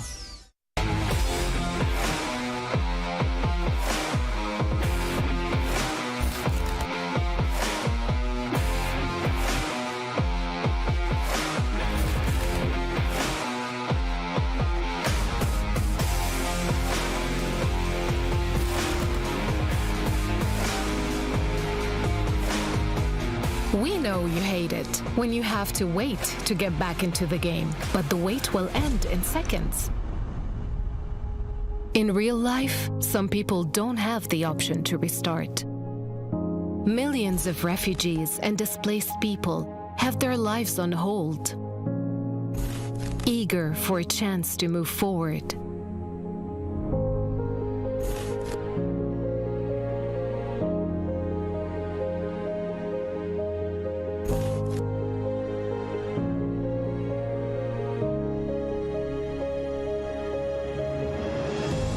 There are 84 million people around the world who were forced to flee due to war, conflict, violence, persecution, and climate change.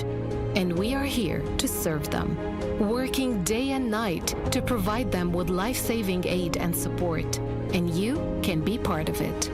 You can help people forced to flee gain access to life-saving aid like shelter, food, water, medicine, and much more.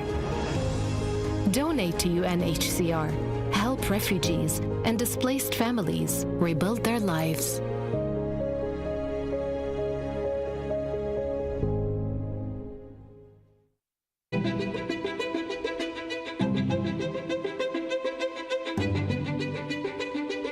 The divisions in the world are stark.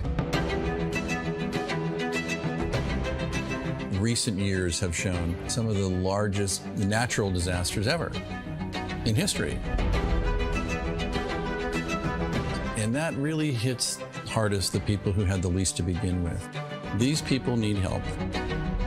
It would be a real tragedy if all these advances in science and health and technology only benefit people in a position to pay for them. There should be no lesser standard if you happen to be poor. These problems can be overcome.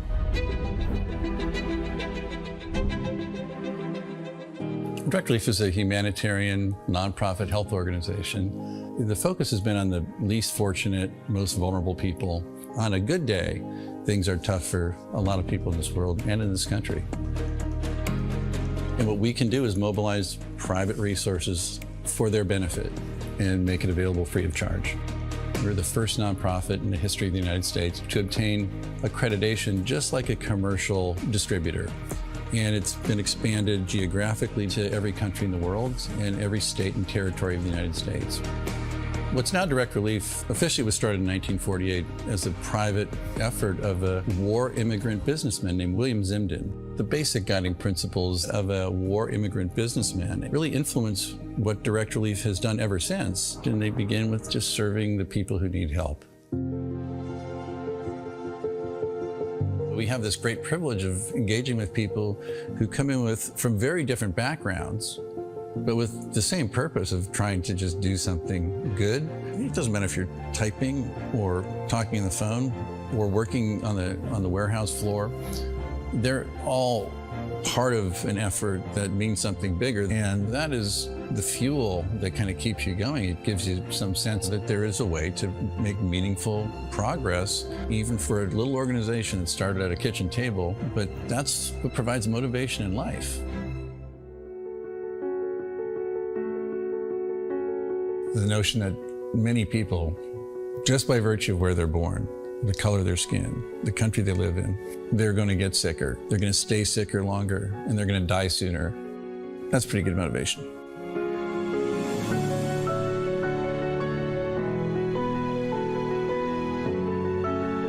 These issues are too big for any one organization to address. We really work hard to honor these guiding principles, invite people to participate, and we are sure thankful for the thousands of people across the country and world who have become part of Direct Relief by virtue of their participation.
Welcome back once again, everybody, right here to Gamers Without Borders. My name is Jasmine Kanuga, otherwise known as Veracity, and I'm joined by the beautiful Gregan. Gregan, how have you been enjoying today's game so far?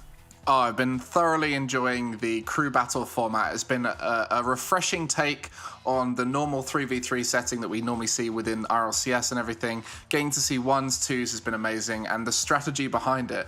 I'm really excited to see the last game of today and also tomorrow, seeing these top teams compete against each other, where the ones games get really exciting.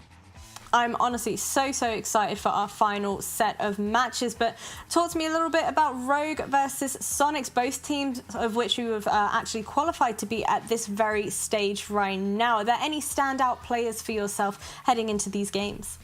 Yeah, I think it's an interesting one. It's always down to that ones game because it's got the same effect as a twos win or a threes win. So if you can put your team on your shoulders and win a game like we saw Chronic doing in that last series, it can make a massive difference. And the real question is, who's going to be the ones player for Rogue? We both saw Aqua and Taroko representing in the two different series. So I wonder who's going to be confidently coming into this one to take that ones win. And I think it was Andy on the side of Sonics who represented there. So that ones win is the big swing game, but at the end of the day, both these teams will know that they can win any of the threes, twos, or ones game against the other team. So that's going to be the real question. Who's going to come out on top in the threes and start off the series strong? So for Rogue losing out versus the likes of Space Station, obviously a very strong team nonetheless, that was 0-3. Do you think they've been able to kind of adapt and actually kind of like regain after that previous loss? So this format really favors Space Station because they've got Daniel, who's just this superstar player. He's one of the best ones players in the world. So that ones game, it's a write-off. One of the best twos players in the world. That twos game, pretty much a write-off. Space Station are the strongest threes team in this tournament, so even that is a really tough game to win. So Rogue will have come out of the Space Station game knowing that was the likely result. And they'll be coming into this thinking, right, this is the game which we can win, and this is the game that they can qualify for the LAN from. We just saw All Mid qualify by beating Oxygen in a clutch 3v3 win. Rogue will know coming into this that they can do the same thing, where Sonics, on the other hand, they lost out to Oxygen earlier, who've also been knocked out, so they've got a tougher journey here. So now Sonic's actually managing to beat out against Little Step Bros, the August team that we had competing previously. From my perspective, I feel like Sonic's look a little bit stronger in their 3v3s department. How do you think that they'll be able to kind of adapt when it comes to the twos and ones? Yeah, so the Little Step Bros that they beat, that was a team where, again, they were relying on that 1v1 and 2v2 setting because Sonics have a lot more experience in threes than Little Step Bros did. So they should have won the threes there, and they did in the end. Whereas now what we're seeing is Rogue and Sonics are pretty balanced, I would say, in the 3v3 area from RLCS experience. So then it's going to really come down to those ones and twos games where I think that individual has to step up. And like I said, Rogue have got Aqua and have got Taroko. Who's going to be the one there? Sonics have got Andy. That's going to be a lot of weight on his shoulders. If he can win that ones game, that could win the whole series for his team. I feel like the pressure is certainly on the shoulders of all of our players and all of our teams to see which one of them will be heading through to the LAN finals. But Stax and Jorby, take us through this. Our last match of the night, Jorby, it always hits just a little bit different. Sonics and Rogue, only one team can advance to tomorrow. Only one of these teams can secure a spot in our LAN in Riyadh during the summer. Oh, it's going to be so good. I'm so excited to watch both of these teams play because I think that this one is not easy to pick. I think the 3v3 is going to be close. I think any kind of 2v2 composition you have is going to be close. And 1v1 also going to be close. I think Rogue have multiple weapons to pick from. I think that, even if Sonics do want to go to Andy for the 1v1, which is what they will likely do, I do think if things go sour there, T-Corel is not a bad option to go to. I also think that teams need to rely more on who's playing hot, because I think that what we've seen so far today, Stax, is when they threw LJ in to play 1v1 against Chronic.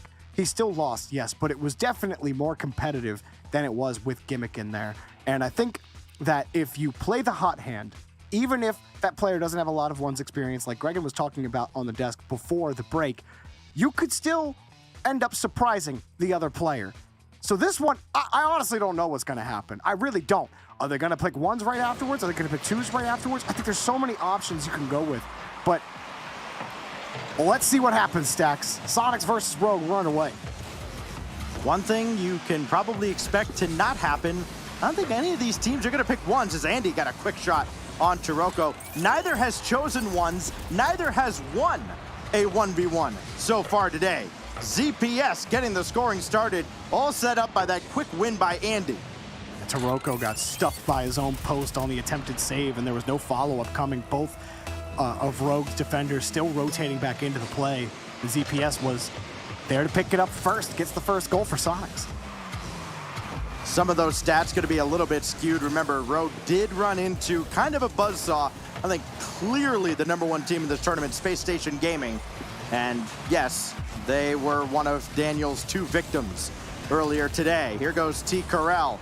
Flip reset to leave it for ZPS, but Aqua's there, so is Gyro. And Andy will just split the difference with Taroko being forced to kind of serve as the last line of defense, and then that sets up Aqua, and ZPS has to get back in a hurry. One thing we're seeing, Jorby, constantly now in North America, the teams that can defend their backboard or their back wall in general are by far more successful, and that sounds kind of like a, well, duh kind of take, but we see some of the top teams with a lot of whiffs coming off that back wall, and some of these up-and-coming teams, they have that down pat. And especially dangerous in 3v3 when you can always have a player up ready just in case you end up missing that ball. Cleared out downfield here by Andy and punched again, but defense is, you gotta be really good at it with how good the mechanics are getting in general.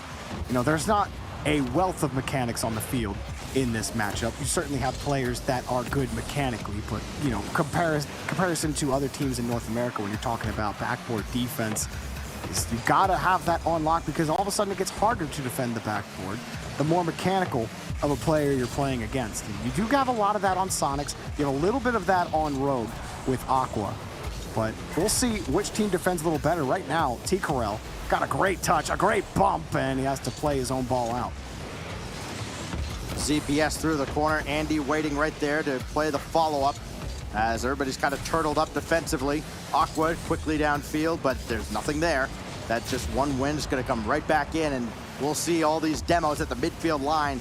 And who comes out on top there? It was a 50-50 between 2 teams getting demolished, one on each side, as Taroko could not find Gyro. Aqua just throws another downfield, waiting for the Sonics to kind of give away an opening, and none are coming as T. Corral brings it right back into the Rogue end of the field, and Gyro found to seem to clear this ball away. But again, the problem is with all these big clears, Jorby, they're not finding teammates, they're not getting the follow-up touch. Sonics are bringing it right back in, as Andy does there.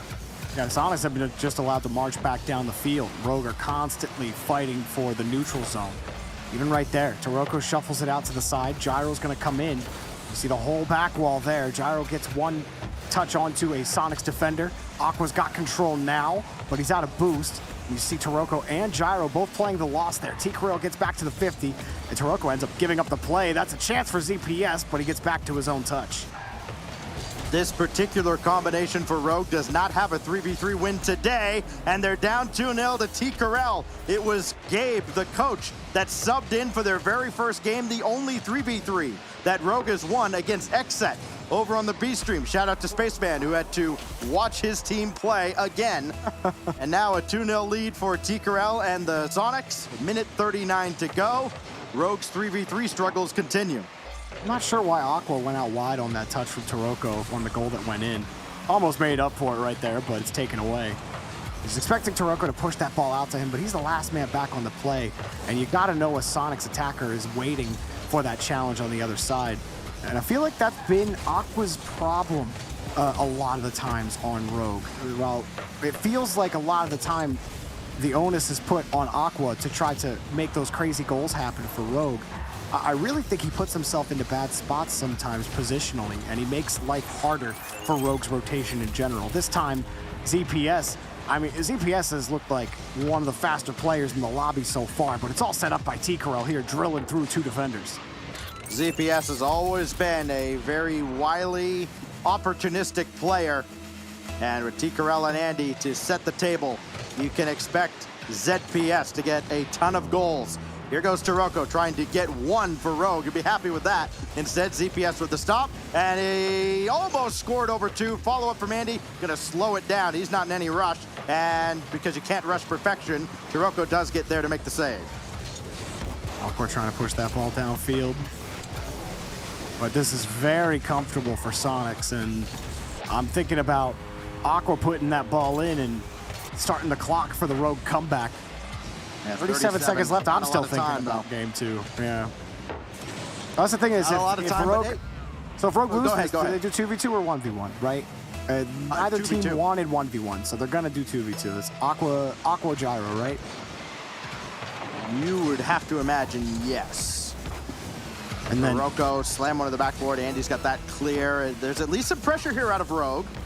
Less than 30 seconds. Aqua, can he pop one out to Gyro? It certainly can, but he just didn't hit it on target. Taroko does with 22 on the clock and hold everything for just a moment. There's still a little bit of life here in Rogue. So you saw ZPS jump down off the back wall to try to hop the passing lane, and he just wasn't on target. Instead, the ball went somewhere else, and that left the gap open for the next shot to happen for Taroko. And now they go for the fake kickoff. Here they come down the field. Taroko got the 50 in front of the box. Goal! It's like 20 seconds of gameplay. 3 goals for Rogue. 21 to be exact. They scored with 37 left, and we're like, okay, well, I mean, 37. We're still kind of looking to game 2. We're looking to overtime now with 16 to go. All of a sudden, Rogue comes storming back. And Andy has watched this game turn completely on its head. 50-50 goes out towards Gyro as he almost chased it down. He'll streak down the side, throw one to the corner. T-Corell wasn't ready for it, but Andy trying to bring this down to ground. And yeah, if I'm Aqua, I don't let this touch down. They've got all the momentum, but this will touch down. We go to overtime. Oh, man, Rogue have completely taken over. Can they keep that momentum on the kickoff? No, T-Corell wins it. It's in! Sonics hold on to the game. And try as they may, heroic comeback mechanics involved, but Sonics win it regardless. After all that, you lose on a kickoff goal. I had a feeling. Because you were saying at the end, you're like, oh, Rogue, they have all the momentum. Why not play it? Because overtime kickoffs literally kill momentum so many times for teams. How many times do we see a 0-second goal go in? Or like a goal with 5 seconds go in, and then, okay, next kickoff, oh, we lost. That's Rocket League. I tell you what, I know we're going to see a ton of them when we inevitably get to our 1v1 matchup, whenever it is. I absolutely despise kickoff goals in a 3v3 setting. Come on. T-Corell loves them. Oh, I'm sure. He absolutely He's does. a big fan. And to no surprise, look, Rogue has had a choice twice so far today on what format to go after a loss. Both times they've chosen 2v2, make it 3 for 3. They're going to go 2v2 again, so that 1v1, which I know both teams would love to avoid, will have to wait for game 3, and it could be a closeout opportunity if the Sonics are victorious here. We know they're going to throw Andy. Have to imagine maybe T-Corell would be I think ZPS was looking pretty good. I thought ZPS was looking good, but T-Corell is the more mechanical player. It does make sense to go with him. I'm just all about the hot hand, Stacks. I'm all about this narrative. I'm pushing it. Yeah, well, T-Corell's got 2 out of those 4 goals. He had the overtime winner. He's on the pitch, and he's watching Aqua score as Rogue gets a lead quickly. T-Corell coming back, waiting for that catch, and he does get the first touch, but then Gyro screens him off the ball. And so that play all set up by Gyro. T-Corell, not a bad idea to try to catch that ball, trap it, give yourself a chance at a 50 in front, but it didn't anticipate Gyro not quitting on the play and forcing you off the ball. Oh my goodness, that's in too. Why is this in? Hang on a second. Magic. On the kickoff, Andy rotating back, got the boost, and T-Corell, I think he just should have had that one. It was an awkward kind of angle, but he kind of times his flip weirdly, and it doesn't go in. Or it does go in, and he does not get it, rather. This is the only format where Rogue has a winning record so far tonight as Aqua slams one home right on the doorstep. Make it 3-0. A hat trick 18 seconds in. Oh, this just doesn't stop. Win the kickoff, win the game. You think kickoff goals hurt in 3v3, but they hurt even more in 2v2. Don't have to mention 1v1. I think we're all very familiar with how angry. Oh, yes, we are. 1v1 kick. Aqua and Gyro that won the 2v2 earlier today against Xset in their opening round match. The only other 2v2 they had to play, I believe, was game 5 when they, again, beat Xset. There's their 2 wins. The other, of course, was Space Station Gaming, where they were swept. And if you're a Rogue fan, I'm going to take it easy on you. We don't need to talk about it. Andy getting on the board here for the Sonics, and they get one back. We're still in the first minute. It feels like we've been here for a few with all these early goals. Well, that's a big relief for Sonics, and Andy in particular getting his first goal of this series. How about that goal by Andy? Really nice. Got the catch underneath the left side of the ball to pull it wide of Gyro's approach. It's a nice little move from Andy. But ball sniffed out by Aqua. He's going to have to contend with T. Carell, who handles the ball nicely.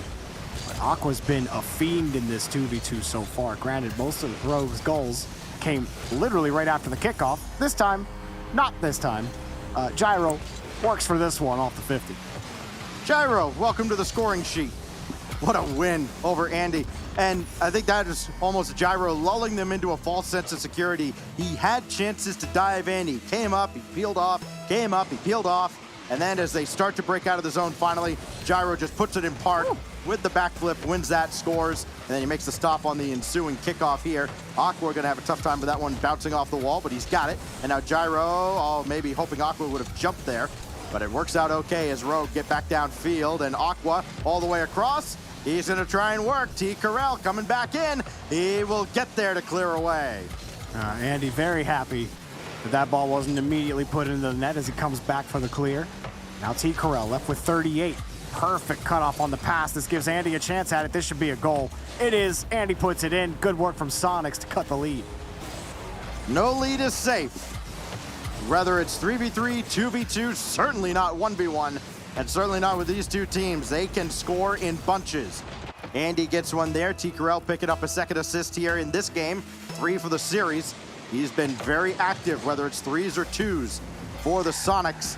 Now Andy, given just a little bit of time, they're coming in from all angles, and he avoided all of it. And now Aqua's kind of made a mess of this. Just got to play it back to Gyro, who did not boom it downfield. And T. Carell can catch this, and maybe a little more possession than Rogue would have bargained for coming out of the Sonics. Andy doesn't have the second touch, and Aqua can finally just casually walk this out. Did he score this from here? No. He gets shuffled off the ball by Andy. You never know. Trying to carry it out. Oh, I thought he had it, but Andy's going to get the ball again. Now Sonics lost the ball, trying to get that momentum back, but they're having trouble having to respond. Look at T. Carell locked on the backboard with only 23. Had to expend, really just hoping to get that boost as the play shuffles towards the right. And Andy trying to force that ball back to T. Carell. He gets it, going downfield as well. I like how the Sonics approach their 2s rotation. They play close, even when they're on lower boost. They will leave sometimes, but most of the times you'll see T. Carell sitting in that passing lane, making sure to cut that off. Andy backing this up, gets a hard touch, needs to buy T. Carell time. I think that the synergy's there for the Sonics team, but T. Carell just misread that completely.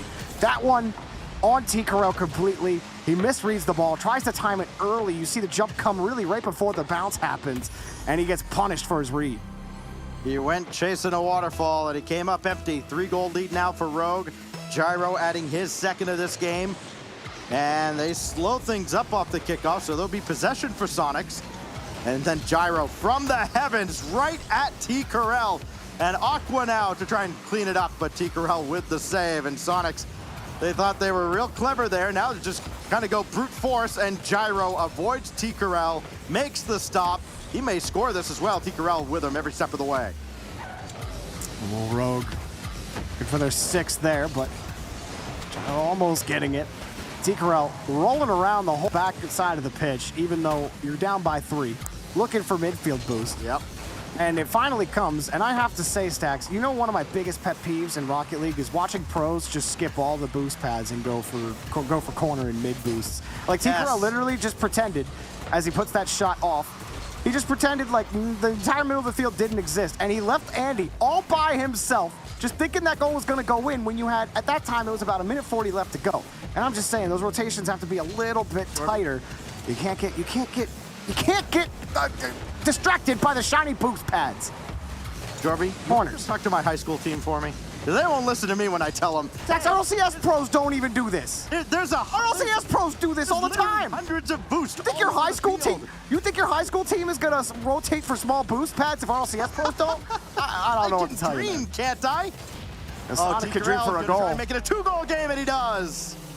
Beautiful from T-Corral. Finally gets the look he was looking for, if you will. Andy taking one player out of the pitch, and T-Corral getting on the back side of that ball. Even had his foot to boot. Excellent work. Does this look familiar, Jorby? 3-goal game, cut down to 2, 33 seconds left. A kickoff almost blew up in Sonic's face, though, as Andy barely got to that ball. Here goes Aqua, can't stuff it home. 25 seconds for Andy. It worked out, hey, one less defender on the field, too, and now 2 less defenders. Gyro was taken out, but Aqua thought about the midfield boost and said he'll just take the ball. Gyro has a sitter here. He didn't really get anything behind it. There's still a chance. T-Corral, 7 seconds. Got to score right about now with a chance at a kickoff goal to tie, and they're not going to. Gyro with one more clear, and Rogue gets their 3rd win in a 2v2 today, and they tie up the series. And now you got to start thinking about who you're putting in 1v1. I think it's Andy Aqua. Battle of the... I mean, it's been Taroko, T-Corral, Andy, and Aqua have all played 1v1s today for their respective sides. And of course, with ones being the format we haven't seen yet, we do have to go to 1v1, and then the loser there gets to at least choose what to play next between 3v3 and 2v2. But of course, as we talked about with that last series, Jorby, between All Mid and Oxygen, the winner here has a commanding lead in the series, albeit just the one game, because even though it didn't work out for Oxygen, you cannot lose without having one more choice. I do think Sonics are kind of benefiting no matter what, though, because they get to go back to 3v3, and I think that it depends how ZPS looks in the next 3v3. We're going to do 1v1 first. We're not going to 3v3 yet. But I thought ZPS looked really good in that 3v3, and I actually thought Andy ZPS would have been a good duo. I don't know if, I don't feel like T-Corral was really seeing the game too well in that 2v2 match. So if it ends up coming back after that 3v3 and Sonics have to clutch up in a game 5, I think 2v2 maybe consider ZPS, but we'll think about that. I think I'm getting a little ahead of myself. We'll see which 2 players we get. I think it's going to be Andy. Yep, Andy versus Aqua. That makes sense to me. I think Andy looks very consistent behind the ball right now. Makes sense. And Aqua, obviously, your mechanical maniac over on Rogue. You got to go with him. You know, Jorby, there's been some T-Corral slander there, and I'm sure there are a lot of T-Corral fans in the chat right now that are saying, Jorby, don't comment on pro play, please, unless you're a highly ranked player. I'm talking like Plat 2 or above. Here we go. 1v1 on the way. And Aqua can't keep this out. Andy will score first, 4 seconds in. Works out okay for the Sonics. Oh, yep. Andy just ends up flipping to the side of the ball. Aqua flipped on the wrong side, and that led to a quick kickoff goal for Andy. How many of those are we going to see? Neither of these teams want to play 1v1. They do everything they can to avoid playing it. Yep. They are combined. They're combined 0 for 4 in 1v1s. Aqua bar down. He just watches. This is in slow motion as Andy's got 14 boosts at a dream, and Aqua's just like, nah, here. It's almost like watching those freestyle events. It's like, nah, here you go. I'll go back. I'll just kind of watch this. Aqua run to the backboard, and that's an impressive job catching this and making this follow-up save. Can he get there quickly enough? No, Andy's going to be able to get back and at least give a look defensively, and going to the corner did not cost him. Andy's had really solid recoveries so far. It's promising, especially on that last shot. His recovery was almost perfect to recover. And that 50 as well. And actually go for that corner boost, knowing that Aqua's going to have to come back to get behind the ball. And Andy still got the push. Trying not to get chipped by Aqua's post.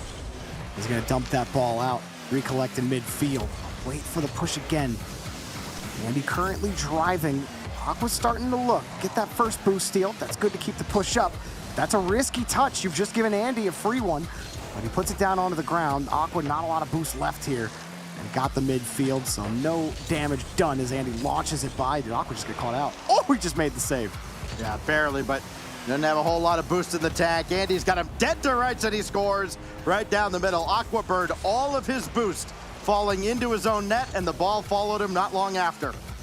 Yeah, easy shot there for Andy, and I think that was just kind of a build-up as Aqua was really diving for a lot of those challenges. You see Andy only really left that ball when he knew he could go get boost. He stole away Aqua's options and made life really difficult. Forced Aqua onto the small pads, meaning every single time he's going to go for a challenge, he's pretty much going to extend most of his boost. And the few times he was able to get boost, he didn't have control. Andy was behind the ball and was able to deliver those goals. That's a nice one from Aqua, and Andy forced own goal. Nice job by Aqua. He did all he could to keep out the initial effort, then just could not get out of his own way. Just crossbar, post, Andy, goal. Everywhere but away. Yep, everywhere except where he wanted to put the ball. Hate to see it. Oh, this could be trouble for Aqua, though, as he's going to back off and give Andy boost and ball and space and the flick, but Aqua made the save. Yeah, not the best flick there from Andy. No, Aqua going for that boost. Now it's got the ground pop air dribble, but he didn't need to get the bump. Nice job from Aqua taking away that option from Andy, and he's got the tying goal. Yeah, I mean, just the threat of the bump is enough. He's screening Andy off the play, made him wait a little too long, and Andy not able to keep that out, and with 3 minutes left, it's like the first 2 minutes didn't happen. We're all squared. Aqua just peels off this one. Bold strategy. We'll see how it works out for him. Almost it's a good one. I think it just kept that out. Well, I think it's one that can really work. You can't go to it every time, but when you haven't been able to win those kickoffs, I think it's a good mix-up. You know, you might see that happen a lot in your ranked games, and those players are bad at it. But Aqua winning a massive challenge there. He's good at it, and he's going to get the goal and give Rogue a lead about halfway through this 1v1. I believe it's 3 unanswered now out of Aqua, as he's got it rolling now, coming up on the halfway mark. And of course, 4 players, 2 on either side, watching very anxiously to see who will have a choice, who will be on match point going into a crucial 4th game. Still a lot of business to take care of here between Aqua and Andy. Aqua's not going to land cleanly, so Andy can take over. And oh, he put a lot behind this. Aqua stays with it, falls into the net. This time the ball's not coming in, and it's Aqua with a big clear.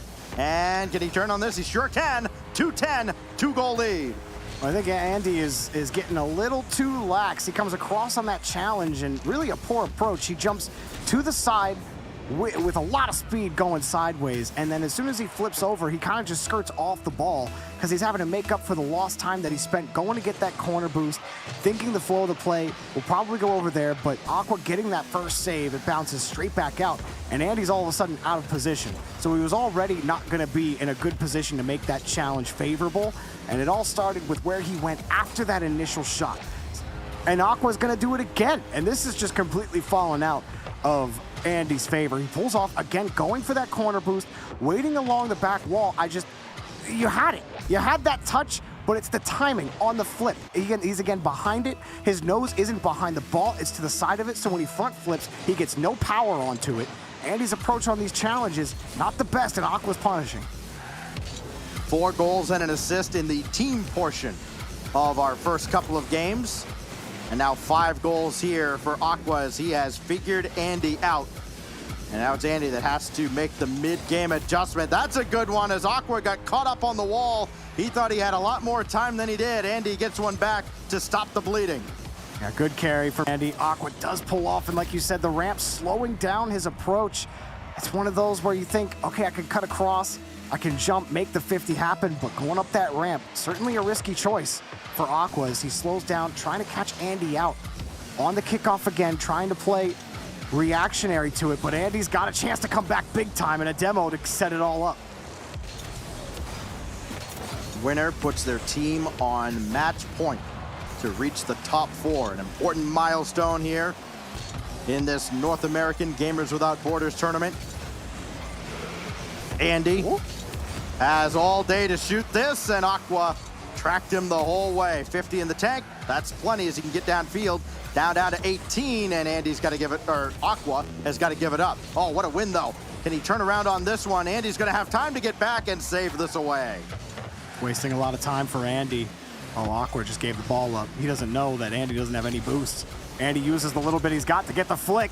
Try to push Aqua off the ball, but he's just got too much control and too much boost. Now he's forced the whole way back as Aqua goes the other way. Reset available. What a shot! Aqua puts it in the back and maybe puts this out of reach for Andy. Ellen's Pride, the 6th goal here out of Aqua. Boy, did he make it look pretty. Andy thought he could track him the whole way. Not the case. Getting doubled up now by Rogue's Aqua. The young stud who was brought in to elevate Rogue. And he's doing exactly that. Oh, what a win there, too. Andy thought this was going to roll down for him. And now he's got to burn some boost, get around on a shot. He does. Needs one more touch and doesn't have it. Oh, he just ran out of real estate. Oh, hit off the post, too. Aqua was there to cover it just in case he got any closer. Try as he may, I think the door is closed here for Andy. Only 10 seconds left. He could get a nice flick. It might look nice, but Aqua has really clutched up on the defense. Andy got a couple nice air dribbles, caught Aqua out on a couple of opportunities, but for the most part, I think Aqua really handled business nicely in this 1v1. We'll put Rogue up 2-1, and now where do we go? 2v2 stacks? You think that's what Sonics want here, or are we going back to 3s? No, I think you want a 3v3. If you're Sonics, you look at these two teams and where they are in this tournament. Sonics are 4-1, including in this round in 3v3s. And they are 1v1 when they get to pick it. Andy has already called it out. He's not even going behind the scenes with admins or anything. He's just saying, let's go 3s. And that's a wise choice because you got a Rogue team that's 1-3, and their only one is with Corrupted G out there instead of Aqua. So, yeah, I think you absolutely have to go with 3s. You have to go with what gives you the best chance to get to a 5th game. And at that point, I think a 2v2 is kind of a toss-up. I think a 1v1 might be a toss-up because you saw what happened to Andy here with Aqua. Maybe you throw T. Corell up there if there's another 1v1 matchup. Sonics are by no means out of this just yet. But it put them in a really tough spot. I actually think that while Rogue has never picked 1v1, if they end up losing this 3v3, I think it would behoove them to pick the 1v1 because Aqua looks pretty strong, and I don't know who you put in other than Andy. I think T-Corell will give you a similar performance that Andy would give, and I don't think ZPS is the answer either in 1v1. So if I'm Rogue and you're thinking ahead, you win this game, or rather you lose this game, then 1v1's in your back pocket. You already have the confidence in Aqua. You saw him play defense against Andy, who was probably the best who they could put out there. We'll see how this 3v3 goes. Rogue got a big chance here to head to Riyadh. It's going to be, I don't know what's going to happen. I really don't. This could go either way for me, Stacks. I asked the question during the last series between Oxygen and All Mid if we thought maybe that reality had set in, that little added bit of pressure that you get to qualify for a land that has all that money on the line and the trip to the Kingdom of Saudi Arabia at the end of all of this. And I wonder if it's the same for these guys, as Gyro skies one away, playing for charity here this week. But then there's a big payoff waiting at the end if either of them can get into the LAN over the summer. Aqua trying to get around Andy. That's going to go right back to Gyro. And T. Corell just waiting patiently for Aqua to take this away from him. Taroko downfield. Aqua's there. Almost got the redirect. Well, CPS turned it right back around to T. Corell, who wins the next touch. But there's not going to be a quick follow-up for the Sonics. Aqua gets that touch off the ramp, and Rogue take the ball right back where I thought Sonics were going to get a good, really a mini power play, if you will, with that T. Corell touch. Now Aqua's giving the ball back up, and typical Rogue Sonics game where this happens, it's like classic. I don't think you needed Sonics in there. I think Spaceman would tell us it's a typical Rogue game. It's just Rogue. Rogue just put this on other teams. Wide there. And you saw what happened to Aqua, though, on the side. I mean, look, any player can relate. You just kind of try and get maybe a wave dash of some kind coming off the wall, and, that ramp just eats your jump. GPS cannot make the stop. He needed a GPS to track that from Taroko. 90 seconds gone by just about, and Rogue opens up the scoring in a game that could close this out. ZPS looked like like one of those RTS pawns that lose their pathfinding halfway through trying to get to their destination. It's like, why are you going over there? I'm clicking over here. Defend the net. Poor ZPS. Oh, Gyro let this drop for Aqua. And ZPS hasn't had much go his way as he lost that challenge out. This will be boom downfield. Andy is there. Taroko waiting. T. Corral takes the shot. Andy was a decoy the whole time, and Rogue took the bait. Oh, Andy jumps up like he's looking like he's going for the redirect, but then turns off ball cam and barrels right around Aqua, forced him to avoid him. Brilliant idea there from Andy to switch it up. You'll love that. You see it, and it almost never works, but when it does, oh, it's a thing of beauty. And it's gonna be tilting too for the opposition. It's one of those goals that, under the right mentality, or the wrong mentality in this case, could be worth more than just the single goal on the scoreboard. As ZPS now has something going, a big clear off of Gyro, and T. Corral is just gonna lean into one up top. And Taroko barely got a piece. Aqua shuts down Andy. That was dangerous for the Rogue defense, but they held tall. Now ZPS, try again, denied. Still got the ball. Andy's got a full tank. 50 skirts out over to ZPS, who kicks it hard. ZPS has got a chance. Lets it drop underneath on the 50. Aqua left on the back wall, and he's got the first touch. Gyro takes away T. Corral's option, but T. Corral, the demo, wants the pass on the far side. ZPS the whole way back in midfield, but he comes up and the ball skirts away from him as Aqua moves down the field. Quick shot taken away by T. Corral. Oh, Taroko needed to get that first touch with ZPS bearing down on him from behind, and he did so. Imagine if Rogue can score from here. Not going to happen, as Andy lets that one go and will play the long game, trying to get this out of the zone. Only got as far as Aqua. There's ZPS tying it up in the corner. Corner boost available, taken by ZPS, so no starve out there. And a chance for ZPS to clear, and he does. So that's a missed opportunity for Rogue. Oh? Big opportunity for the Sonics, but ZPS denied at point-blank range by Aqua, and that's given away by T. Corral down to Taroko for the lead. No, denied. It's Andy to the rescue. Oh, T. Corral, what a move. He's got who to beat still, and you can't fool Taroko on that play.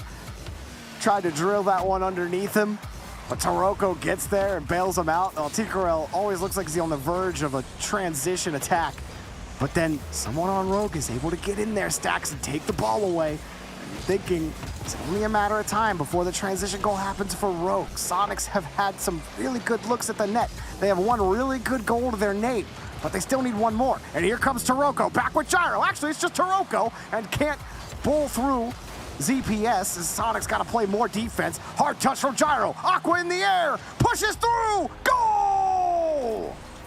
Aqua comes through again, but it's Gyro that sets it all up. Aqua just underneath. T. Corral can't catch up. It feels like Sonics have been overall the better 3v3 team. They had that big lead in game one. It evaporated in less than 20 seconds. And now Rogue have a chance to get their first win with this team comp in a threes game today. ZPS makes a heroic save. Got to get downfield though. Andy met with Taroko. Finally got around him. Trying a little slingshot play to get by. Didn't work out.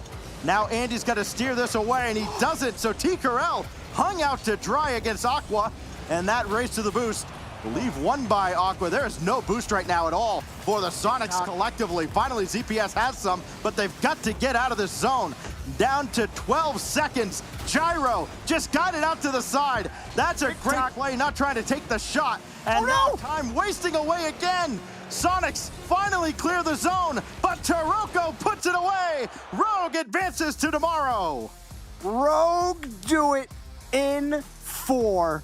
Sonics just could not get it done on offense. Only 5 shots despite all of the pressure that they had, Stacks, despite how close it looked at times. The reality is Rogue's third was better than the Sonics' third, and that's all that matters to go to LAN. Rogue didn't have to go to 5 to do it. I'm sure Spaceman is, watching from the stands thinking, man, I didn't have to sweat Who's excited as well. Yeah, I'll tell you what, true. with Rogue, this is a huge day in their kind of maturation as competitors, because these are the games that Rogue has lost over the last several months. These are the series that they've just fallen short. They get pushed to the brink by Xset, they come out on top. They run into Space Station. Okay, it's Space Station, you got us. But then they go down to the lower bracket, and they were up against it here with the Sonics. But the Sonics fall short. It is Rogue that advances not just to tomorrow, but they are land-bound over the summer as one of the 4 North American representatives here with our Gamers Without Borders event. As we look back at the highlights and see exactly how Rogue got the job done, they were under immense pressure all the way throughout from the Sonics. T. Corral looked like he was going to do it again to him. And that's where the offense stopped out of T. Corral. And I'm very curious to hear what our desk folks have to say as Rogue stays alive and they vanquish the Sonics.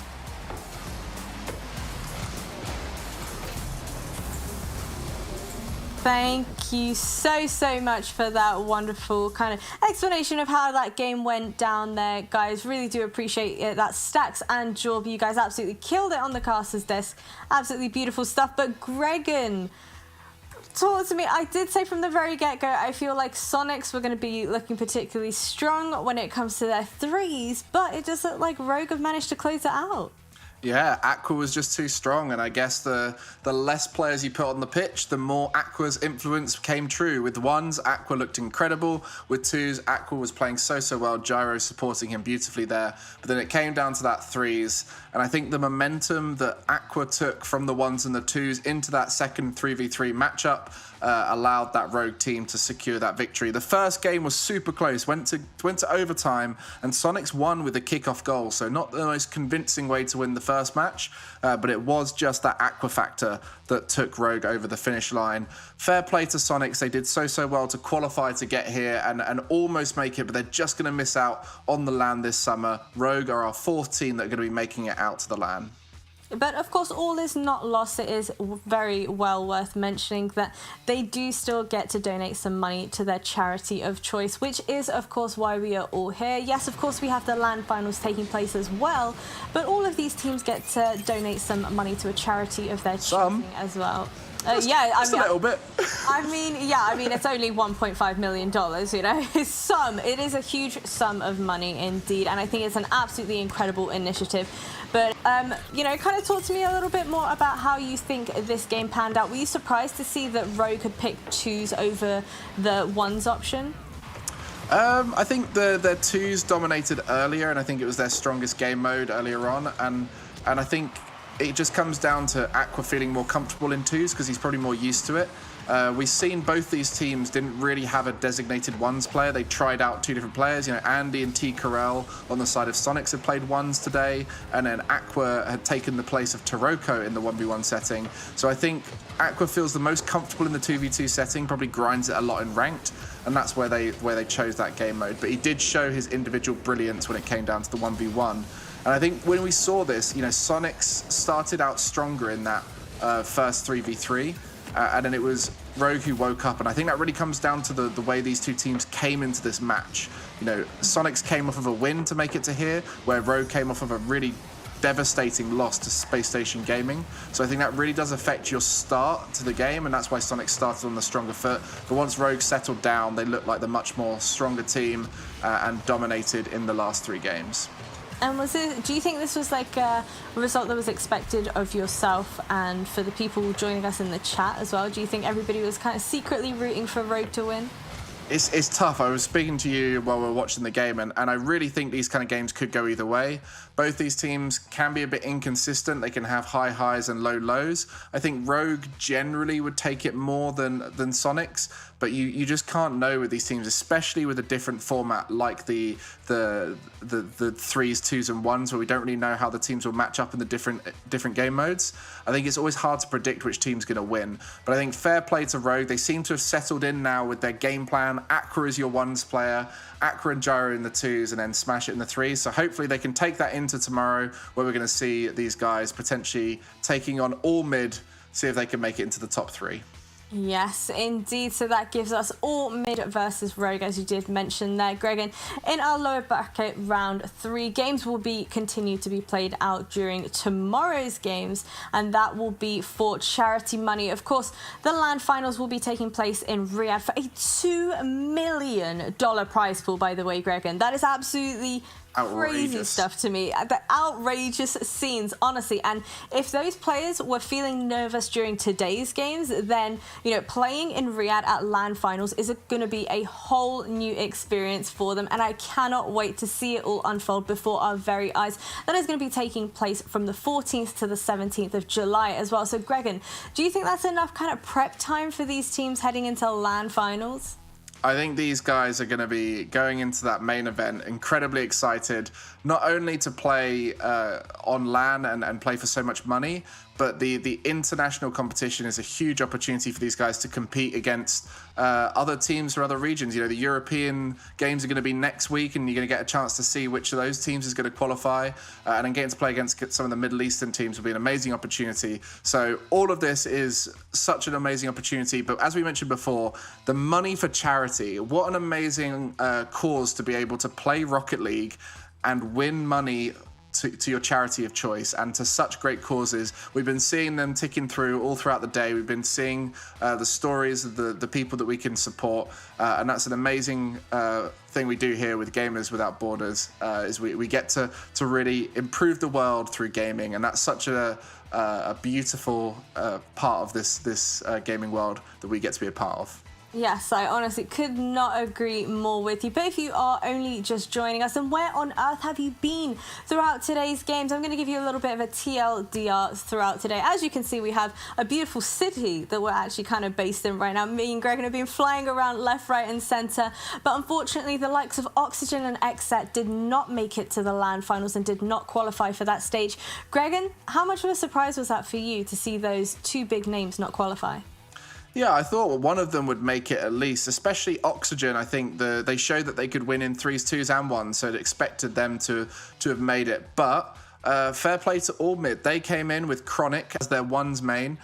They stepped up and won their 1v1 games, and that's really so important in this format. 1s is one of the key game modes to be able to win the crew battle format, because it can swing a whole series in your favor. And then what really impressed me with all mid was the way they stepped up in 3v3 under pressure in game 5 against two top RLCS teams in XSET and Oxygen, upsetting them, knocking them out. So XSET and Oxygen, yes, it's surprising to see them out of the LANs, but fair play to all mid. They took the gauntlet on and they knocked those two teams out.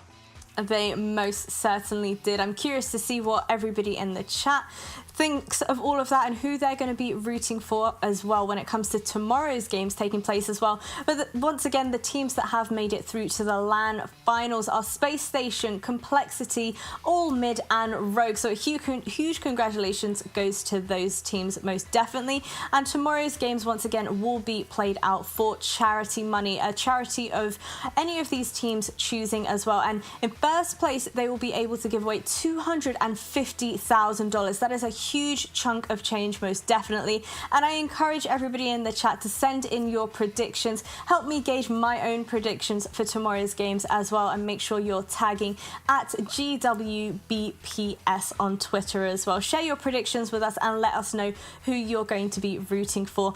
Gregan, any final words from yourself before we close things out tonight? Thank you for the organisers for making this event happen and being able to give money to such an amazing cause across the world.